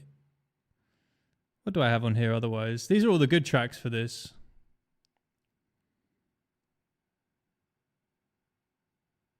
I should run this as well. This is quite fun, but whatever. 30 seconds left, guys. Exclamation mark race. Last time. Last chance. Last chance. Last chance. But yeah, I think everything's set. I make sure that the damage is off as well, actually. Have I done that? Disable car damage, yeah. That's better. Okay, good. Registration is closed. All right, let's get this thing started up then. Let's boot this bad boy up. Computer, disengage anti-cheat and engage Gravedigger monster truck tires. Engage infinite ammo cheat and lag switch. So, Spa. W13. Good, good. 25 cars this time. We make sure that everyone has 100% skill. We put me last because I'm not racing. And then let's go. Let's go. All right, there you guys go. Check it out. Your car colors on the right side of the screen. Same as your Twitch chat color. It'll only be the highlights in this car because it has a lock livery thing. But otherwise, you guys are good to go. I'm gonna put. I've uploaded my clanker with the if gap car module. Good luck, everybody. Let's go! Fumble3S88 just resubscribed for 4 months. We got rest of chat down here. The content. Cheers, Fumbles. I appreciate you, dude. Thanks for the sub. Rest of chat's down here for those of you guys didn't get to sign up on time or just ignored my pleas for exclamation mark races. It's a blue and a red car. So let me just make sure I have all my multi-class Rose info. The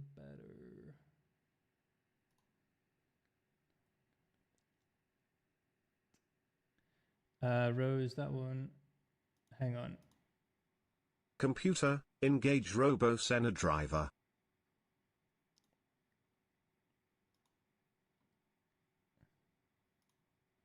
Flag off and positions gained. I need positions gained.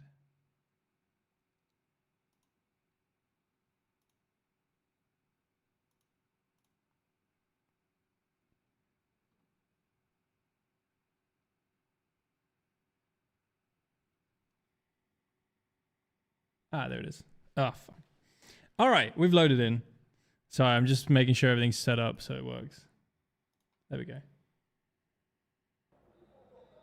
Good. Okay, it should all be working now. Let's have a quick look at what it looks like on the stream.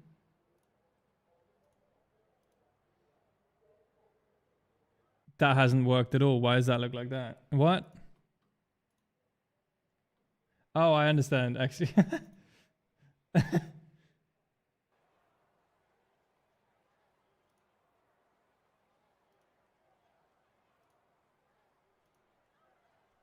Okay, now it should work. Yes. Okay. Okay, bum. Let's see. So, on pole position, we have... Who is that? It's Never Racing. Never Racing takes pole position from Ziska, the manager, in P2. Then, Marceau in position number 3 from J. Forrote on the second row there. Then we have Six Gun Smith and Peregrine on row number 3. Then it's Peter... What? Peter Respeseth. Peter Respeseth in P7. From Jacob Simmons, McFillan, and Falith 1 in the top 10. Then we've got Shiz Maldonado, Cybercat, Skyable, Sean _ Slaven DD, Fumbles, Tommy U, me. Rest of chat there for those of you guys didn't get to sign up on time. Bam. There's your guy. Red and blue. Quite a striking livery. I like it. Then we got Rasputina, Fake Door Salesman, Andy Goal, Jay Bergerson, Fred Balanga, and Blitz rounding out the starters in this race. Let's see if we can get this thing underway with minimal drama. Or actually maximal drama would be ideal. We've got cold tires. That's what we want. More drama, the more better. So, the revs rise.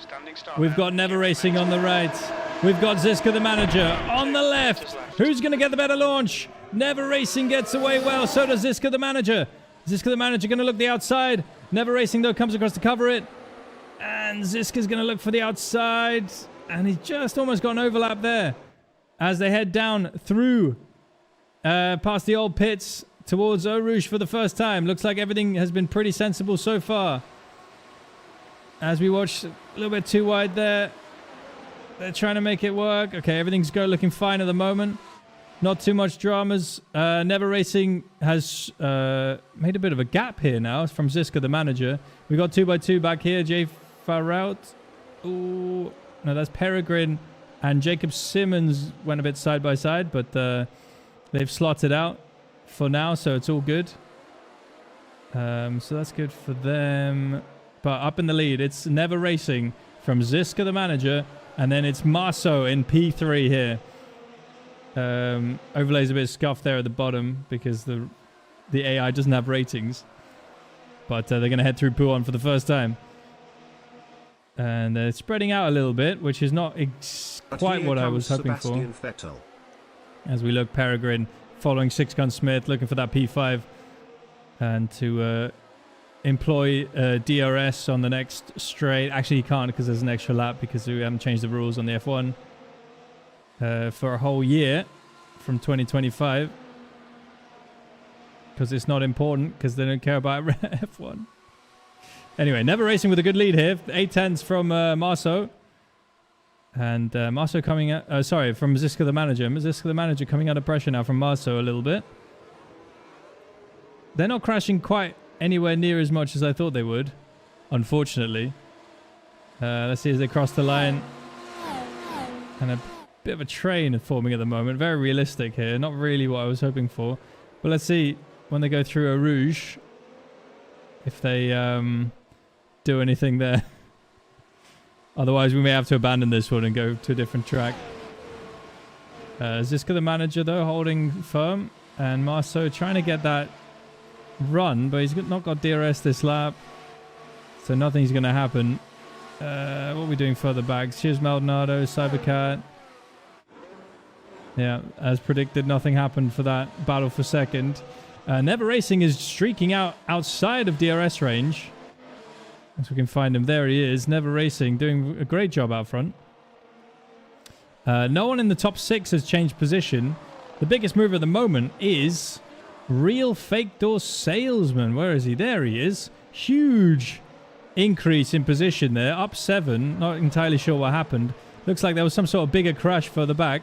Maybe we can watch that instead of just watching these cars dribble around doing nothing really that exciting. So what happened? Real Fake Door Salesman. Everyone's going 3 wide into turn 1. And a little bit of bargument going on. Real Fake Door Salesman swoops around the outside. So where's me? Our Rest of Chat had an issue. Let's see what happened to Rest of Chat. Where is Rest of Chat? What? Where do you have it? Oh no, here we go. That's what I was looking for. So Blizzard, straight up over the back of Jay Bergerson, and Blizzard kind of. Oh, okay. So we had a spin from McFillin up in Lecom. Oh, just a slight tap and overcorrection with Shiz Maldonado, who gets away scot-free. And that was where all these guys decided to not enjoy the rest of their race. So it's Skyable as well going around. Not what they wanted at all. But we go back to live images now. Let's see. We're going to get DRS this time. Looks like Ziska, the manager, is going to come under pressure from Masso. My bad, guys. But he's not, because he's nowhere near. Okay. Even with DRS, nothing's happening. Oh, here we go. A little bit of battle. Sean underscore and Cybercat are fighting. But they're just going to... Oh, Cybercat getting all kinds of sideways there. But they're just going to get away with that fine. No problem. No stress. Literally a real life race. I know, right? No, but in real life they actually can pass. But no, they can't. This is just an F1 sprint. So realistic. Remember the one last year? Literally nothing happened. And we're just replicating that. It goes to show the work that iRacing's put in to make the race as boring as real life. It's really testament to the engineers there at iRacing in whichever state they're in. Quite impressive, really, to make a sim race as boring as a real life F1 race. They said it couldn't be done, but we see it here in full force, and we've got everyone built their car for combat so they can't overtake. Exactly. Yeah, well, maybe we'll get a move here at some point. Ziska, the manager, defending from Marceau. So we're going to keep our eyes on this, because there will surely be something happening in this race. Otherwise, I'm going to call it at the end of the next straight. Here we go. DRS for Marceau as they head into La Source for... I can't remember which time this is. Oh, here we go. It's an actual move. I was so focused on other things that I forgot to even see that there was an overtake going on. Marceau around the outside. That's huge. Going side by side to Eau and Ziska, the manager, has to back out. And now he's going to come under pressure from Jay Farot. And they're both going to get DRS. They're almost touching as they go down the Kemmel straight. And wheel to wheel here for Jay Farot. And Jay gets it round the outside of Ziska, the manager. He loses 2 places in the span of 2 quarters, more or less. And that's a huge disappointment for Ziska, the manager. He was doing so well. It looked like no one was ever going to be able to pass him. But those medium tires are not really helping him. And he's losing pace to those in front. What's P1 on? P1's on mediums as well. So maybe Marceau now can close that gap. Here we go, guys. This is the excitement we needed. The softer tires are quicker in a race like this. They should be anyway. So we got Marceau released now from Ziska, the manager, on those medium tires and going after the medium shod. Never Racing, who is leading this race. Should have 2 more laps after this one, I think. Don't you dare end it. I'm normally last or dead. Well, I would credit you with a win if I did end it. But okay, we'll let it run because this actually might get a little bit interesting. Got Marceau trying to bring that gap down. It's 1.3, 1.2 now to the leader. He's almost in DRS. If he gets a good chicane. Oh, it's 1 second now. Is he going to get the DRS on this straight? Let's see if that rear wing pops open. Where's the DRS line? It's sort of there, isn't it? Yeah, he doesn't get it this time, but maybe he's going to get the detection as they head out of La Source. 0.9 now. It should be available to him. Marceau with the huge speed here at this point in the race. They're going to head through Eau Rouge one more time. Marceau catching Never Racing. Up through Eau Rouge they go for the 5th and penultimate time. And Marceau, is he going to get DRS? Yes, DRS there for Marceau. Getting tired now. Marceau with a good... He's going to gain through this lap. Let's see if anyone's passing further back. We've got a bit of a move here for Peter, who's got a slowdown. Shiz Maldonado managed to get past. And we got some more battling here. Cybercat and fumbles. So something starts to happen now. So just need to let the race run for a bit. And then it starts getting interesting when the tires go off. Maybe. But real fake door salesman staring at the back of that. Fumbles rear wing. Let's catch up with what the leaders are doing then. We've got Marceau and Never Racing. The gap is down to 0.7. Marceau's going to need to gain a little bit more than that if he wants to get a chance to win this race. They're going to head on to the last lap when they come past the pit straight. They've still got Blanchimont and the bus stop to navigate. But surely Marceau now in the slipstream is going to gain a huge amount as they head through the uphill part down to Blanchimont. Flat out through here. Flat around here. It's getting closer and closer. 0.7. Surely it's closer now. He gained so much on the entry, it looked like. 0.6 now. It's going to get DRS on this little mini straight. 0.5. Heading onto the final lap of the race. Never Racing. And Marceau, who's going to take it? And he's got a reasonable run here. Is it going to be enough? It looks like he might be a little bit far back. But with the power of friendship and DRS, maybe it's possible. Oh, a little bit squiggly through there. It sounded like he had to lift. That might be it for Marceau's win. Ah, he's 0.8 behind. Just got a little bit sideways through a rouge. Should we have a look at that again? Let's ride on board if I can find a livery. Not a livery. Oh, yeah, just went in a bit deep. Not what he wanted there. Not what he was looking for there. Let's see if we got any incidents. Side by side here. Fumbles. Oh, slinking across the front of fake door salesman. Fake door salesman now looking to the inside. Not going to be close enough into Brussels or Rivage or whatever. Falling apart. No, Pete. Let's see what the leaders are doing. They're not that close to each other. 0.8 still. Let's see. There's a battle here. Jacob Simmons holding off Falith for P7 at the moment. Falith just stalking his prey and hoping to get a move done. He's going to have to do it very, very soon because this race is running out of time. Let's see what the leaders are doing. It's going to be Never Racing coming through Blanchimont. Down towards the bus stop. It's got two corners left. A right and a left. And through them he goes and accelerates down to the checkered flag. The checkered flag's not waving, but he has won the race. There you go. Never Racing wins from Marceau. Jay Fourot in third. And then we had the rest of the pack. Yeah. Not the most exciting one of these I've done. But it kind of had a bit of like normal race vibe to it. So. And there we go. Rest of the chat for those of you guys didn't sign up. You should have signed up. Look at this guy. He's 23rd and nearly second last. Even I beat him. I was 15th. Where am I? There I am. 15th. Fantastic. Wow. Amazing. All right. So that race was pretty boring. But congratulations to Never Racing for a sensational win. Marceau in the second. Jay Farot rounding out the podium with Ziska the manager and Peregrine making it into the top 5 in the race. All right. Let's go do a reliable, good old reliable circuit that we know causes mayhem. Yeah, we could do Mosport. We could also do Nordschleife. Like got full-on brain damage. Could do Nordschleife.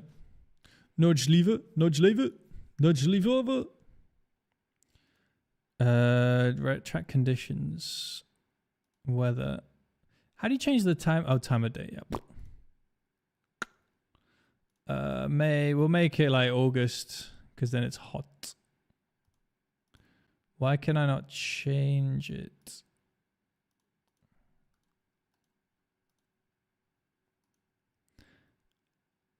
Oh, we can go to 2027 in the future. That's fun. Deep into the future. 11th of August. That seems like a hot date. Hot date. All right, I'll start the sign-ups. So that was a little bit underwhelming. Long Beach, would that be too awful? They used to crash a lot at Long Beach, but I think they stopped. I think they fixed the AI there. I mean, the thing is, iRacing constantly keeps fixing the AI and making them less inclined to crash, which is a bit frustrating. But yeah, exclamation mark race, guys. The more the merrier. Particularly if you haven't raced this before as well. I mean, you know, you're very welcome to join. No one's ever regretted it. That's the main thing. I almost regretted it that last race because nothing happened, but I have tried Miami. I've tried all the new tracks. They're not that exciting. We could try Willow Springs. Oops. Willow Springs should be fun. Actually, let's do Willow. I think that's a good one. It's going to feel so weird watching F1 cars around Willow Springs as well. Exclamation mark races cheats. Exclamation mark race guarantees you a win. No. If you do it enough times, you're guaranteed to have a chance at winning. What if we just forecast it? Because it gets very hot in the desert, I can imagine.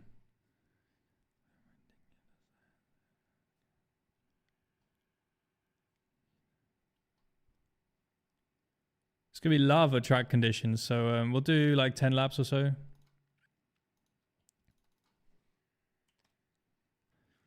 Oh man, I saw this song live. It was the best fucking thing ever.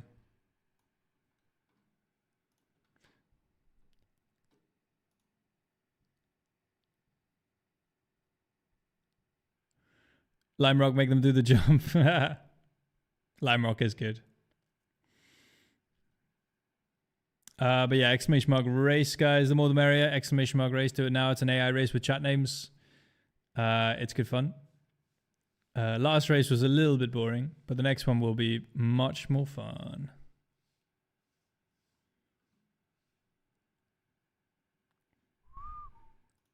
Listen to that song way too much.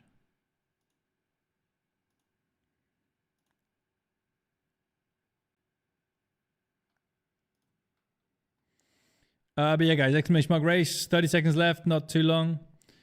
More the merrier. Yeah, guys, AI race with chat names. Get your entries in.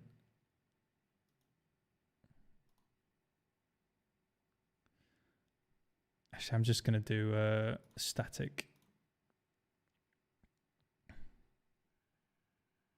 The band Geese. I've never heard of that band.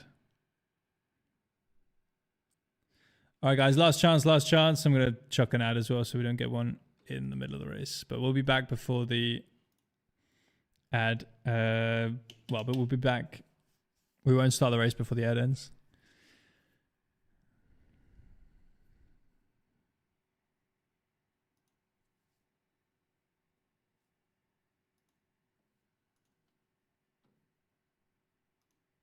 Maybe we should do 12 laps because Willow's really small. Let's do 12. 15? We'll do 14. 14. I don't know. I feel like the tires will go off a lot, so I want to make the race a little bit on the longer side.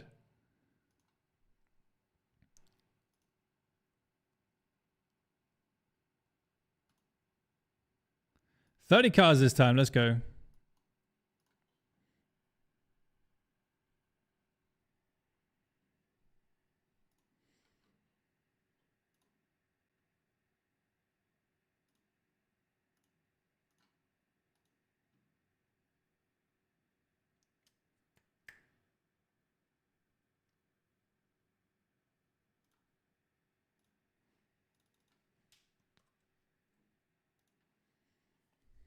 Oh, fuck. I didn't even press race. God damn it.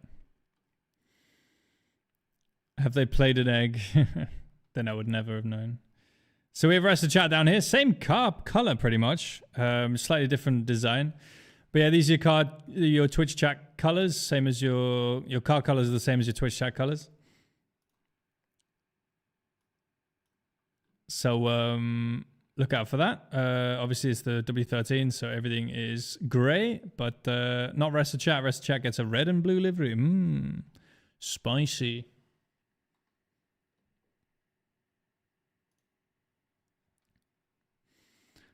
So let's see if this works. Yeah, so Willow Springs, we've got a very... I mean, I'm a little bit sad that no one races this track because it's... I mean, it is a very weird track, but it's interesting. It's fun. It's kind of a bit of throwback. But yeah, guys, we're just loading in. This... Oh, no, never mind. Let's see.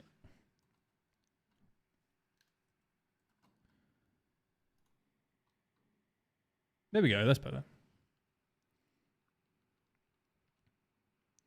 So we've got Sean underscore on pole position from Jay Bergerson. Alongside him on the front row. Then we've got Jacob Simmons, Can't Frag on row number 2 with Slayer Owl and Lafish Meeb in P6. Then me, Blizzard in the in top 8, and then Peter Respaseth in 9th with Rasputina rounding out the top 10. Then we got Panseared, Fishing Uni, Jiwalza, Never Racing, our previous winner. It's going to look to do the double here. Italian Yank Fan, M. McFillan, Johnny Hyper, Fred Belanger, Peregrine, and Fumbles with Flav in the top 20. And then Slaven DD, Falith. Rest of chat there. You can see the red and blue car with Jay Forrot, Athlete in Action, Andy Go, Skyable, T-Light Racing, Sector Salesman, Shiz Maldonado, and then that's it in the top 30. Well, there are 30 cars, so everyone's in the top 30 by default. 14 laps. The track temp All right, is guys, 47 Celsius. let's get this The thing air temp going. is 32. Let's get this shit show on the road Be a at Willow start. Springs Stay out of trouble. International Raceway. Probably international. It's very much a national event, but it's fine. Well, away we go.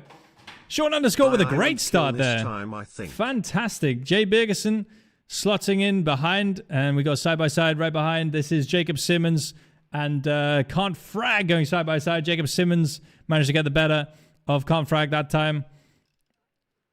And behind we've got Slayer Owl holding off Luffish and me. Oh, I'm going to try the outside here as we go up over the top of the track. Very, very long way around there, but I've got it done. A huge move there around the outside for P number 6. Bam, asserting dominance around the outside. Amazing. Let's go. My guy's doing so well. But yeah, it's still Sean underscore in the lead from Jacob Bergerson. And then we've got Jacob Simmons and Can't Frag as the closest battle up at the front here for P3. Jacob Simmons holding off Can't Frag as they head round to complete the first lap of 14 here. Quite a long race, but these laps are very, very short. So let's see what happens as they head into turn 1. Not really any move going on there, but Can't Frag is right on the back of Jacob Simmons here. Looking for any opportunities, looking for the outside a little bit there, but it's a bit too... put him a bit out of position. As we've got here, we've got Slayer Owl and me. I'm absolutely flying here at the moment. I've got those soft tires on. The RNG has absolutely smiled upon me. Computer, engage Can't Frag pit for wets. And I'm looking for moves here. We've still got Sean underscore. He's broken the DRS range now already from Jay Bergerson. Let's see, though. I look like I'm doing something here. I thought they'd crash a bit more still. But let's see. We'll give it a bit of time. Oh, and Can't Frag here. He's shaping up. Shaping up on the outside of Jacob Simmons. Jacob Simmons is going to squeeze him towards the grass or the desert here. And Can't Frag can't quite make it around the outside. Neither can I. But we've got Blizzard also trying to make the move for P9. Battling there for P8 with Peter Respaseth and Rasputina. And this train really heating up now. P5 down to position number... Oh, it's quite a long train here. And Can't Frag, though, in the foreground. Still trying to make a move here on Jacob Simmons. And Jacob Simmons goes mildly defensive as they head through the big long right-hander at the back of the track. This should all be flat out in these cars, more or less. And this is surely a good run for Can't Frag with the DRS wide open now. And surely he's going to get ahead, poking ahead into the corner. Very, very big move there on the outside for Can't Frag, and he's up into 3rd position. Jacob Simmons back to 4th. We look back at the battle for 5th, and Slayer Owl still holding on to that 5th position from me. as we head through, I don't know what any of these corners are called, but they go up the hill here. We can call it the hill, yes. The only barrier on this track there on the right, just to block the fire station turn or whatever. Otherwise, there's really not much to hit here in the middle of the desert. And Jay Bergeson, 1.1 behind Sean underscore, needs to close that gap up a little bit. So head through the long right-hander. Just paid actors, I will win. I hope so. This AI is far too competent. Yeah, these races, I don't know what's going on.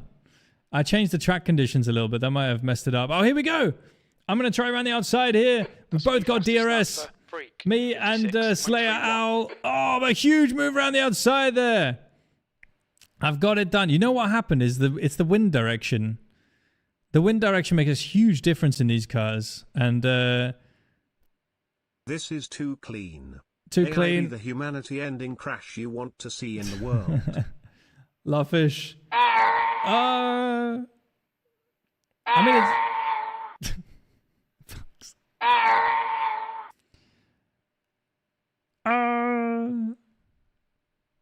So anyway, what are we doing up at the front? So, yeah, this is fairly clean. 14 laps, maybe a bit overkill. The tires do kind of need to start going off pretty soon. We've got Sean underscore here in the foreground. In focus at the moment. And a little bit further back, looks like there's a big battle here for... oh, here we go. A move for Rasputina. Gets closed on the inside. Oh, no! They've touched. Oh, a tiny little touch there. That could have been a disaster as Lafish Schmeeb tried to close Rasputina down as Slayer Owl making his way through the top of the track one more time for the sixth time in this race. Someone's way behind here. Should we see what the last incident was? Here it is. Oh, someone's just gone off there. That's a bit of a weird one for Andy Goal. Andy Goal goes off the track and somewhat gotten lost out there in the middle of the desert, but he's got back on track and he's now down into 26th position. But we follow Jay Bergeson, who is 1.2 behind Sean underscore, which is very frustrating. Can't quite make the moves happen. And we watch this Slayer Owl as well, trying to make something happen to Peter Respiseth. You guys have some really, really difficult names. Difficult names to read. Peter Respiseth and Lovefish Meeb. You guys aren't making my life any easier here. But anyway, these guys aren't crashing that much. I'm a little bit disappointed at that. I thought these lava track temps in the middle of the desert would cause some real shit, but nothing's really going down. We've got Can't Frag within DRS range of Jay Bergeson. And he's going to try something on this straight potentially, or at least open the DRS. Going to close up marginally, but it doesn't seem to make a huge difference. So we can see, here we go, another battle here. Rasputina on Slayer Owl. Rasputina around the outside. Big move for Rasputina. Around the outside of Slayer Owl, who's going to slot in behind all these black and grey cars. A piece of Respiseth there. All these three teammates running nose to tail. BlackRock Orchestrated. Oh, I'm fourth, yeah. I thought I'd be catching these two, or these three ahead of me, but I'm not really, unfortunately. Which is a shame. So Sean underscore, Jay Bergeson can't frag me.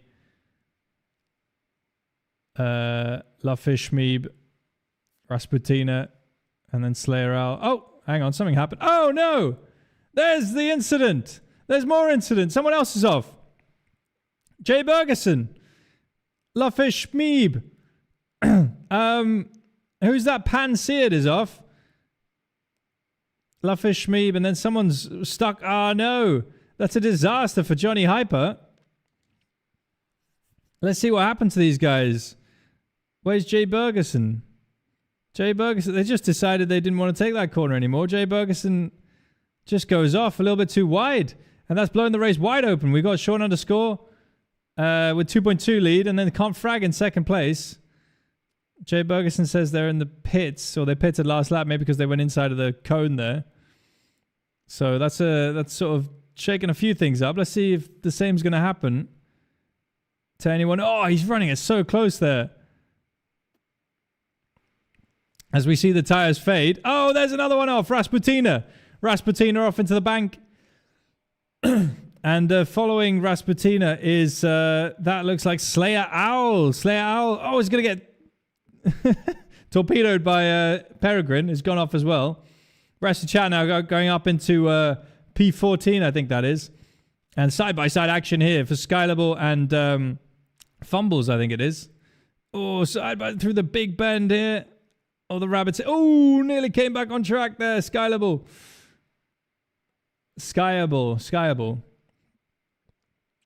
But anyway, okay. This is livening up a little bit. This is better. So Sean underscore still leading by 1.9 seconds from Can't Frag. And is he going to make it through this part of the track? Let's see. Oh, just about. Very close to that white line, or pretty much on that white line. Then we've got the next car, Peter Respaseth.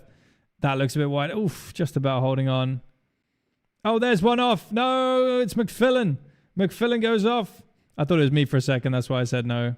It's only Phil. It's fine. And someone else is off there, killing the cone. Rest of the chat flies through. And that's Blizzard. Or Blizz H. So we're watching Fumbles go through. Let's see, this is a good little battle here. We've got Jay Bergeson. Oh, but Jay Bergeson's a lap back. Fred Belanga just putting a lap on Jay Bergeson. And behind, we've got Real Fake Door Salesman Jay Bergeson battling a lap behind now after their pit stops. Not that they needed to make one, but they have made one. Let's see how Sean gets through here. This is lap 11 out of 14. He's dipping his wheel over the edge of the track on the previous part. P2, P3, all through there safely. Peter Respaseth also doing well. Let's see. This is probably a good angle to see. Oh, someone's off. Further back, Jay Furrout, Slaven DD, Fumbles. They're not going to lose too much time. People diving into the pits and all over the show. And that looks like McFillin, who's recovered. And he's in 9th position. And now they're really... Oh, big move around the outside. And a spin. A spin for... that looks like Fumbles. He's fumbled it coming out of the pit lane. And not looking good for Fumbles there. Pointing in the wrong direction. Where are the leaders? Oh, no! Oh, no! The tires are completely falling apart now. And we've got a mounting going on here. Who was that spinning? That was Fishing Uni going around. And I think I spun as well. I'm not sure. Yeah, I did spin. So now we got Italian Yank Fan up into P3. And Sean underscores. We got Can't Frag in the lead now. Can't Frag is currently leading the race. Let's just zoom backwards a little bit and see how he got it. Presumably, Sean underscore spun here. That is exactly what happened. Sean underscore just a little bit too much ambition over adhesion and has lost the lead. Can't Frag now with a huge lead of 7 seconds from Italian Yank Fan and the recovering Sean underscore. I've disappeared. I've gone off somewhere. So I'm out of contention, unfortunately. Oh no, a spin from Can't Frag. He's done exactly the same that Sean underscore did 1 lap ago. And Italian Yank Fan is going to come very soon. Oh, he's done the exact same thing though. And so is Sean underscore. These tires are not holding up very well at this point. As they head down the... no one's making it. Oh, here we go. Someone made it. That looks like Jay Bergeson, but she's a lap... Oh, he's a lap back. Those old tires really struggling now. It was a good length race, this one, actually. So Can't Frag heading on to his final lap. Someone's rejoining up there. That's Folleth? But Italian Yank Fan trying to chase down the leader, Can't Frag. 6.7 seconds. Can't Frag making his way through the final lap of the race. Is it going to be a sensational win, or is he going to drop it in the worst possible way and lose a chance at victory here? We're about to find out as he heads up through the highest point on the track there. Diving down through the right, and then the left. The rear steps around, comes around, but it's too much. It's an over rotation on the spin. And that's the leader right there. Confrag is rejoining slowly. And who's that right behind? No, that's a lap car. Confrag looks like he's got it under control at the moment. Andy Goal right there in second place, though. He's got a lap car between him and the leader, Confrag. Oh, but not anymore. He's going to send it down the inside. He's going to try anything into the last corner. They're nose to tail. Andy Goal only 2/10 off the win. But it's going to be Confrag who's going to cross the line wherever it is there. There it is. Crossing the line, winning the race. Confrag, despite all the dramas, managed to survive that final lap from Andy Goal, who's up 24 positions in second place. Then we had Shiz Maldonado, who's up 27. I think the biggest mover in the race. There's only 30 cars in this race, so up 27 is almost a complete last to first. Then we had McFillan, who was only 2 seconds off the lead as well, in fourth position with Pan Seared. The top five, only 2.7 seconds apart at the line there. Then we had Italian Yank Fan, Slayer Owl, me recovering after my adventures, Skylable, and Fishing Uni rounding out the top 10 there. That was actually a pretty good race in the end. So we had, but it was a fantastic drive from Confrag. Sensational victory. Congratulations on your sensational victory. They're all racing back to the pit lane. Just the best there is, plain and simple. Just the best there is, yeah. Plain and simple. The thing is, Confrag wakes up in the morning, he pisses excellence. And there we go, into the pit lane. Fantastic drive from Confrag, who takes the win from Andy Goal and Shiz Maldonado on the podium. From pretty much last in the grid, I think it was. So yeah, fantastic, guys. There we go. That was a good one. That was a good one. It started slow, and then the tires went off, and then it became fun. Very enjoyable. Thanks for watching, guys. We're going to end the stream on that one. But yeah, I hope you guys enjoyed. We will send you over to someone who's streaming something. We might raid Owen. Owen's doing some, I was going to say LMP2, but obviously not. What does Jacob have to say about that result? Huh? Huh? Huh? M?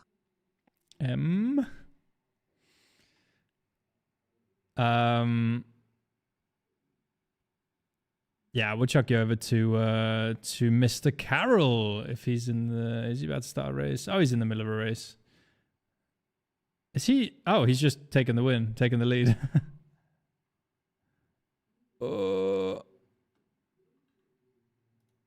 From last to first. Well, we'll raid him anyway. Oh.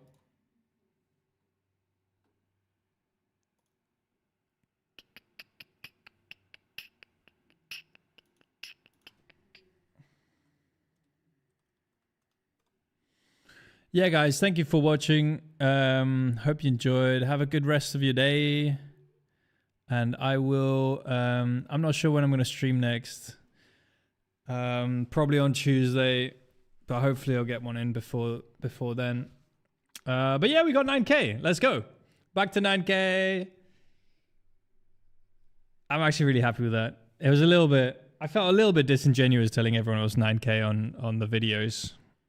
Even though I was 8.974 or whatever.